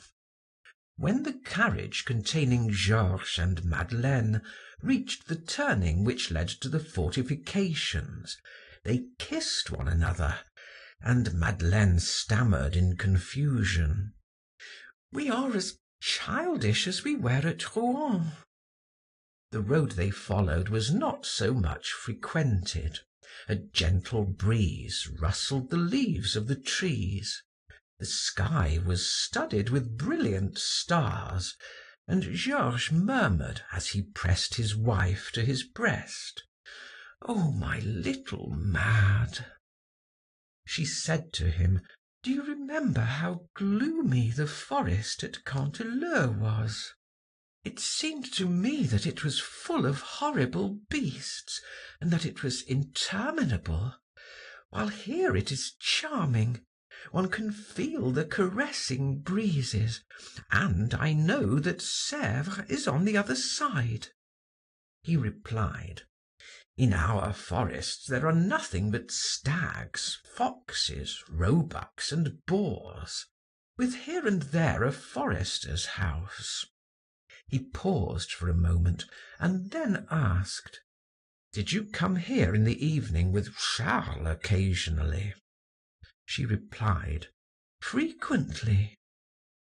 He felt a desire to return home at once. Forestier's image haunted him, however. He could think of nothing else. The carriage rolled on toward the Arc de Triomphe and joined the stream of carriages returning home. As Georges remained silent, his wife, who divined his thoughts, asked in her soft voice. "Of what are you thinking? For half an hour you have not uttered a word." He replied with a sneer, "I am thinking of all those fools who kiss one another, and I believe truly that there is something else to be done in life." She whispered, "Yes, but it is nice sometimes. It is nice when one has nothing better to do." Georges's thoughts were busy with the dead. He said to himself angrily, "I am foolish to worry, to torment myself as I have done." After remonstrating thus with himself, he felt more reconciled to the thought of Forestier, and felt like exclaiming, "Good evening, old fellow." Madeleine, who was bored by his silence, asked, "Shall we go to Tortoni's for ices before returning home?" He glanced at her from his corner and thought, "She is pretty. So much the better. Tit for tat, my comrade. But if they begin again to annoy me with you, it will get somewhat hot at the North Pole." Then he replied, "Certainly, my darling," and before she had time to think, he kissed her. It seemed to Madeleine that her husband's lips were icy. However, he smiled as usual, and gave her his hand to assist her to alight at the cafe.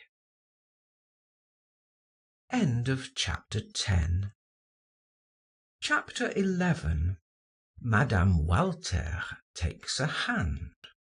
Part 1. On entering the office the following day, Duroy sought Boisrenard and told him to warn his associates not to continue the farce of calling him Forestier, or there would be war. When Duroy returned an hour later, no one called him by that name. From the office he proceeded to his home, and hearing the sound of ladies' voices in the drawing room, he asked the servant, "Who is here?" "Madame Walter and Madame de Marelle," was the reply. His heart pulsated violently as he opened the door. Clotilde was seated by the fireplace. It seemed to Georges that she turned pale on perceiving him. Having greeted Madame Walter and her two daughters, seated like sentinels beside her, he turned to his former mistress. She extended her hand. He took and pressed it as if to say, "I love you still." She returned the pressure. He said, "Have you been well since we last met?" "Yes, have you, Bel Ami?" And turning to Madeleine, she added, "Will you permit me to call him Bel Ami?" "Certainly, my dear, I will permit you anything you wish." A shade of irony lurked beneath those words, uttered so pleasantly. Madame Walter mentioned a fencing match to be given at Jacques Rival's apartments, the proceeds to be devoted to charities, and in which many society ladies were going to assist. She said, "It will be very entertaining, but I am in despair, for we have no one to escort us, my husband having an engagement." Duroy offered his services at once. She accepted, saying, "My daughters and I shall be very grateful." He glanced at the younger of the two girls and thought, "Little Suzanne is not at all bad, not at all." She resembled a doll, being very small and dainty, with a well-proportioned form, a pretty, delicate face, blue-grey eyes, a fair skin, and curly flaxen hair. Her elder sister, Rose, was plain, one of those girls to whom no attention is ever paid. Her mother rose, and turning to Georges, said, "I shall count on you next Thursday at 2 o'clock." He replied, "Count upon me, madame." When the door closed upon Mme. Walter, Mme. de Marelle in her turn rose. "Au revoir, Bel Ami." This time she pressed his hand, and he was moved by that silent avowal. "I will go to see her to-morrow," thought he. Left alone with his wife, she laughed, and looking into his eyes, said, "Mme. Walter has taken a fancy to you." He replied incredulously, "Nonsense." "But I know it. She spoke of you to me with great enthusiasm. She said she would like to find 2 husbands like you for her daughters. Fortunately, she is not susceptible herself." He did not understand her, and repeated, "Susceptible herself?" She replied in a tone of conviction, "Oh, Mme. Walter is irreproachable. Her husband you know as well as I, but she is different. Still, she has suffered a great deal in having married a Jew, though she has been true to him. She is a virtuous woman." Duroy was surprised. "I thought her a Jewess." "She a Jewess? No, indeed. She is the prime mover in all the charitable movements at the Madeleine. She was even married by a priest. I am not sure but that Monsieur Walter went through the form of baptism."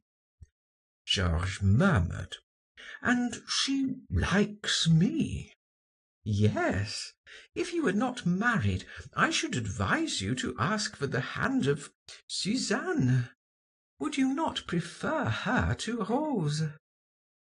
He replied as he twisted his moustache, "Oh, the mother is not so bad."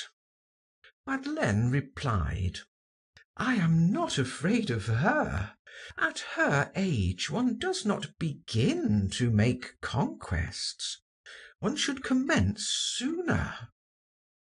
Georges thought, "If I might have had Suzanne! Ah!"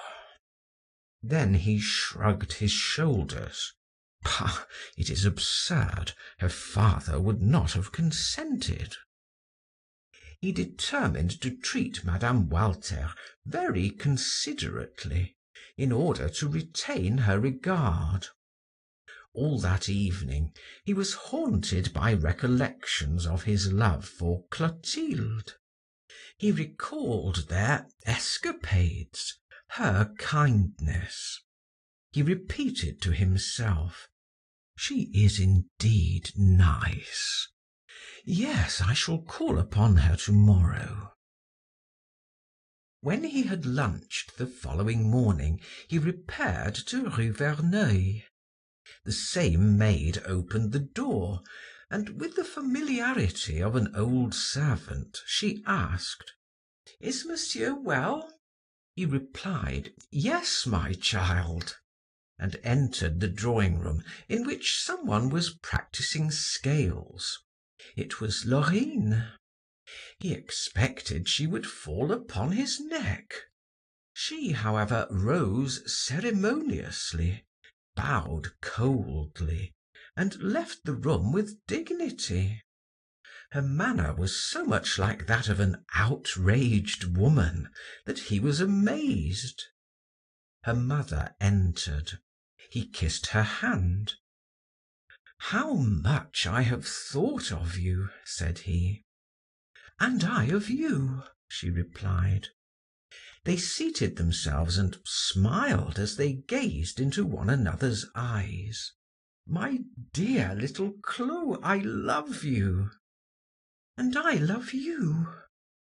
"Still you did not miss me." "Yes and no. I was grieved, but when I heard your reason, I said to myself, 'Bah, he will return to me some day.'" "I dared not come. I did not know how I should be received. I dared not, but I longed to come. Now, tell me what ails Laurine.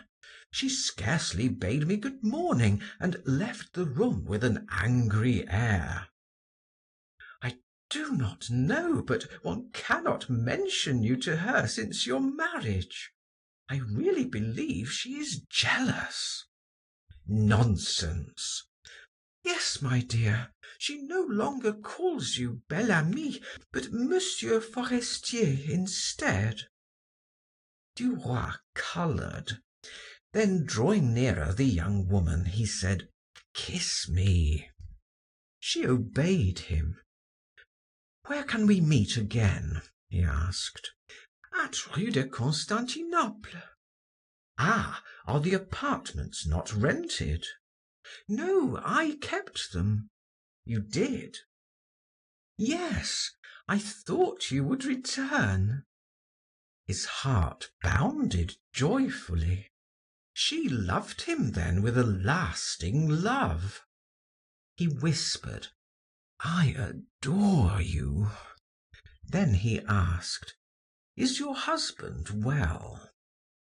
"Yes, very well. He has just been home for a month. He went away the day before yesterday." Duroy could not suppress a smile. How opportunely that always happens. She replied naively, "Yes, it happens opportunely, but he is not in the way when he is here, is he?" "That is true. He is a charming man." "How do you like your new life?" "Tolerably. My wife is a comrade, an associate, nothing more. As for my heart—" "I understand, but she is good." "Yes, she does not trouble me." He drew near Clotilde and murmured, "When shall we meet again?" "Tomorrow, if you will." "Yes, tomorrow at 2 o'clock." He rose to take his leave, somewhat embarrassed. "You know I intend to take back the rooms on Rue de Constantinople myself. I wish to. It is not necessary for you to pay for them." She kissed his hands, saying, "You may do as you like. I am satisfied to have kept them until we met again." And Duroy took his leave, very well satisfied. When Thursday came, he asked Madeleine, "Are you going to the fencing match at Rival's?" "No, I do not care about it. I will go to the Chamber of Deputies." Georges called for Mme. Walter in an open carriage, for the weather was delightful. He was surprised to find her looking so handsome and so young. Never had she appeared so fresh. Her daughter Suzanne was dressed in pink. Her sister looked like her governess. At Rival's door was a long line of carriages. Duroy offered his arm to Mme. Walter, and they entered.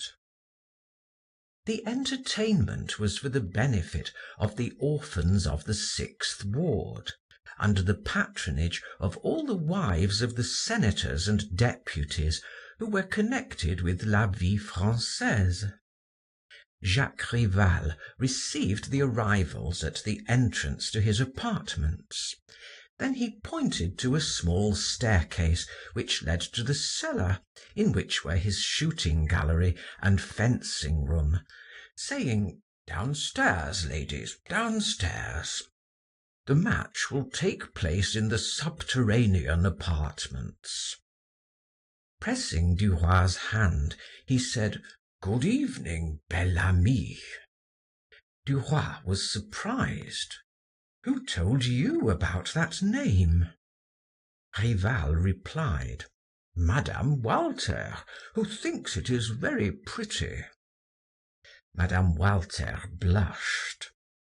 "Yes, I confess that if I knew you better, I should do as little Laurine, and I should call you Bel Ami too. It suits you admirably." Duroy laughed. "I beg you to do so, madame." She cast down her eyes. "No, we are not well enough acquainted." He murmured, "Permit me to hope that we shall become so." "Well, we shall see," said she. End of chapter 11, part 1. Chapter 11. Madame Walter takes a hand. Part 2. They descended the stairs and entered a large room, which was lighted by Venetian lanterns and decorated with festoons of gauze. Nearly all the benches were filled with ladies, who were chatting as if they were at a theatre. Madame Walter and her daughters reached their seats in the front row. Duroy, having obtained their places for them, whispered, "I shall be obliged to leave you. Men cannot occupy the seats." Madame Walter replied hesitatingly, "I should like to keep you just the same. You could tell me the names of the participants. See, if you stand at the end of the seat, you will not annoy anyone."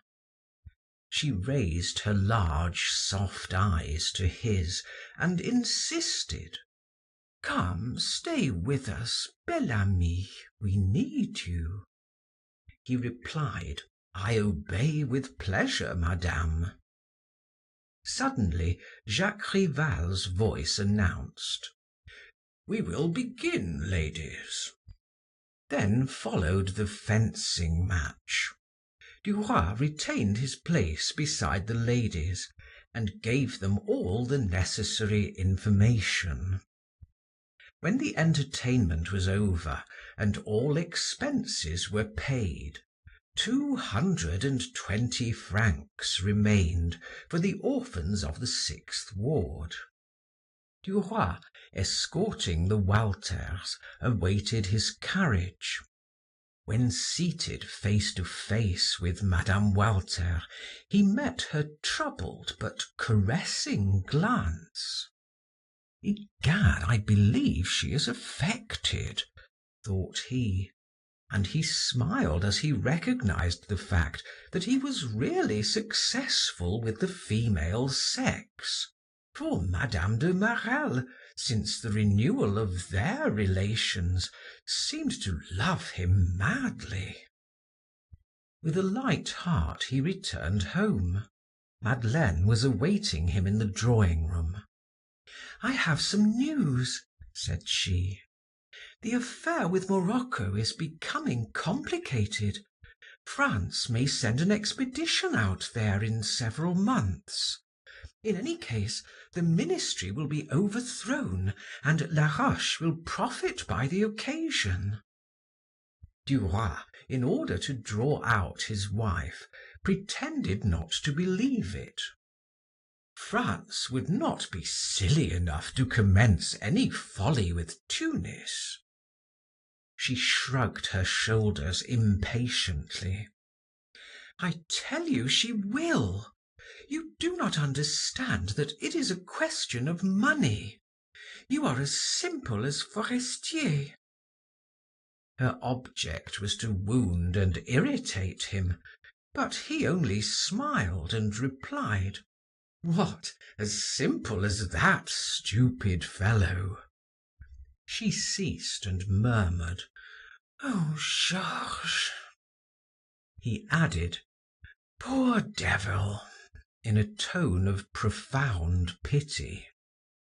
Madeleine turned her back upon him scornfully. After a moment of silence, she continued: "We shall have some company Tuesday.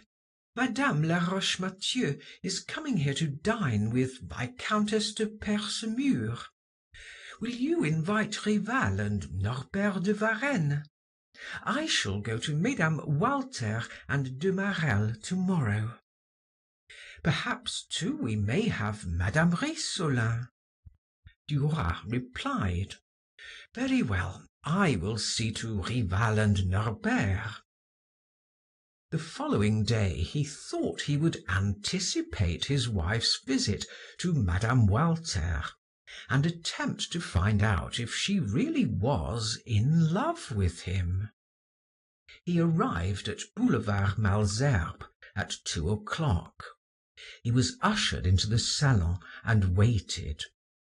Finally, Madame Walter appeared and offered him her hand cordially. "What good wind blows you here?" "No good wind, but a desire to see you. Some power has impelled me hither. I do not know why. I have nothing to say except that I have come. Here I am. Pardon the morning call and the candor of my explanation." He uttered those words with a smile upon his lips and a serious accent in his voice. In her astonishment, she stammered with a blush: "But indeed, I do not understand. You surprise me."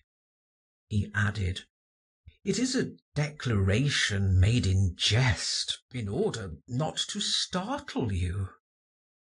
They were seated near each other.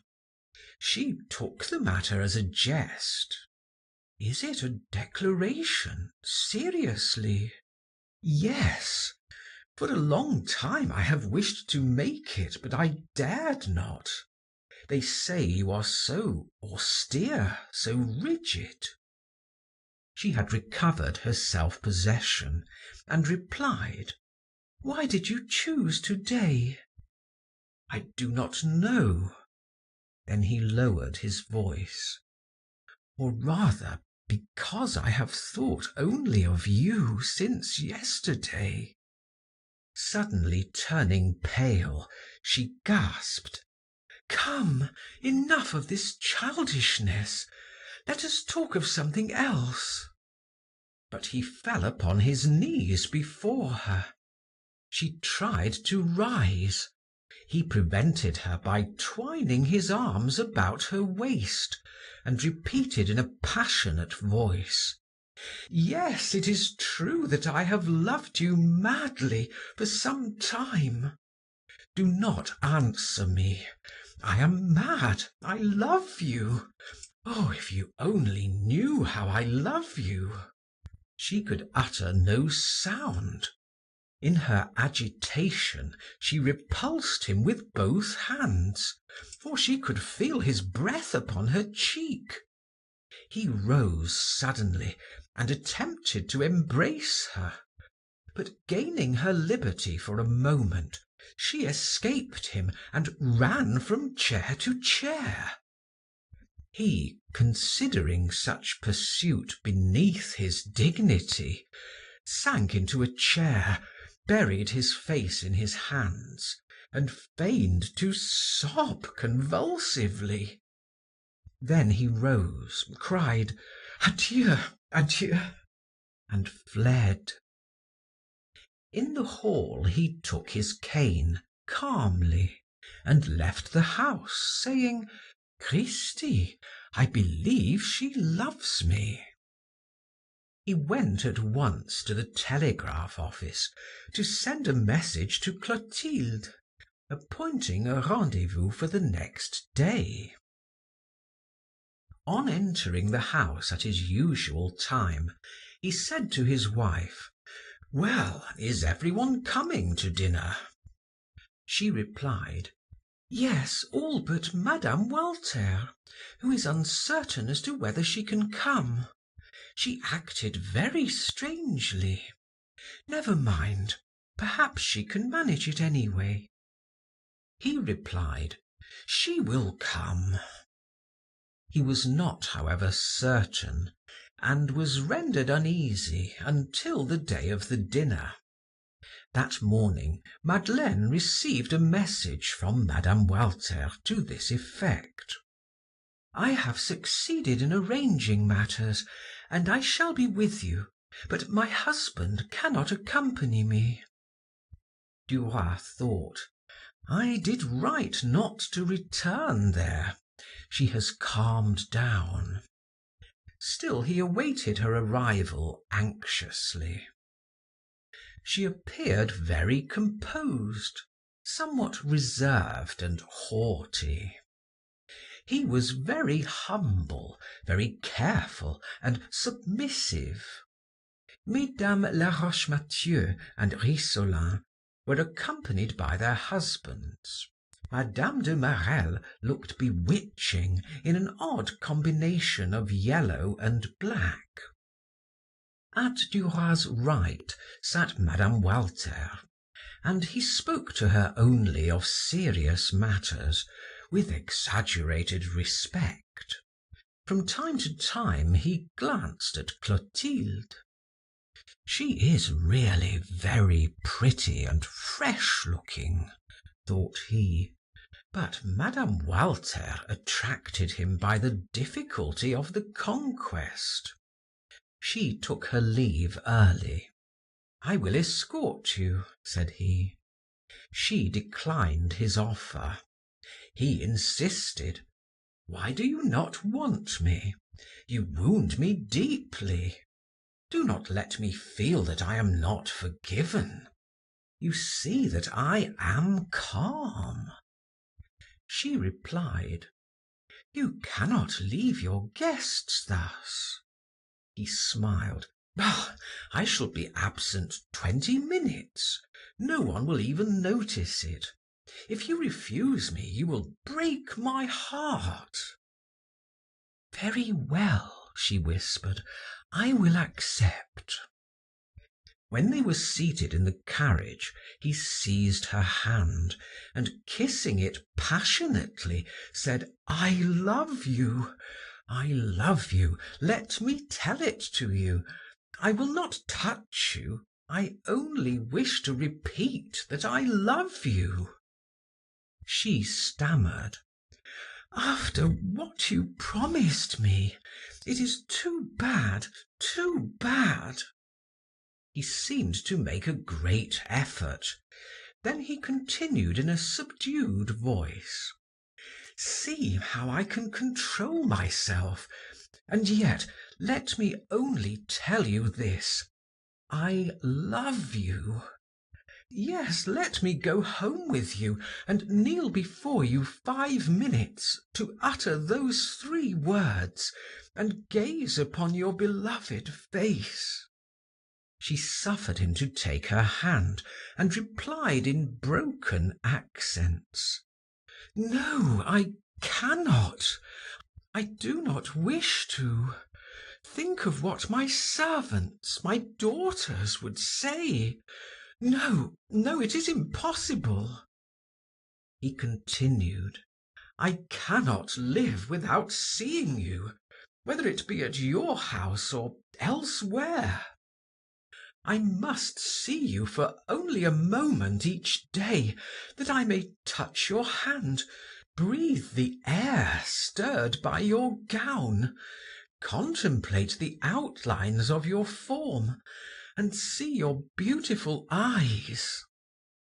She listened tremblingly to the musical language of love, and made answer: "No, it is impossible. Be silent." He spoke very low. He whispered in her ear, comprehending that it was necessary to win that simple woman gradually, to persuade her to appoint a meeting where she willed at first, and later on where he willed. "Listen, I must see you. I will wait at your door like a beggar. If you do not come down, I will come to you, but I shall see you tomorrow." She repeated, "No, do not come. I shall not receive you. Think of my daughters." "Then tell me where I can meet you. In the street, it matters not where. At any hour you wish, provided that I can see you. I will greet you, I will say I love you, and then go away." She hesitated, almost distracted. As the coupe stopped at the door, she whispered hastily, "I will be at La Trinité tomorrow at 3:30. After alighting, she said to her coachman, "Take Monsieur Duroy home." When he returned, his wife asked, "Where have you been?" He replied in a low voice, "I have been to send an important telegram." Madame de Marelle approached him. "You must take me home, Bel Ami. You know that I only dine so far from home on that condition." Turning to Madeleine, she asked, "You are not jealous?" Madame Duroy replied slowly, "No, not at all." The guests departed. Clotilde, enveloped in laces, whispered to Madeleine at the door, "Your dinner was perfect. In a short while you will have the best political salon in Paris." When she was alone with Georges, she said, "Oh, my darling Bel Ami, I love you more dearly every day." The cab rolled on, and Georges's thoughts were with Madame Walter. End of chapter 11. Chapter 12. A meeting and the result. The July sun shone upon the Place de la Trinité, which was almost deserted. Duroy drew out his watch. It was only 3 o'clock. He was half an hour too early. He laughed as he thought of the place of meeting. He entered the sacred edifice of La Trinité. The coolness within was refreshing. Here and there an old woman kneeled at prayer, her face in her hands. Duroy looked at his watch again. It was not yet 3:15. He took a seat, regretting that he could not smoke. At the end of the church, near the choir, he could hear the measured tread of a corpulent man, whom he had noticed when he entered. Suddenly, the rustle of a gown made him start. It was she. He arose and advanced quickly. She did not offer him her hand, and whispered, "I have only a few minutes. You must kneel near me so that no one will notice us." She proceeded to a side aisle, after saluting the host on the high altar, took a footstool, and kneeled down. Georges took one beside it, and when they were in the attitude of prayer, he said, "Thank you, thank you, I adore you. I should like to tell you constantly how I began to love you, how I was conquered the first time I saw you. Will you permit me some day to unburden my heart, to explain all to you?" She replied between her fingers, I am mad to let you speak to me thus, mad to have come hither, mad to do as I have done, to let you believe that this adventure can have any results. Forget it, and never speak to me of it again." She paused. He replied, "I expect nothing. I hope nothing. I love you. Whatever you may do, I will repeat it so often, with so much force and ardor, that you will finally understand me and reply, 'I love you too.'" He felt her frame tremble as she involuntarily repeated, "I love you too." He was overcome by astonishment. "Oh, my God!" she continued incoherently. "Should I say that to you? I feel guilty, despicable. I, who have 2 daughters. But I cannot. I never thought. It was stronger than I. Listen, I have never loved any other but you. I swear it. I have loved you a year in secret. I have suffered and struggled. I can no longer. I love you." She wept, and her bowed form was shaken by the violence of her emotion. Georges murmured, "Give me your hand that I may touch, may press it." She slowly took her hand from her face. He seized it, saying, "I should like to drink your tears." Placing the hand he held upon his heart, he asked, "Do you feel it beat?" In a few moments, the man Georges had noticed before passed by them. When Mme. Walter heard him near her, she snatched her fingers from Georges's clasp and covered her face with them. After the man had disappeared, Duroy asked, hoping for another place of meeting than La Trinité, "Where shall I see you tomorrow?" She did not reply. She seemed transformed into a statue of prayer. He continued, "Shall I meet you tomorrow at Parc Monceau?" She turned a livid face toward him and said unsteadily, Leave me now. Go away for only 5 minutes. I suffer too much near you. I want to pray.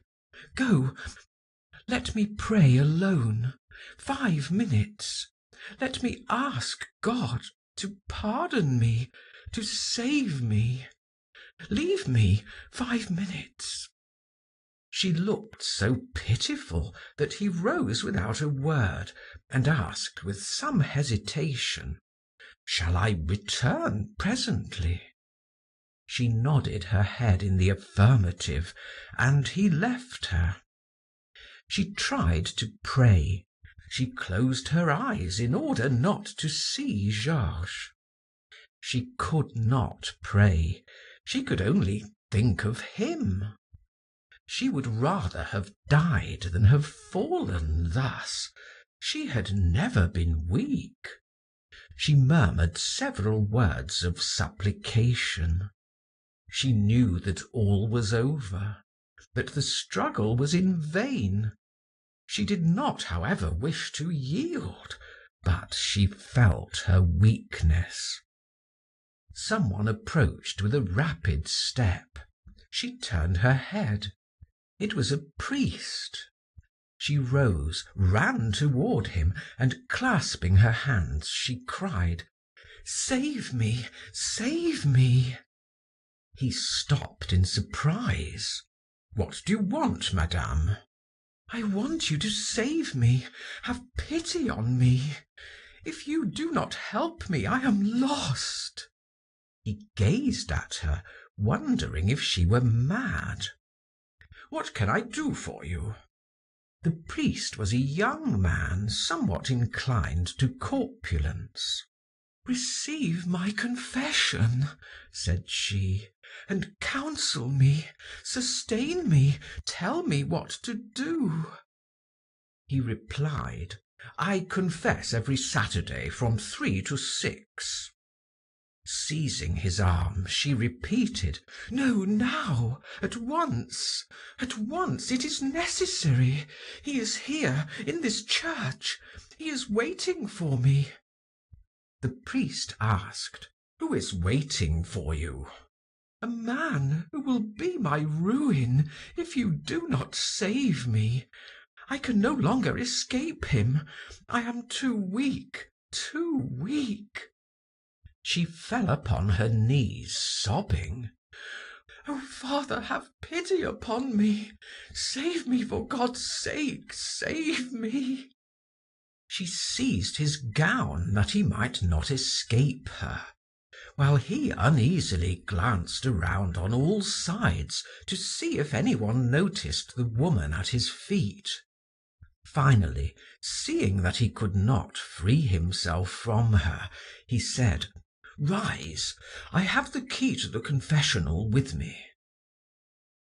Duroy, having walked around the choir, was sauntering down the nave when he met the stout, bold man wandering about, and he wondered, "What can he be doing here?"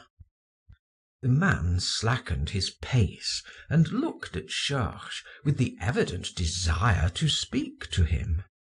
When he was near him, he bowed and said politely, "I beg your pardon, sir, for disturbing you, but can you tell me when this church was built?" Duroy replied, "I do not know. I think it is 20 or 25 years. It is the first time I have been here. I have never seen it before." Feeling interested in the stranger, the journalist continued, "It seems to me that you are examining into it very carefully." The man replied, "I am not visiting the church. I have an appointment." He paused and in a few moments added, "It is very warm outside." Duroy looked at him and suddenly thought that he resembled Forestier. "Are you from the provinces?" he asked. "Yes, I am from Rennes. And did you, sir, enter this church from curiosity?" "No, I am waiting for a lady." And with a smile upon his lips, he walked away.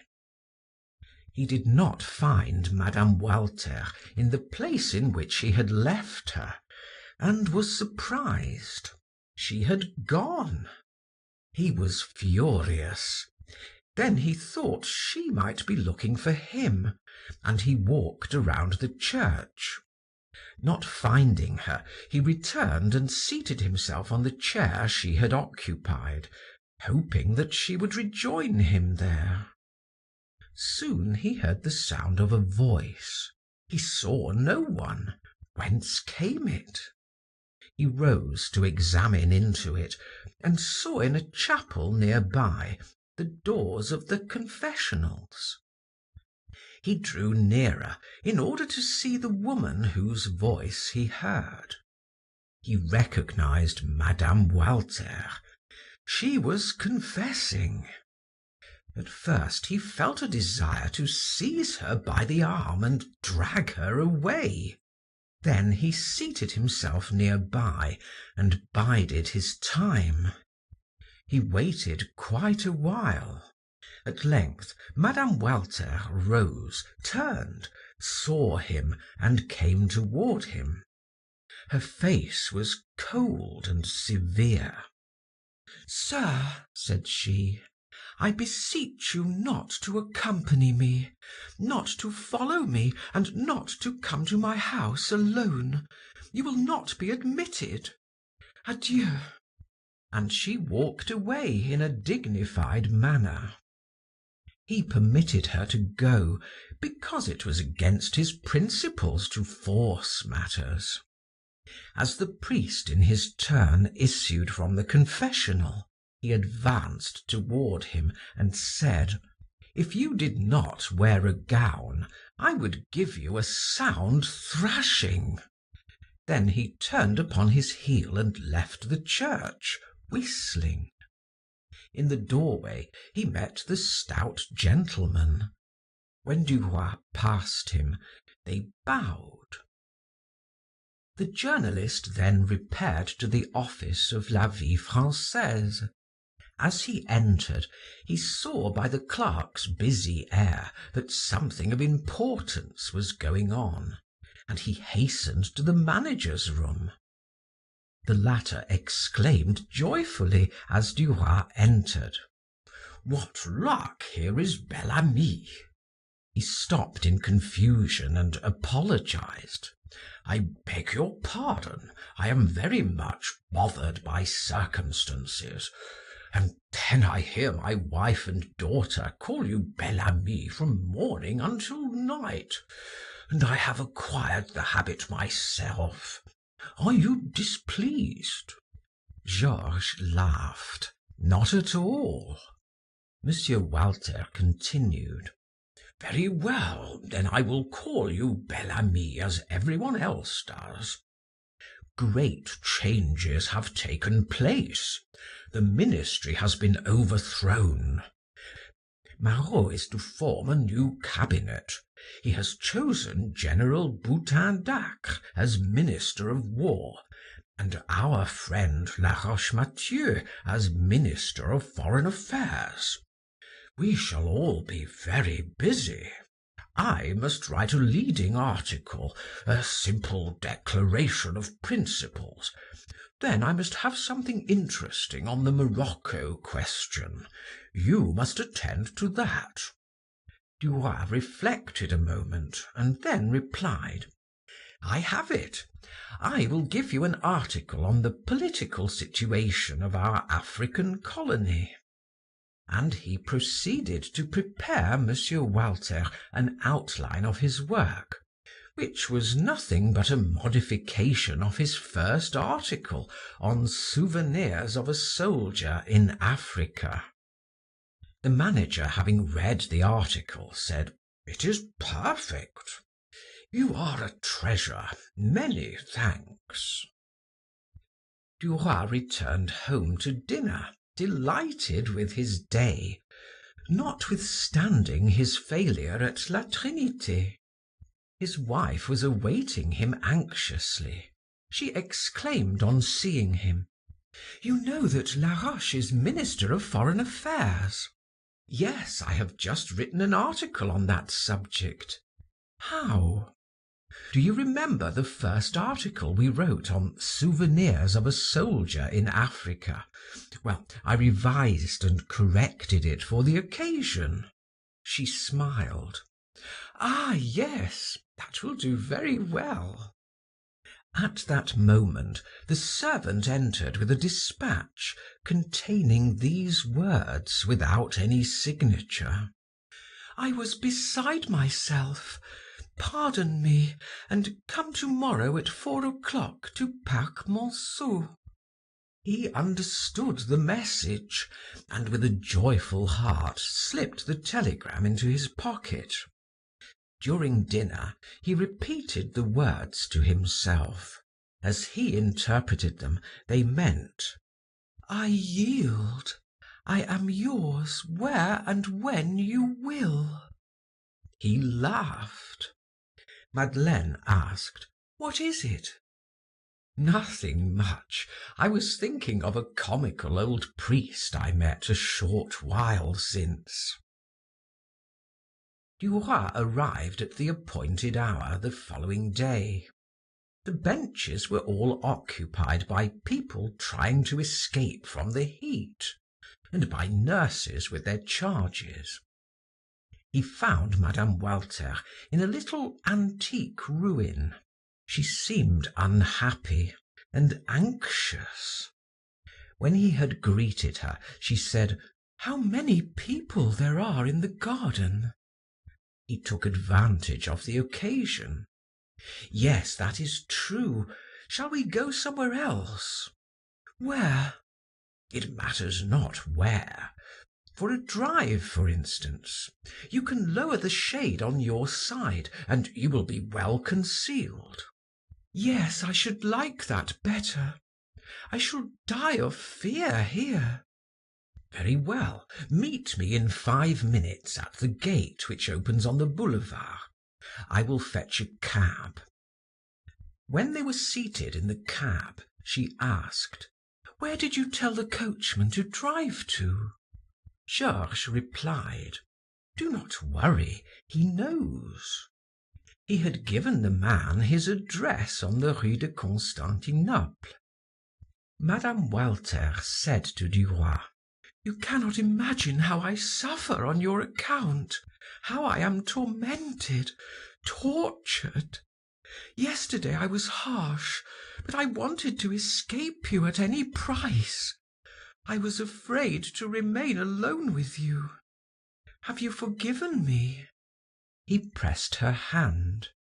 "Yes, yes. Why should I not forgive you, loving you as I do?" She looked at him with a beseeching air. "Listen, you must promise to respect me. Otherwise I could never see you again." At first he did not reply. A smile lurked beneath his moustache. Then he murmured, "I am your slave." She told him how she had discovered that she loved him on learning that he was to marry Madeleine Forestier. Suddenly she ceased speaking. The carriage stopped. Duroy opened the door. "Where are we?" she asked. He replied, "Alight and enter the house. We shall be undisturbed there." "Where are we?" she repeated. "At my rooms. They are my bachelor apartments, which I have rented for a few days, that we might have a corner in which to meet." She clung to the cab, startled at the thought of a tete-a-tete, and stammered, "No, no, I do not want to." He said firmly, "I swear to respect you. Come, you see that people are looking at us, that a crowd is gathering around us. Make haste." And he repeated, "I swear to respect you." She was terror-stricken and rushed into the house. She was about to ascend the stairs. He seized her arm. "It is here on the ground floor." When he had closed the door, he showered kisses upon her neck, her eyes, her lips. In spite of herself, she submitted to his caresses and even returned them, hiding her face and murmuring in broken accents, "I swear that I have never had a lover," while he thought, "That is a matter of indifference to me."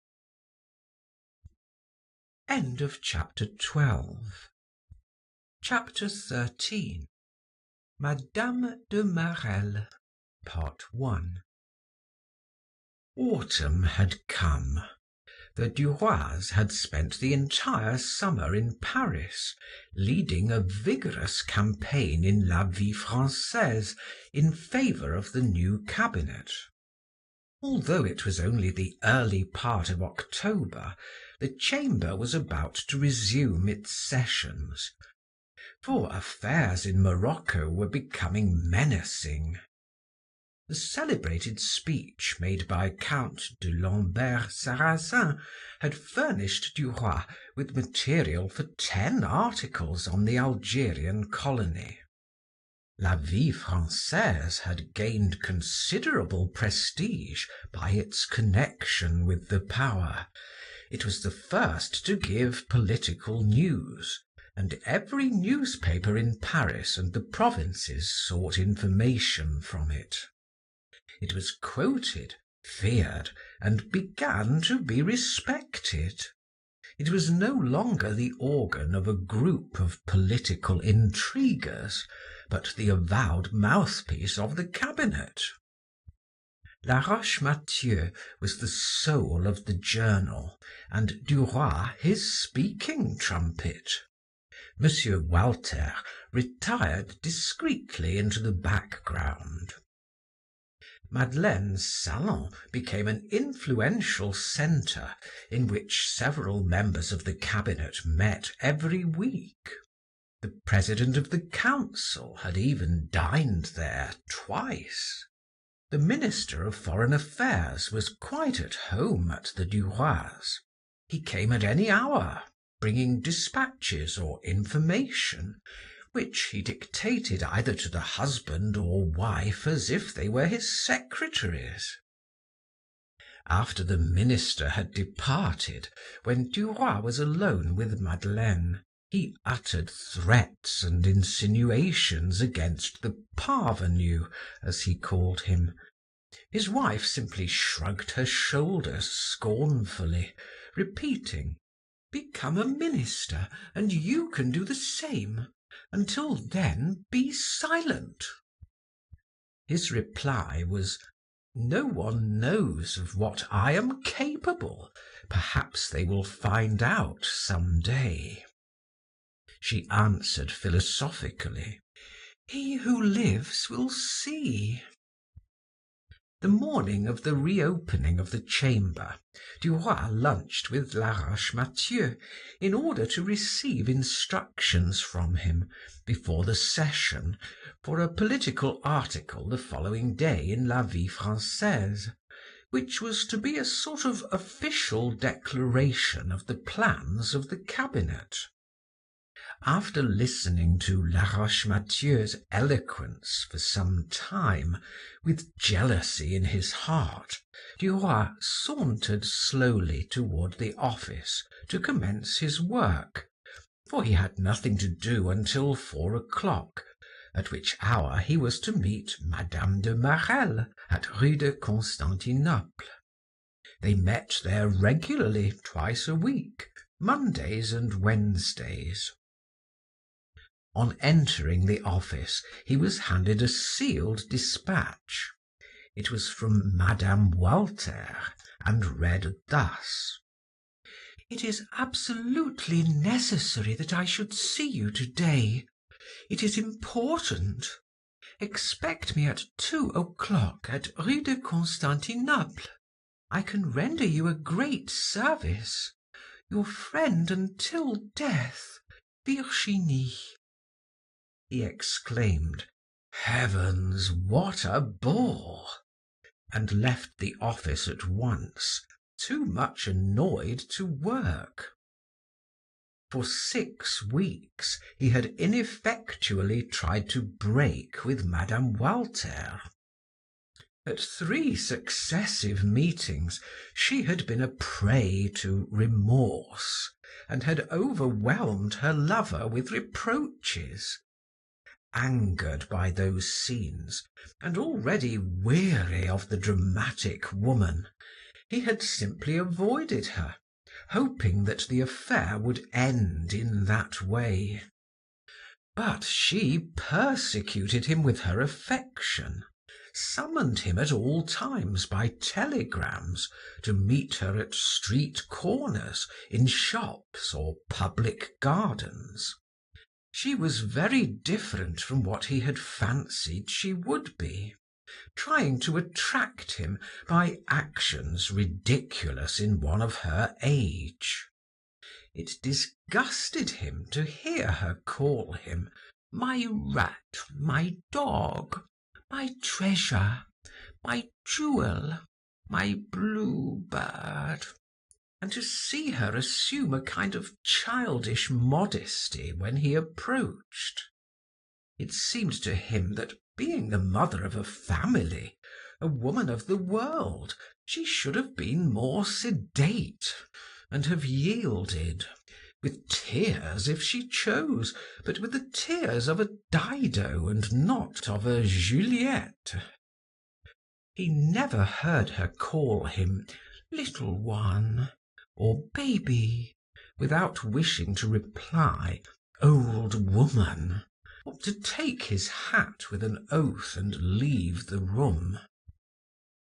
At first they had often met at Rue de Constantinople, but Duroy, who feared an encounter with Madame de Marelle, invented 1,001 pretexts in order to avoid that rendezvous. He was therefore obliged to either lunch or dine at her house daily, when she would clasp his hand under cover of the table, or offer him her lips behind the doors. Above all, Georges enjoyed being thrown so much in contact with Suzanne. She made sport of everything and everybody with cutting appropriateness. At length, however, he began to feel an unconquerable repugnance to the love lavished upon him by the mother. He could no longer see her, hear her, nor think of her without anger. He ceased calling upon her, replying to her letters, and yielding to her appeals. She finally divined that he no longer loved her, and the discovery caused her unutterable anguish. But she watched him, followed him in a cab with drawn blinds to the office, to his house, in the hope of seeing him pass by. He would have liked to strangle her, but he controlled himself on account of his position on La Vie Française, and he endeavored by means of coldness, and even at times harsh words, to make her comprehend that all was at an end between them. Then, too, she persisted in devising ruses for summoning him to Rue de Constantinople, and he was in constant fear that the two women would some day meet face to face at the door. On the other hand, his affection for Madame de Marelle had increased during the summer. They were both Bohemians by nature. They took excursions together to Argenteuil, Bougival, Maison, and Poissy, and when he was forced to return and dine at Madame Walter's, he detested his mature mistress more thoroughly, as he recalled the youthful one he had just left. He was congratulating himself upon having freed himself almost entirely from the former's clutches when he received the telegram above mentioned. He reread it as he walked along. He thought, "What does that old owl want with me? I am certain she has nothing to tell me except that she adores me. However, I will see. Perhaps there is some truth in it. Clotilde is coming at 4. I must get rid of the other one at 3 or soon after, provided they do not meet. What jades women are!" As he uttered those words, he was reminded of his wife, who was the only one who did not torment him. She lived by his side and seemed to love him very much, at the proper time, for she never permitted anything to interfere with her ordinary occupations of life. He strolled toward the appointed place of meeting, mentally cursing Madame Walter. I will receive her in such a manner that she will not tell me anything. First of all, I will give her to understand that I shall never cross her threshold again. He entered to await her. She soon arrived, and seeing him, exclaimed, "Ah, you received my dispatch! How fortunate!" Yes, I received it at the office, just as I was setting out for the chamber. What do you want?" he asked ungraciously. She had raised her veil in order to kiss him, and approached him timidly and humbly, with the air of a beaten dog. "How unkind you are to me! How harshly you speak! What have I done to you? You do not know what I have suffered for you." He muttered, "Are you going to begin that again?"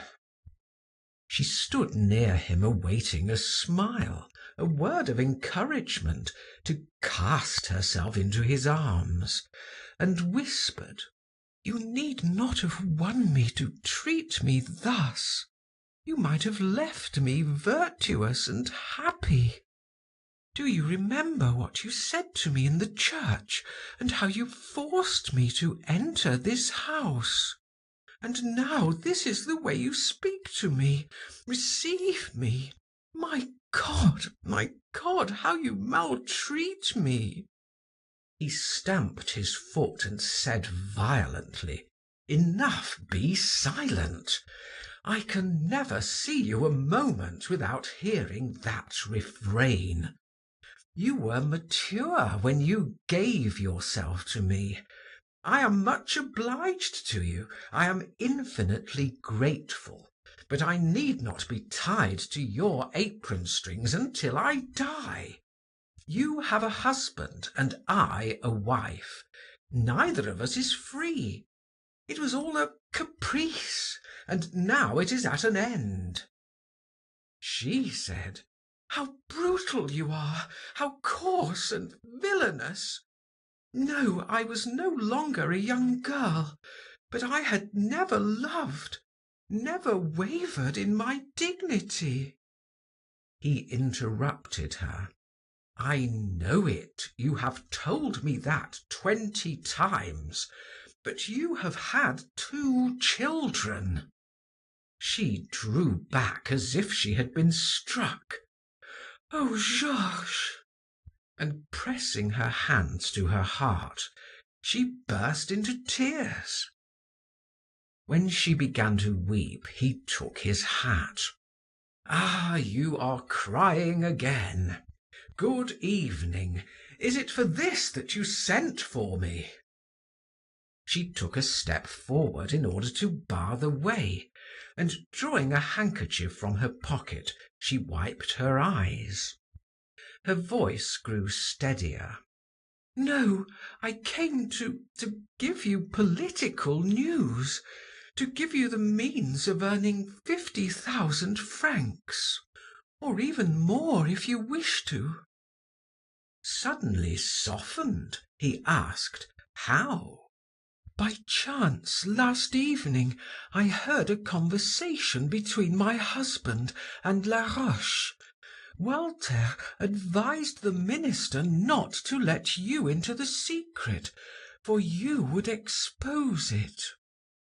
Duroy placed his hat upon a chair and listened attentively. "They are going to take possession of Morocco."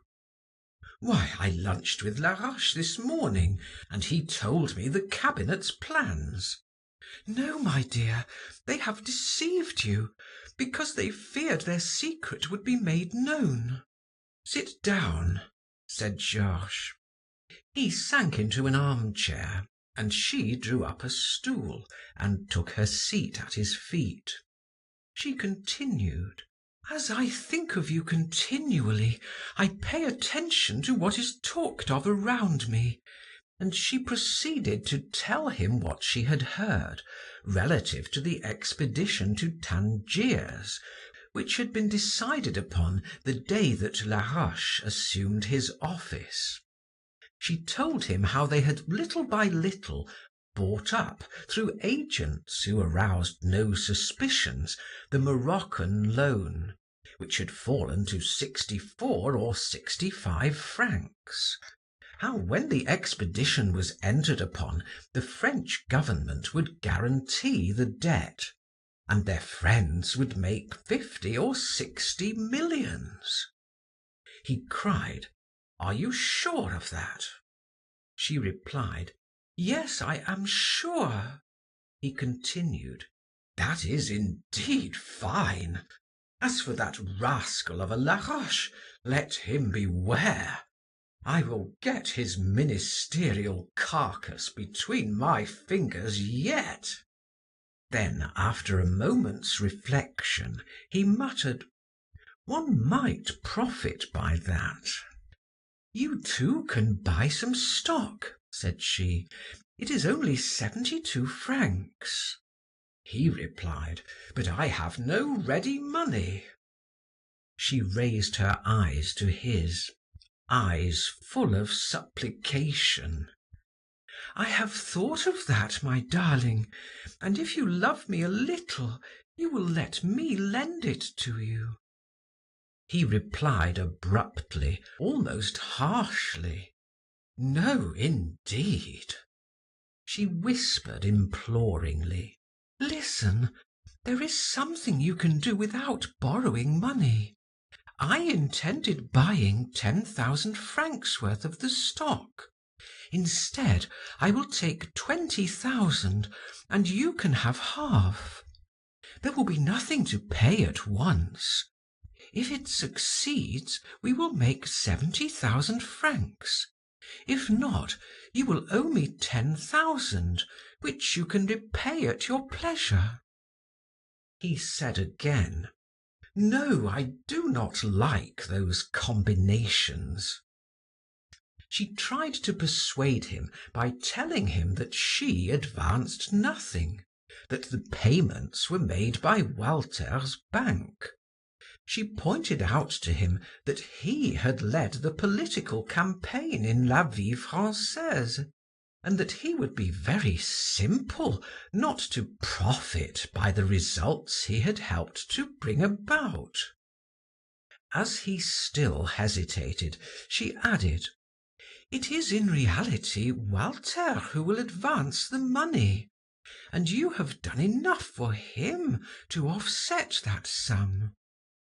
"Very well," said he, "I will do it. If we lose, I will pay you back 10,000 francs." She was so delighted that she rose, took his head between her hands, and kissed him. At first he did not repulse her, but when she grew more lavish with her caresses, he said, "Come, that will do." She gazed at him sadly. "Oh, Georges, I can no longer even embrace you." "No, not today. I have a headache." She reseated herself with docility at his feet and asked, "Will you dine with us tomorrow? It would give me such pleasure." He hesitated at first, but dared not refuse. "Yes, certainly." "Thank you, dearest."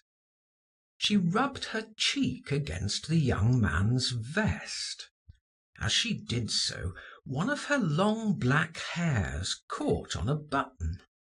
She twisted it tightly around.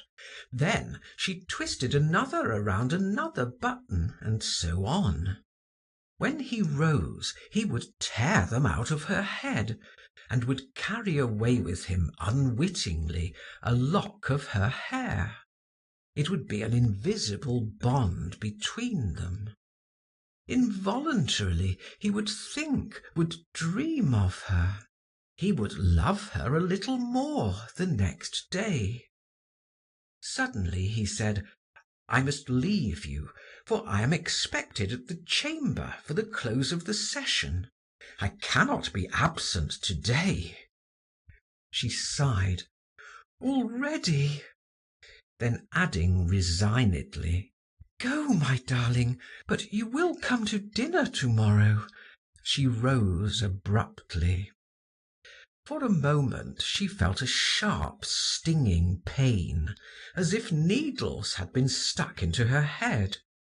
but she was glad to have suffered for him. "Adieu," said she. He took her in his arms and kissed her eyes coldly. Then she offered him her lips, which he brushed lightly as he said, "Come, come, let us hurry. It is after 3 o'clock." She passed out before him, saying, "Tomorrow at 7." He repeated her words, and they separated. End of chapter 13, part 1. Chapter 13. Madame de Marelle, part 2. Duroy returned at 4 o'clock to await his mistress. She was somewhat late, because her husband had come home for a week. She asked, "Can you come to dinner tomorrow? He will be delighted to see you." "No, I dine at the Walters. We have a great many political and financial matters to talk over." She took off her hat. He pointed to a bag on the mantelpiece. "I bought you some sweetmeats." She clapped her hands. "What a darling you are!" She took them, tasted one, and said, "They are delicious. I shall not leave one." "Come, sit down in the armchair. I will sit at your feet and eat my bonbons." He smiled as he saw her take the seat a short while since occupied by Madame Walter. She too called him darling, little one, dearest, and the words seemed to him sweet and caressing from her lips, while from Madame Walter's they irritated and nauseated him. Suddenly he remembered the 70,000 francs he was going to make, and bluntly interrupting Madame de Marelle's chatter, he said, "Listen, my darling. I am going to entrust you with a message to your husband. Tell him from me to buy tomorrow 10,000 francs worth of Moroccan stock, which is at 72, and I predict that before 3 months are past he will have made 80,000 francs. Tell him to maintain absolute silence. Tell him that the expedition to Tangiers is decided upon, and that the French government will guarantee the Moroccan debt. It is a state secret I am confiding to you, remember." She listened to him gravely and murmured, "Thank you, I will tell my husband this evening. You may rely upon him. He will not speak of it. He can be depended upon. There is no danger." She had eaten all of her bonbons and began to toy with the buttons on his vest. Suddenly she drew a long hair out of the buttonhole and began to laugh. "See, here is one of Madeleine's hairs. You are a faithful husband." Then, growing serious, she examined the scarcely perceptible thread more closely and said, "It is not Madeleine's. It is dark." He smiled. "It probably belongs to the housemaid." But she glanced at the vest with the care of a police inspector, and found a second hair twisted around a second button. Then she saw a third, and turning pale and trembling somewhat, she exclaimed, "Oh, some woman has left hairs around all your buttons." In surprise he stammered, "Why, you are mad." She continued to unwind the hairs and cast them upon the floor. With her woman's instinct, she had divined their meaning, and gasped in her anger, ready to cry. She loves you, and she wished you to carry away with you something of hers. Oh, you are a traitor!" She uttered a shrill, nervous cry. "Oh, it is an old woman's hair. Here is a white one. You have taken a fancy to an old woman now. Then you do not need me. Keep the other one." She rose. He attempted to detain her and stammered: "No, Clo, you are absurd. I do not know whose it is. Listen, stay, see, stay." But she repeated: "Keep your old woman. Keep her. Have a chain made of her hair, of her grey hair. There is enough for that." Hastily she donned her hat and veil, and when he attempted to touch her, she struck him in the face, and made her escape while he was stunned by the blow. When he found that he was alone, he cursed Mme. Walter, bathed his face, and went out vowing vengeance. That time he would not pardon. No, indeed. He strolled to the boulevard and stopped at a jeweller's to look at a chronometer which he had wanted for some time, and which would cost 1,800 francs. He thought with joy, "If I make my 70,000 francs, I can pay for it." And he began to dream of all the things he would do when he got the money. First of all, he would become a deputy. Then he would buy the chronometer. Then he would speculate on change. And then.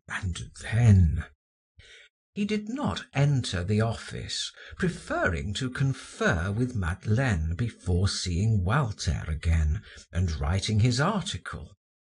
He turned toward home.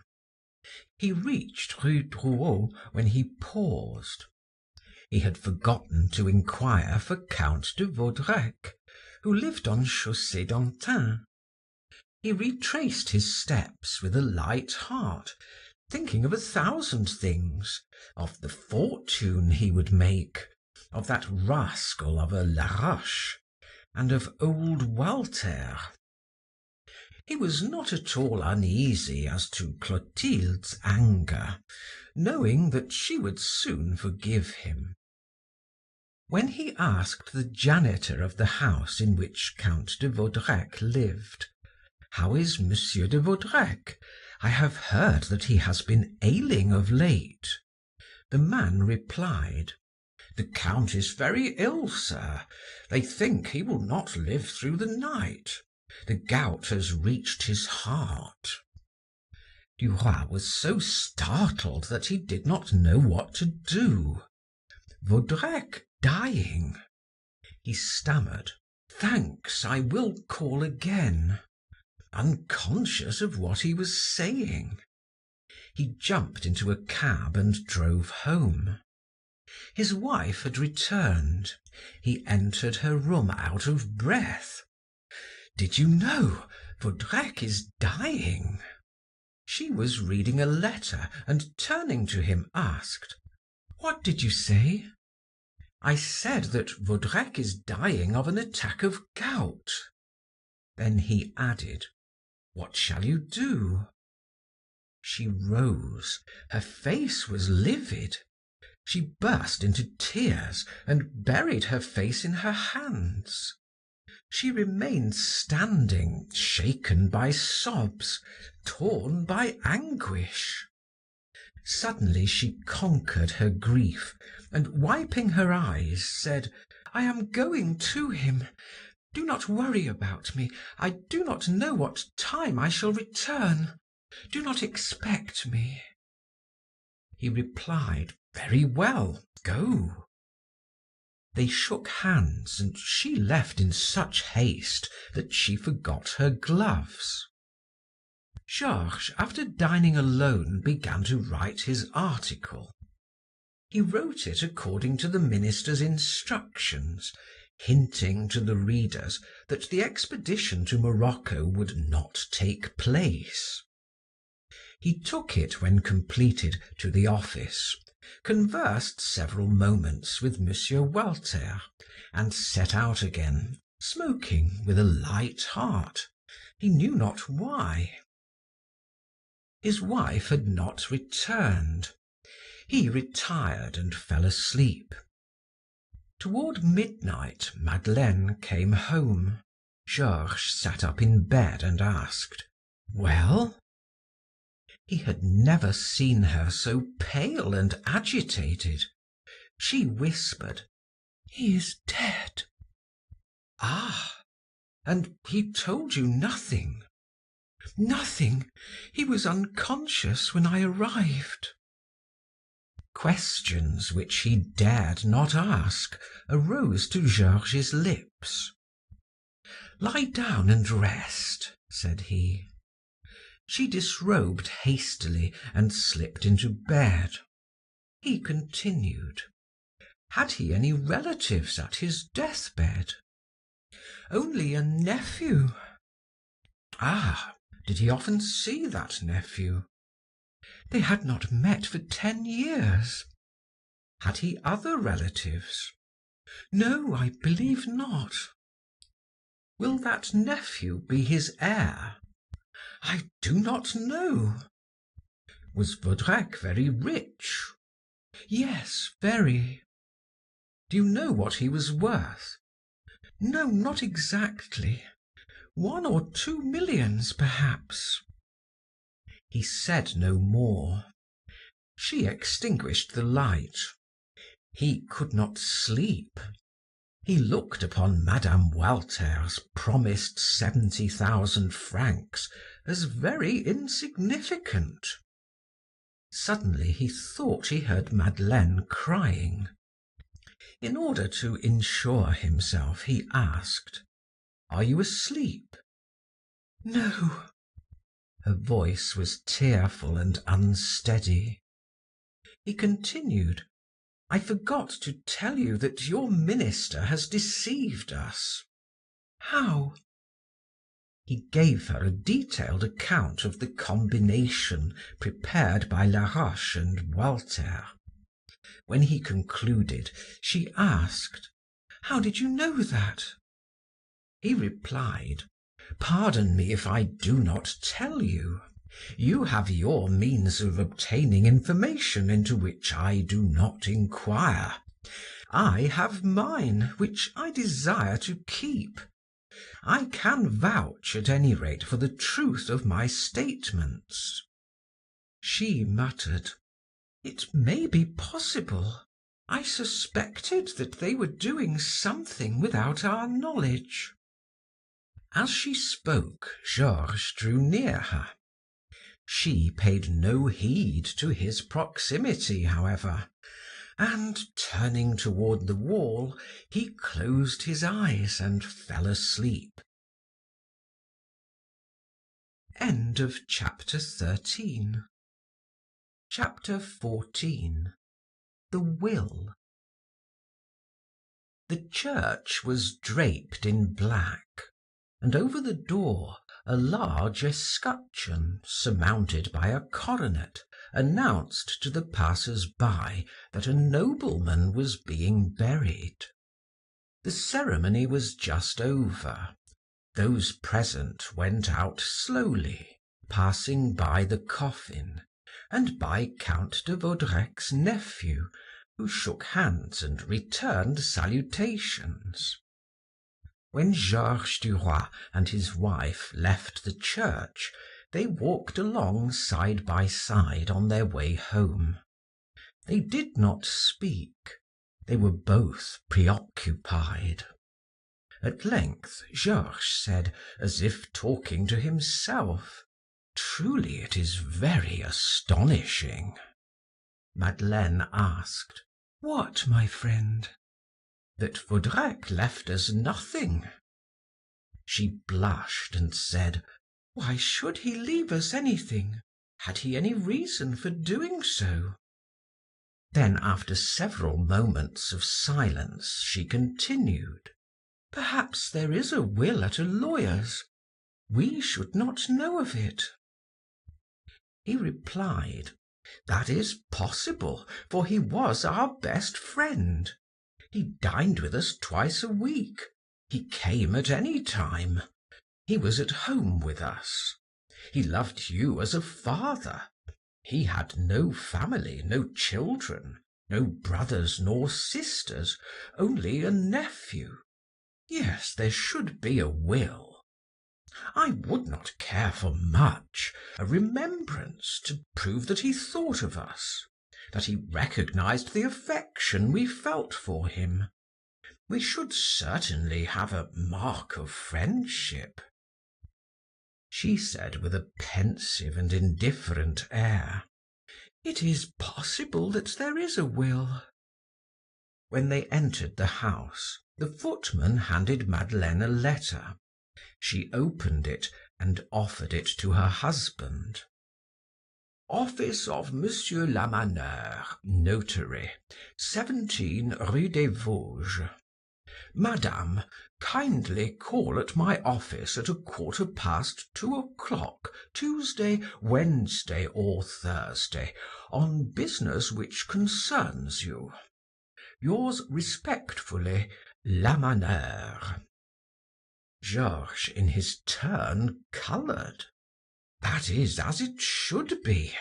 It is strange, however, that he should write to you and not to me, for I am the head of the family legally." "Shall we go at once?" she asked. "Yes, I should like to." After luncheon they set out for Monsieur Lamaneur's office. The notary was a short, round man, round all over. His head looked like a ball fastened to another ball, which was supported by legs so short that they too almost resembled balls. He bowed as Duroy and his wife were shown into his office, pointed to seats, and said, turning to Madeleine: "Madame, I sent for you in order to inform you of Count de Vaudrec's will, which will be of interest to you." Georges could not help muttering, "I suspected that." The notary continued: "I shall read you the document, which is very brief. I, the undersigned, Paul Émile Cyprien Gontran, Count de Vaudrec, sound in body and mind, here express my last wishes. As death might take me away at any moment, I wish to take the precaution of drawing up my will, to be deposited with Monsieur Lamaneur. Having no direct heirs, I bequeath all my fortune, comprising stocks and bonds for 600,000 francs, and landed property for 500,000, to Madame Claire Madeleine Duroy, unconditionally. I beg her to accept that gift from a dead friend as a proof of devoted, profound, and respectful affection." The notary said, "That is all." That document bears the date of August last, and took the place of one of the same nature, made 2 years ago, in the name of Madame Claire Madeleine Forestier. I have the first will, which would prove, in case of contestation on the part of the family, that Count de Vaudrec had not changed his mind." Madeleine cast down her eyes. Her cheeks were pale. Georges nervously twisted his moustache. The notary continued after a moment's pause: "It is of course understood that Madame cannot accept that legacy without your consent." Duroy rose and said shortly: "I ask time for reflection." The notary smiled bowed and replied pleasantly, "I comprehend the scruples which cause you to hesitate. I may add that Monsieur de Vaudrec's nephew, who was informed this morning of his uncle's last wishes, expresses himself as ready to respect them, if he be given 100,000 francs. In my opinion, the will cannot be broken, but a lawsuit would cause a sensation which you would probably like to avoid. The world often judges uncharitably. Can you let me have your reply before Saturday?" Georges bowed, and together with his wife left the office.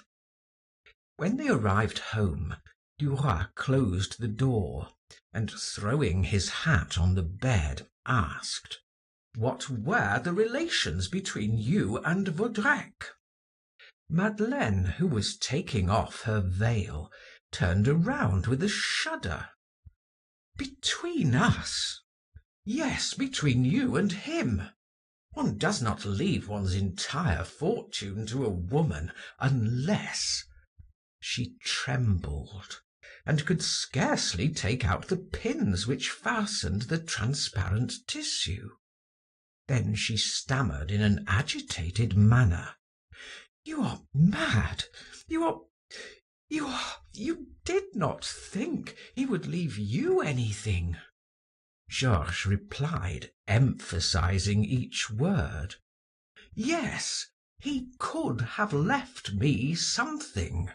Me, your husband, his friend. But not you, my wife and his friend. The distinction is material in the eyes of the world." Madeleine gazed at him fixedly. "It seems to me that the world would have considered a legacy from him to you very strange." "Why?" "Because—" She hesitated, then continued, "Because you are my husband, because you were not well acquainted, because I have been his friend so long, because his first will, made during Forestier's lifetime, was already in my favor." Georges began to pace to and fro. He finally said, "You cannot accept that." She answered indifferently, "Very well. It is not necessary then to wait until Saturday. You can inform Monsieur Lamaneur at once." He paused before her, and they gazed into one another's eyes, as if by that mute and ardent interrogation they were trying to examine each other's consciences. In a low voice he murmured, "Come, confess your relations." She shrugged her shoulders. "You are absurd. Vaudrec was very fond of me, very, but there was nothing more, never." He stamped his foot. "You lie! It is not possible." She replied calmly, "It is so, nevertheless." He resumed his pacing to and fro. Then pausing again, he said, "Explain to me then why he left all his fortune to you." She did so with a nonchalant air. "It is very simple. As you said just now, we were his only friends, or rather I was his only friend, for he knew me when a child. My mother was a governess in his father's house. He came here continually, and as he had no legal heirs, he selected me. It is possible that he even loved me a little. But what woman has never been loved thus? He brought me flowers every Monday. You were never surprised at that, and he never brought you any. Today he leaves me his fortune for the same reason, because he had no one else to leave it to. It would, on the other hand, have been extremely surprising if he had left it to you." "Why?" What are you to him?" She spoke so naturally and so calmly that Georges hesitated before replying. "It makes no difference. We cannot accept that bequest under those conditions. Everyone would talk about it and laugh at me. My fellow journalists are already too much disposed to be jealous of me and to attack me. I have to be especially careful of my honor and my reputation. I cannot permit my wife to accept a legacy of that kind from a man whom rumor has already assigned to her as her lover. Forestier might perhaps have tolerated that, but I shall not." She replied gently, "Very well, my dear, we will not take it. It will be 1,000,000 less in our pockets, that is all." Georges paced the room and uttered his thoughts aloud, thus speaking to his wife without addressing her. Yes, 1,000,000, so much the worse. He did not think when making his will what a breach of etiquette he was committing. He did not realize in what a false, ridiculous position he was placing me. He should have left half of it to me, that would have made matters right. He seated himself, crossed his legs, and began to twist the ends of his moustache, as was his custom when annoyed, uneasy, or pondering over a weighty question. Madeleine took up a piece of embroidery upon which she worked occasionally, and said, "I have nothing to say. You must decide." It was some time before he replied. Then he said hesitatingly, "The world would never understand how it was that Vaudrec constituted you his sole heiress, and that I allowed it. To accept that legacy would be to avow guilty relations on your part, and an infamous lack of self-respect on mine. Do you know how the acceptance of it might be interpreted? We should have to find some adroit means of palliating it. We should have to give people to suppose, for instance, that he divided his fortune between us, giving half to you and half to me." She said, "I do not see how that can be done, since there is a formal will." He replied, "Oh, that is very simple. We have no children. You can therefore deed me part of the inheritance. In that way we can silence malignant tongues." She answered somewhat impatiently, "I do not see how we can silence malignant tongues, since the will is there, signed by Vaudrec." He said angrily, "Do you need to exhibit it or affix it to the door? You are absurd. We will say that the fortune was left us jointly by Count de Vaudrec. That is all. You cannot, moreover, accept the legacy without my authority. I will only consent on the condition of a partition, which will prevent me from becoming a laughing stock for the world." She glanced sharply at him. "As you will. I am ready." He seemed to hesitate again, rose, paced the floor, and avoiding his wife's piercing gaze, he said, "No, decidedly no. Perhaps it would be better to renounce it altogether. It would be more correct, more honorable. From the nature of the bequest, even charitably disposed people would suspect illicit relations." He paused before Madeleine. "If you like, my darling, I will return to M. Lamaneur's alone. to consult him and to explain the matter to him. I will tell him of my scruples, and I will add that we have agreed to divide it in order to avoid any scandal. From the moment that I accept a portion of the inheritance, it will be evident that there is nothing wrong. I can say, my wife accepts it because I, her husband, accept. I, who am the best judge of what she can do without compromising herself. Madeleine simply murmured, "As you wish." He continued, "Yes, it will be as clear as day if that is done. We inherit a fortune from a friend who wished to make no distinction between us, thereby showing that his liking for you was purely platonic. You may be sure that if he had given it a thought, that is what he would have done. He did not reflect, he did not foresee the consequences. As you said just now, he offered you flowers every week, he left you his wealth." She interrupted him with a shade of annoyance. "I understand.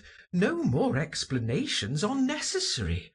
Go to the notary at once." He stammered in confusion. "You are right, I will go." He took his hat, and as he was leaving the room, he asked, "Shall I try to compromise with the nephew for 50,000 francs?" She replied haughtily, "No, give him the 100,000 francs he demands, and take them from my share if you wish." Abashed, he murmured, "No, we will share it. After deducting 50,000 francs each, we will still have 1,000,000 net." Then he added, "Until later, my little Mad."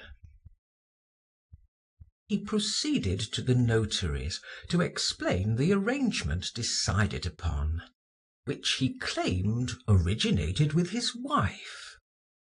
The following day they signed a deed for 500,000 francs, which Madeleine Duroy gave up to her husband. On leaving the office, as it was pleasant, Georges proposed that they take a stroll along the boulevard. He was very tender, very careful of her, and laughed joyously, while she remained pensive and grave. It was a cold autumn day. The pedestrians seemed in haste and walked along rapidly. Duroy led his wife to the shop into the windows of which he had so often gazed at the coveted chronometer. "Shall I buy you some trinket?" he asked.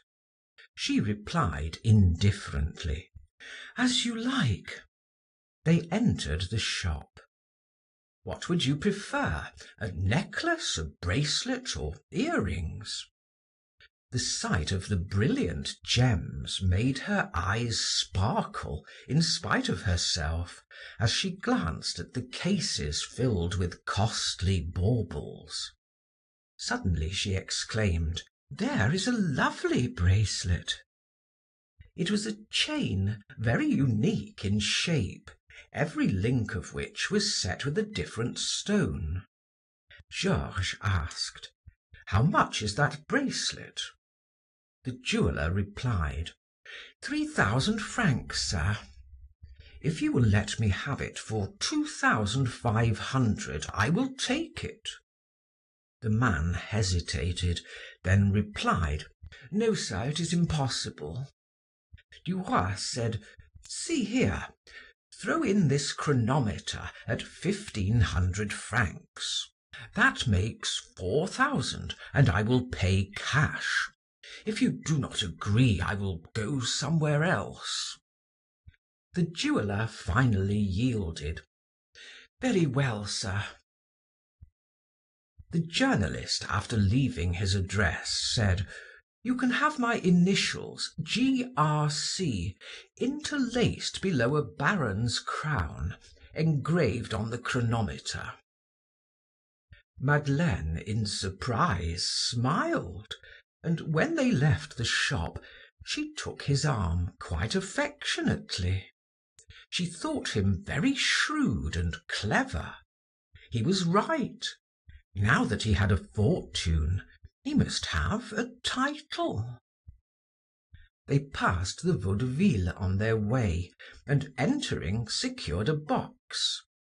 Then they repaired to Madame de Marelle's at Georges' suggestion, to invite her to spend the evening with them. Georges rather dreaded the first meeting with Clotilde, but she did not seem to bear him any malice, or even to remember their disagreement. The dinner, which they took at a restaurant, was excellent, and the evening altogether enjoyable.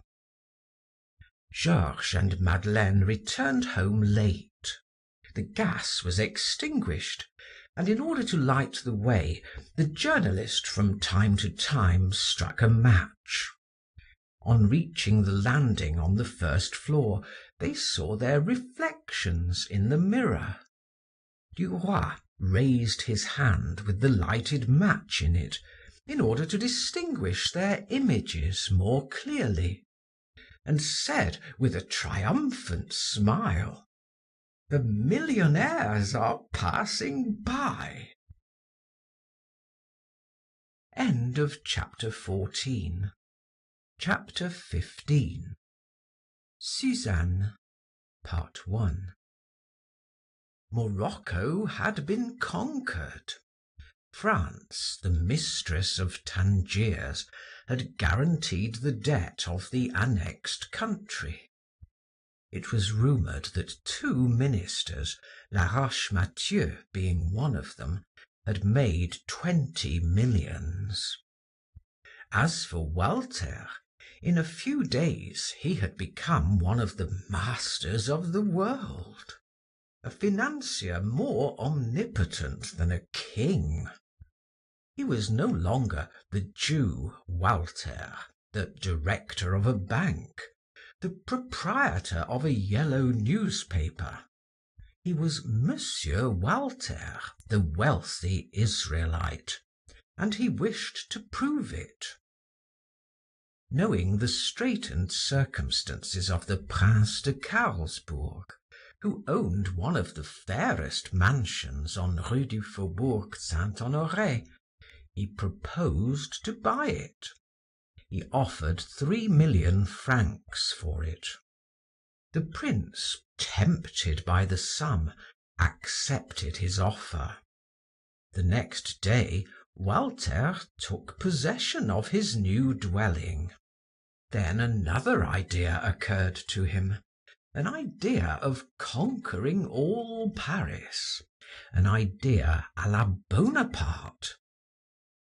At that time, everyone was raving over a painting by the Hungarian Karl Markovitch, exhibited by Jacques Lenoble, and representing Christ walking on the water. Art critics enthusiastically declared it to be the most magnificent painting of the age. Walter bought it, thereby causing entire Paris to talk of him, to envy him, to censure or approve his action. He issued an announcement in the papers that everyone was invited to come on a certain evening to see it. Duroy was jealous of Monsieur Walter's success. He had thought himself wealthy with the 500,000 francs extorted from his wife, and now he felt poor as he compared his paltry fortune with the shower of millions around him. His envious rage increased daily. He cherished ill will toward everyone, toward the Walters, even toward his wife, and above all toward the man who had deceived him, made use of him, and who dined twice a week at his house.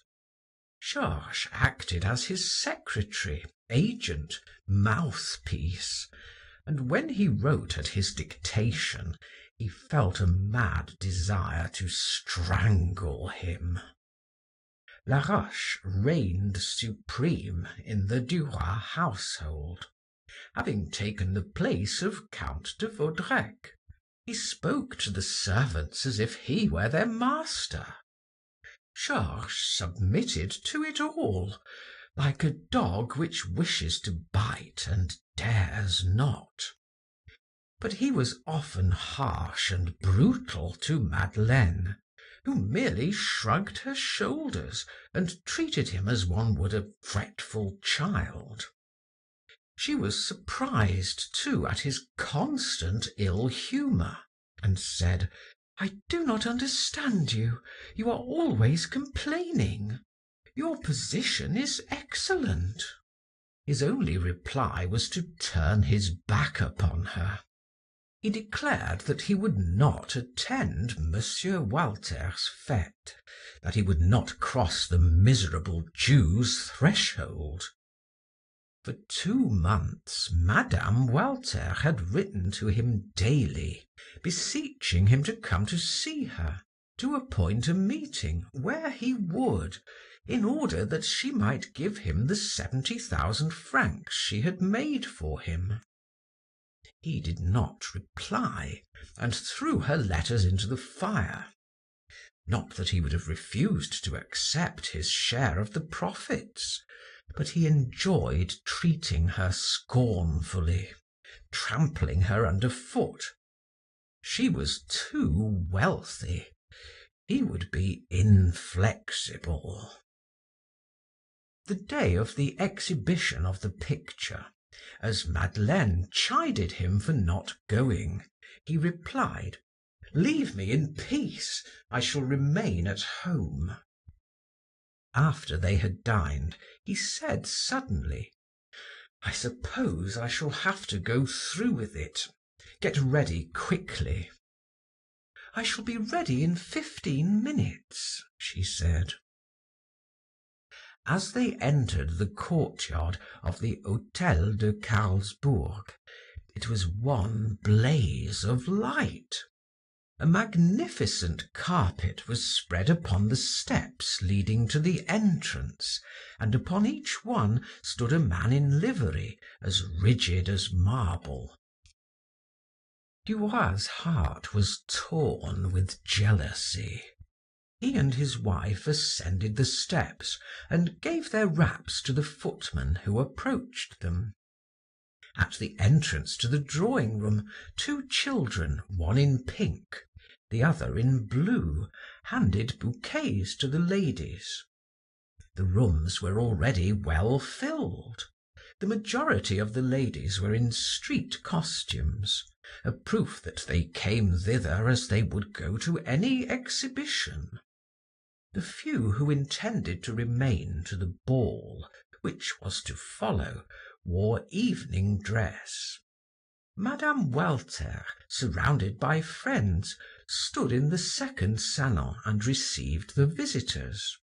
Many did not know her, and walked through the rooms as if in a museum, without paying any heed to the host and hostess. When Virginie perceived Duroy, she grew livid and made a movement toward him. Then she paused and waited for him to advance. He bowed ceremoniously, while Madeleine greeted her effusively. Georges left his wife near Madame Walter and mingled with the guests. 5 drawing rooms opened one into the other. They were carpeted with rich oriental rugs, and upon their walls hung paintings by the old masters. As he made his way through the throng, someone seized his arm, and a fresh, youthful voice whispered in his ear, Ah, here you are at last. Naughty Bel Ami. Why do we never see you any more? It was Suzanne Walter, with her azure eyes and wealth of golden hair. He was delighted to see her, and apologized as they shook hands. "I have been so busy for 2 months that I have been nowhere." She replied gravely, "That is too bad. You have grieved us deeply, for mamma and I adore you. As for myself, I cannot do without you. If you are not here, I am bored to death. You see, I tell you so frankly, so that you will not remain away like that any more. Give me your arm. I will show you Christ walking on the water myself. It is at the very end, behind the conservatory. Papa put it back there so that everyone would be obliged to go through the rooms. It is astonishing how proud papa is of this house." As they walked through the rooms, all turned to look at that handsome man and that bewitching girl. A well-known painter said, "There is a fine couple." Georges thought, "If my position had been made, I would have married her. Why did I never think of it? How could I have taken the other one? What folly! One always acts too hastily. One never reflects sufficiently." And longing, bitter longing, possessed him, corrupting all his pleasure, rendering life odious.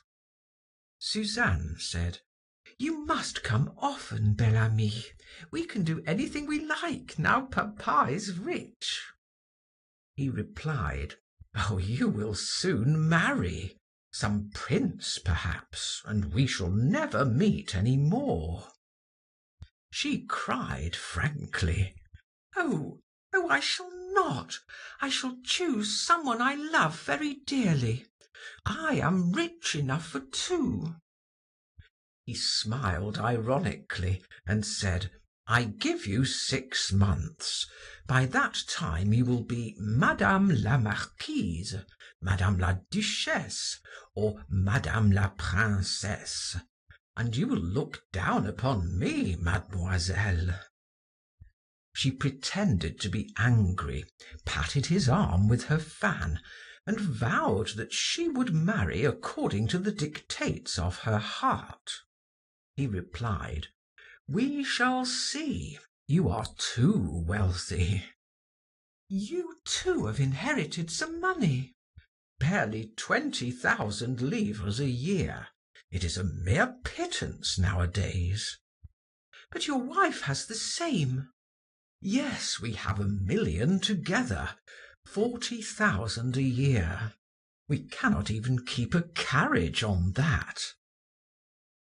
They had in the meantime reached the last drawing room, and before them lay the conservatory with its rare shrubs and plants.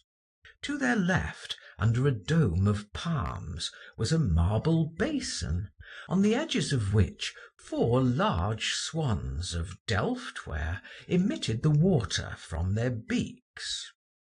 The journalist stopped and said to himself, "This is luxury. This is the kind of house in which to live. Why can I not have one?" His companion did not speak. He looked at her and thought once more, "If I only had taken her." Suddenly Suzanne seemed to awaken from her reverie. "Come," said she, dragging Georges through a group which barred their way, and turning him to the right. Before him, surrounded by verdure on all sides, was the picture. One had to look closely at it in order to understand it. It was a grand work, the work of a master, one of those triumphs of art which furnishes one for years with food for thought. Duroy gazed at it for some time, and then turned away to make room for others. Suzanne's tiny hand still rested upon his arm. She asked, "Would you like a glass of champagne? We will go to the buffet. We shall find papa there." Slowly they traversed the crowded rooms. Suddenly Georges heard a voice say, "That is Laroche and Madame Duroy."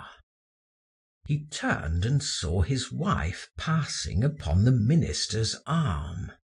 They were talking in low tones and smiling into each other's eyes. He fancied he saw some people whisper as they gazed at them, and he felt a desire to fall upon those two beings and smite them to the earth. His wife was making a laughing-stock of him. Who was she? A shrewd little parvenue, that was all. He could never make his way with a wife who compromised him. She would be a stumbling block in his path. Ah, if he had foreseen, if he had known, he would have played for higher stakes. What a brilliant match he might have made with little Suzanne! How could he have been so blind? They reached the dining room with its marble columns and walls hung with old Gobelin tapestry. Walter spied his editor and hastened to shake hands. He was beside himself with joy. "Have you seen everything? Say, Suzanne, have you shown him everything? What a lot of people, eh? Have you seen Prince de Guerche? He just drank a glass of punch." Then he pounced upon Senator Rissolin and his wife. A gentleman greeted Suzanne, a tall, slender man with fair whiskers and a worldly air. Georges heard her call him Marquis de Cazolles, and he was suddenly inspired with jealousy. How long had she known him? Since she had become wealthy, no doubt. He saw in him a possible suitor. Someone seized his arm. It was Norbert de Varenne. The old poet said, "This is what they call amusing themselves. After a while they will dance, then they will retire, and the young girls will be satisfied. Take some champagne, it is excellent." Georges scarcely heard his words. He was looking for Suzanne, who had gone off with the Marquis de Cazolles. He left Norbert de Varenne abruptly and went in pursuit of the young girl. The thirsty crowd stopped him. When he had made his way through it, he found himself face to face with Monsieur and Madame de Marelle. He had often met the wife, but he had not met the husband for some time. The latter grasped both of his hands and thanked him for the message he had sent him by Clotilde relative to the stocks. Duroy replied, "In exchange for that service I shall take your wife, or rather offer her my arm.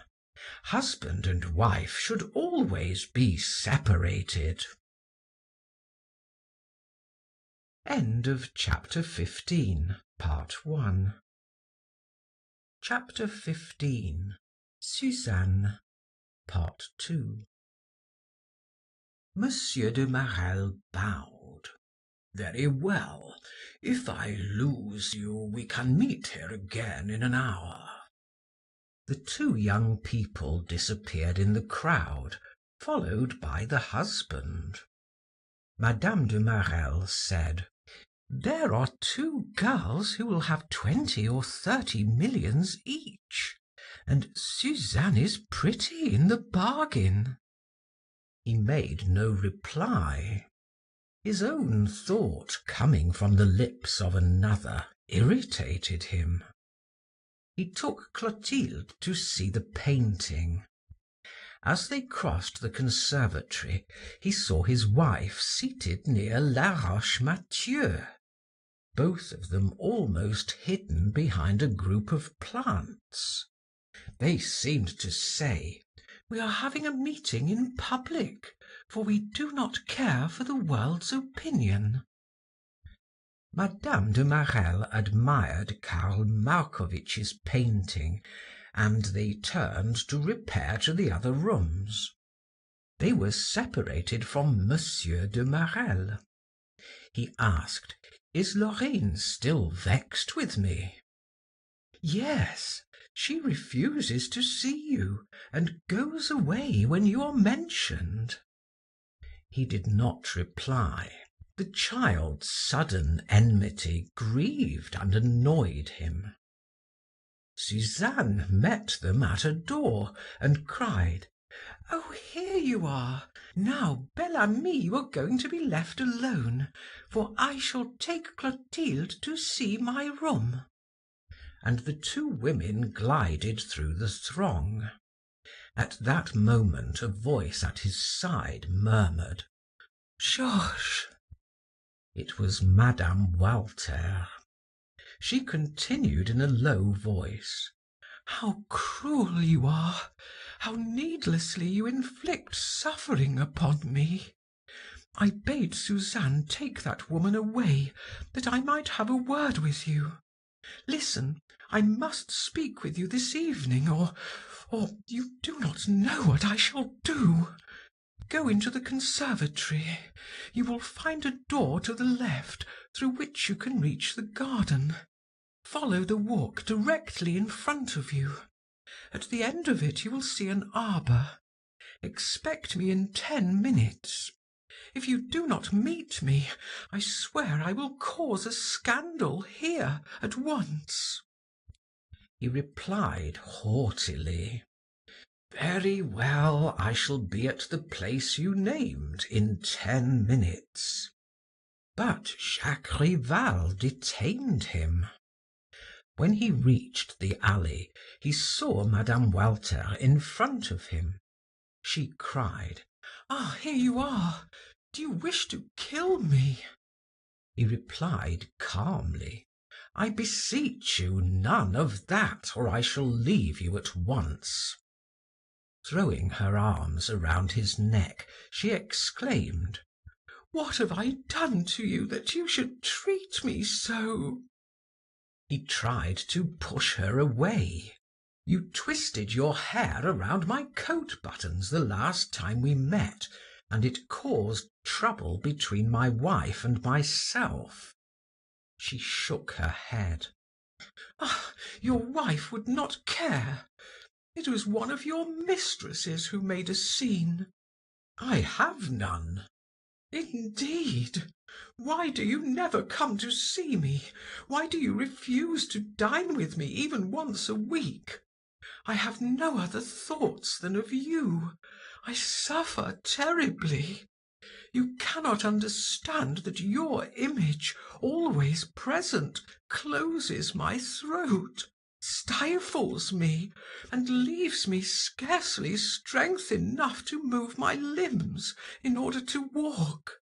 So I remain all day in my chair, thinking of you."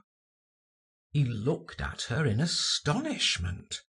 These were the words of a desperate woman, capable of anything. He, however, cherished a vague project, and replied, "My dear, love is not eternal. One loves and one ceases to love. When it lasts, it becomes a drawback. I want none of it. However, if you will be reasonable and will receive and treat me as a friend, I will come to see you as formerly. Can you do that?" She murmured, "I can do anything in order to see you." Then it is agreed that we are to be friends, nothing more." She gasped. "It is agreed." Offering him her lips, she cried in her despair, "One more kiss, one last kiss." He gently drew back. "No, we must adhere to our rules." She turned her head and wiped away 2 tears, then drawing from her bosom a package of notes tied with pink ribbon, she held it towards Duroy. "Here is your share of the profits in that Moroccan affair. I was so glad to make it for you. Here, take it." He refused. "No, I cannot accept that money." She became excited. "Oh, you will not refuse it now. It is yours, yours alone. If you do not take it, I will throw it in the sewer. You will not refuse it, Georges." He took the package and slipped it into his pocket. "We must return to the house. You will take cold." "So much the better. If I could but die." She seized his hand, kissed it passionately, and fled toward the house. He returned more leisurely, and entered the conservatory with head erect and smiling lips. His wife and Laroche were no longer there. The crowd had grown thinner. Suzanne, leaning on her sister's arm, advanced toward him. In a few moments, Rose, whom they teased about a certain count, turned upon her heel and left them. Duroy, finding himself alone with Suzanne, said in a caressing voice: "Listen, my dear little one, do you really consider me a friend?" "Why, yes, Bel Ami." "You have faith in me?" "Perfect faith." "Do you remember what I said to you a while since?" "About what?" "About your marriage, or rather the man you would marry." "Yes." "Well, will you promise me one thing?" "Yes, what is it?" "To consult me when you receive a proposal, and to accept no one without asking my advice." "Yes, I will gladly." "And it is to be a secret between us, not a word to your father or mother." "Not a word." Rival approached them, saying: "Mademoiselle, your father wants you in the ballroom."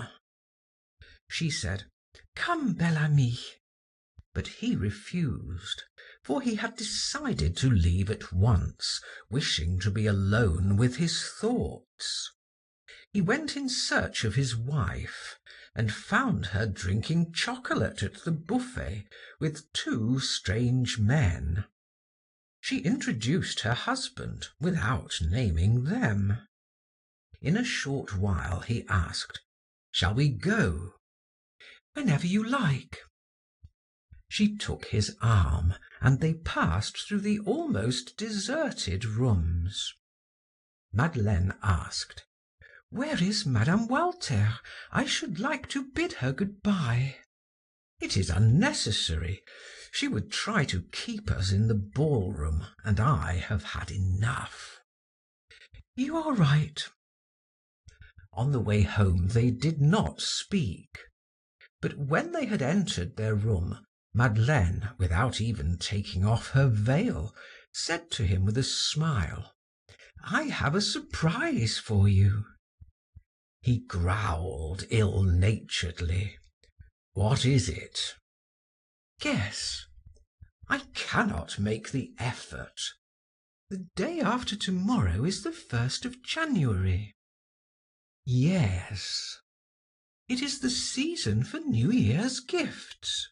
"Yes." "Here is yours, which Laroche handed me just now." She gave him a small black box which resembled a jewel casket. He opened it indifferently and saw the cross of the Legion of Honor. He turned a trifle pale, then smiled and said, "I should have preferred 10 millions. That did not cost him much." She had expected a transport of delight and was irritated by his indifference. "You are incomprehensible. Nothing seems to satisfy you." He replied calmly, "That man is only paying his debts. He owes me a great deal more."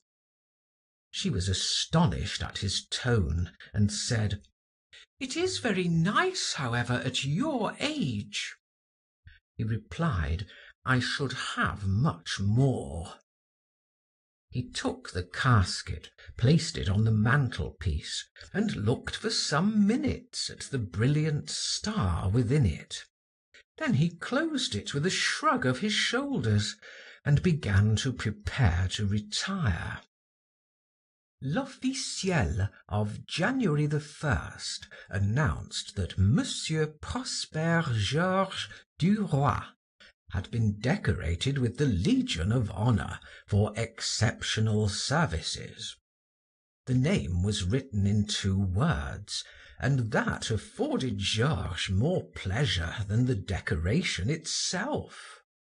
An hour after having read that notice, he received a note from Madame Walter, inviting him to come and bring his wife to dine with them that evening, to celebrate his distinction. At first he hesitated. Then, throwing the letter in the fire, he said to Madeleine, "We shall dine at the Walters this evening." In her surprise, she exclaimed, "Why, I thought you would never set your foot in their house again." His sole reply was, "I have changed my mind." When they arrived at Rue du Faubourg Saint-Honoré, they found Madame Walter alone in the dainty boudoir in which she received her intimate friends. She was dressed in black, and her hair was powdered. At a distance she appeared like an old lady, in proximity like a youthful one. "Are you in mourning?" asked Madeleine. She replied sadly, "Yes and no. I have lost none of my relatives, but I have arrived at an age when one should wear sombre colors. I wear it today to inaugurate it. Hitherto I have worn it in my heart." The dinner was somewhat tedious. Suzanne alone talked incessantly. Rose seemed preoccupied. The journalist was overwhelmed with congratulations after the meal, when all repaired to the drawing rooms. Madame Walter detained him as they were about to enter the salon, saying, "I will never speak of anything to you again, only come to see me, Georges. It is impossible for me to live without you. I see you, I feel you in my heart all day and all night. It is as if I had drunk a poison which preyed upon me. I cannot bear it. I would rather be as an old woman to you. I powdered my hair for that reason tonight. But come here, come from time to time as a friend." He replied calmly, "Very well, it is unnecessary to speak of it again. You see, I came today on receipt of your letter." Walter, who had preceded them with his 2 daughters and Madeleine, awaited Duroy near the picture of Christ walking on the water. Only think, said he, I found my wife yesterday kneeling before that painting, as if in a chapel. She was praying. Madame Walter replied in a firm voice, in a voice in which vibrated a secret exultation. That Christ will save my soul. He gives me fresh courage and strength every time that I look at him. And pausing before the picture, she murmured, How beautiful he is! How frightened those men are, and how they love him!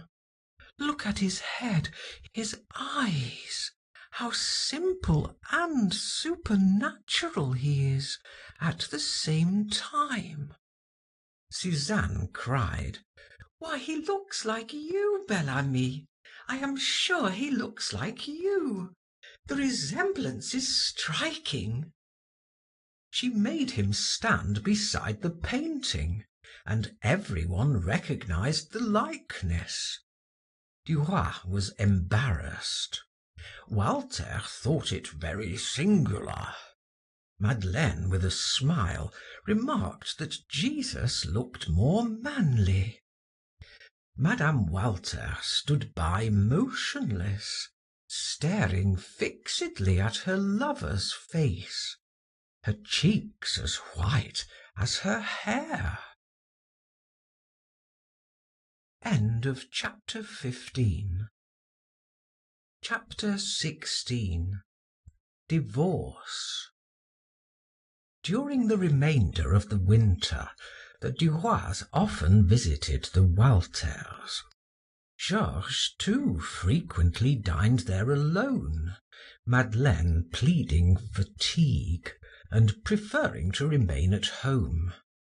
He had chosen Friday as his day, and Madame Walter never invited anyone else on that evening. It belonged to Bel Ami. Often in a dark corner or behind a tree in the conservatory, Madame Walter embraced the young man and whispered in his ear, I love you, I love you, I love you desperately.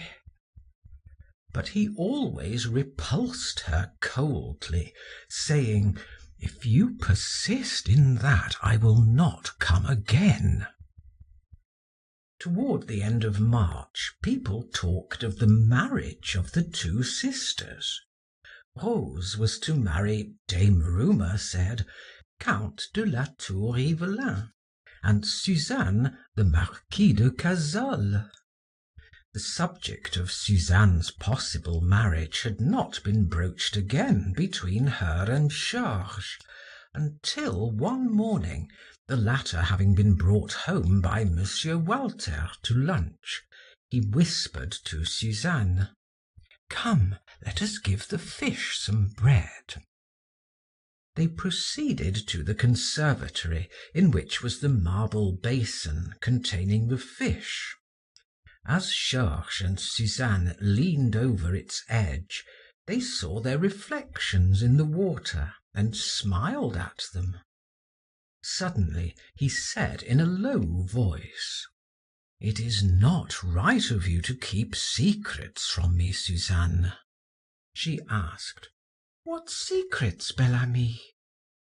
Do you remember what you promised me here the night of the fete? No. To consult me every time you received a proposal. Well? Well, you have received one. From whom? You know very well. No, I swear I do not. Yes, you do. It is from that fop of a Marquis de Cazolles. He is not a fop. That may be, but he is stupid.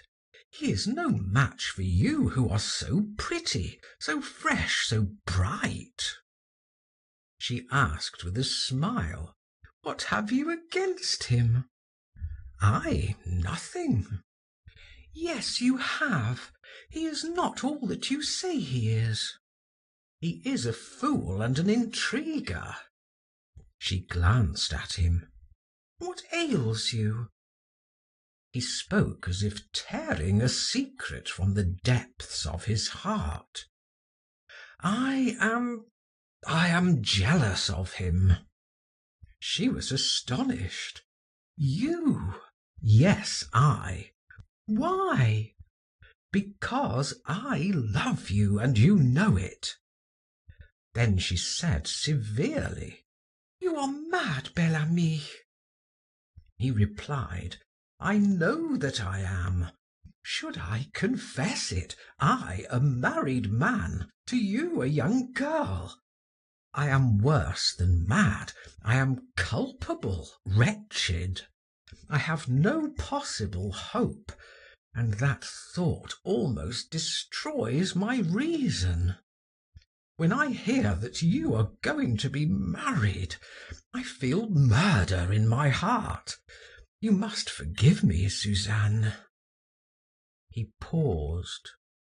The young girl murmured half sadly, half gaily, "It is a pity that you are married, but what can you do? It cannot be helped." He turned towards her abruptly and said, "If I were free, would you marry me?" She replied, "Yes, Bel Ami, I would marry you because I love you better than any of the others."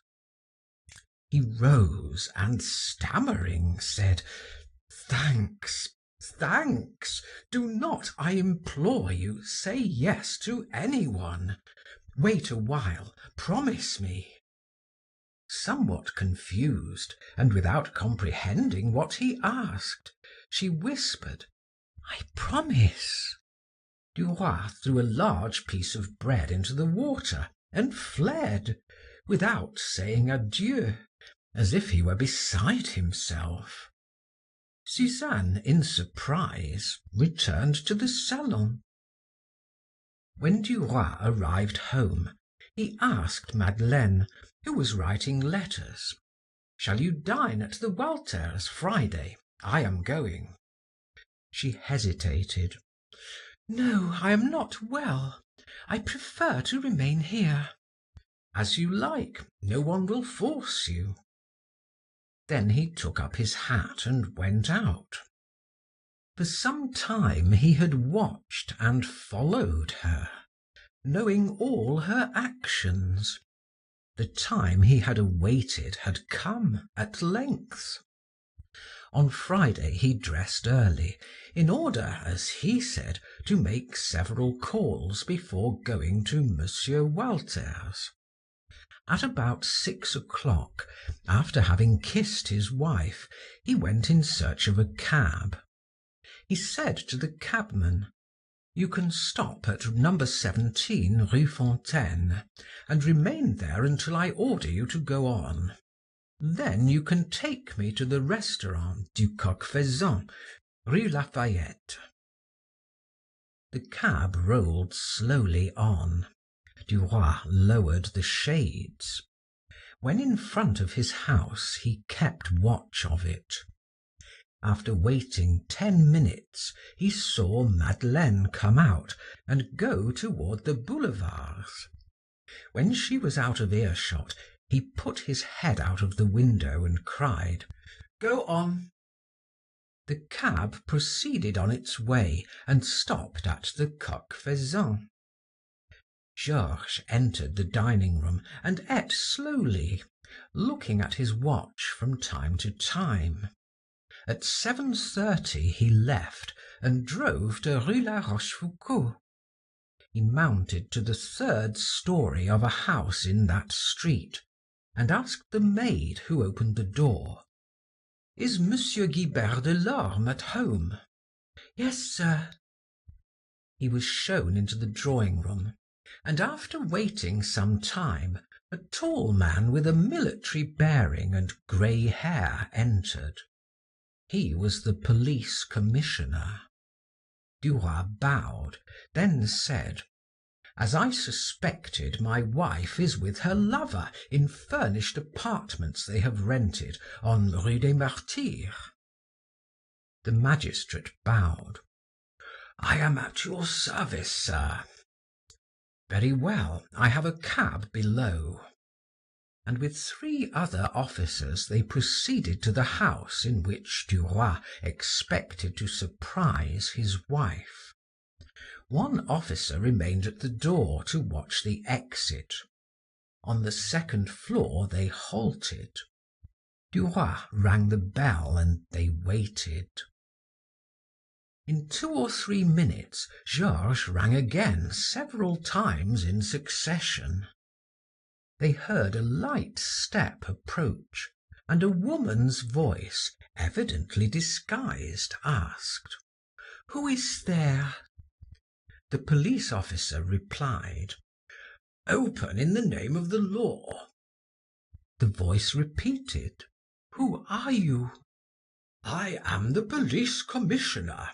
Open, or I will force the door." The voice continued, "What do you want?" Duroy interrupted, "It is I. It is useless to try to escape us." The footsteps receded and then returned. Georges said, "If you do not open, we will force the door." Receiving no reply, he shook the door so violently that the old lock gave way, and the young man almost fell over Madeleine, who was standing in the antechamber in her petticoat, her hair loosened, her feet bare, and a candle in her hand. He exclaimed, "It is she! We have caught them!" and he rushed into the room. The commissioner turned to Madeleine, who had followed them through the rooms, in one of which were the remnants of a supper, and looking into her eyes, said, "You are Madame Claire Madeleine Duroy, lawful wife of Monsieur Prosper Georges Duroy, here present." She replied, "Yes, sir." "What are you doing here?" She made no reply. The officer repeated his question. Still she did not reply. He waited several moments and then said, "If you do not confess, madame, I shall be forced to inquire into the matter." They could see a man's form concealed beneath the covers of the bed. Duroy advanced softly and uncovered the livid face of Monsieur Laroche Mathieu. The officer again asked, "Who are you?" As the man did not reply, he continued, "I am the police commissioner, and I call upon you to tell me your name. If you do not answer, I shall be forced to arrest you. In any case, rise. I will interrogate you when you are dressed."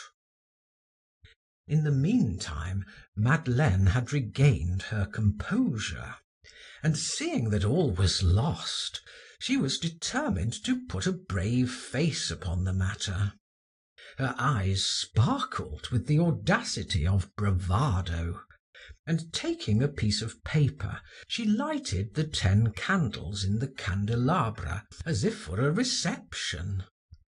That done, she leaned against the mantelpiece, took a cigarette out of a case, and began to smoke, seeming not to see her husband. In the meantime, the man in the bed had dressed himself and advanced. The officer turned to him.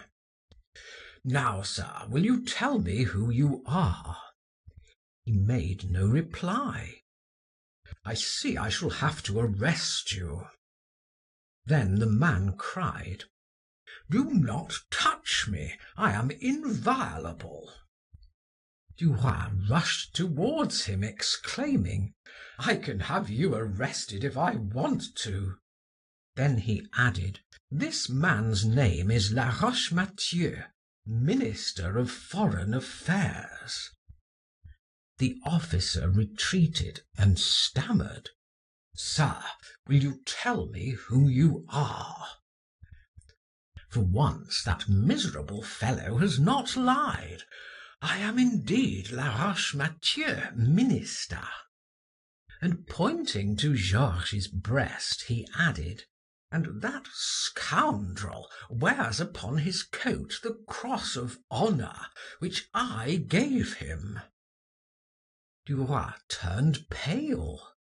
With a rapid gesture, he tore the decoration from his buttonhole, and throwing it in the fire, exclaimed, "That is what a decoration is worth which is given by a scoundrel of your order." The commissioner stepped between them as they stood face to face, saying, "Gentlemen, you forget yourselves and your dignity." Madeleine smoked on calmly, a smile hovering about her lips.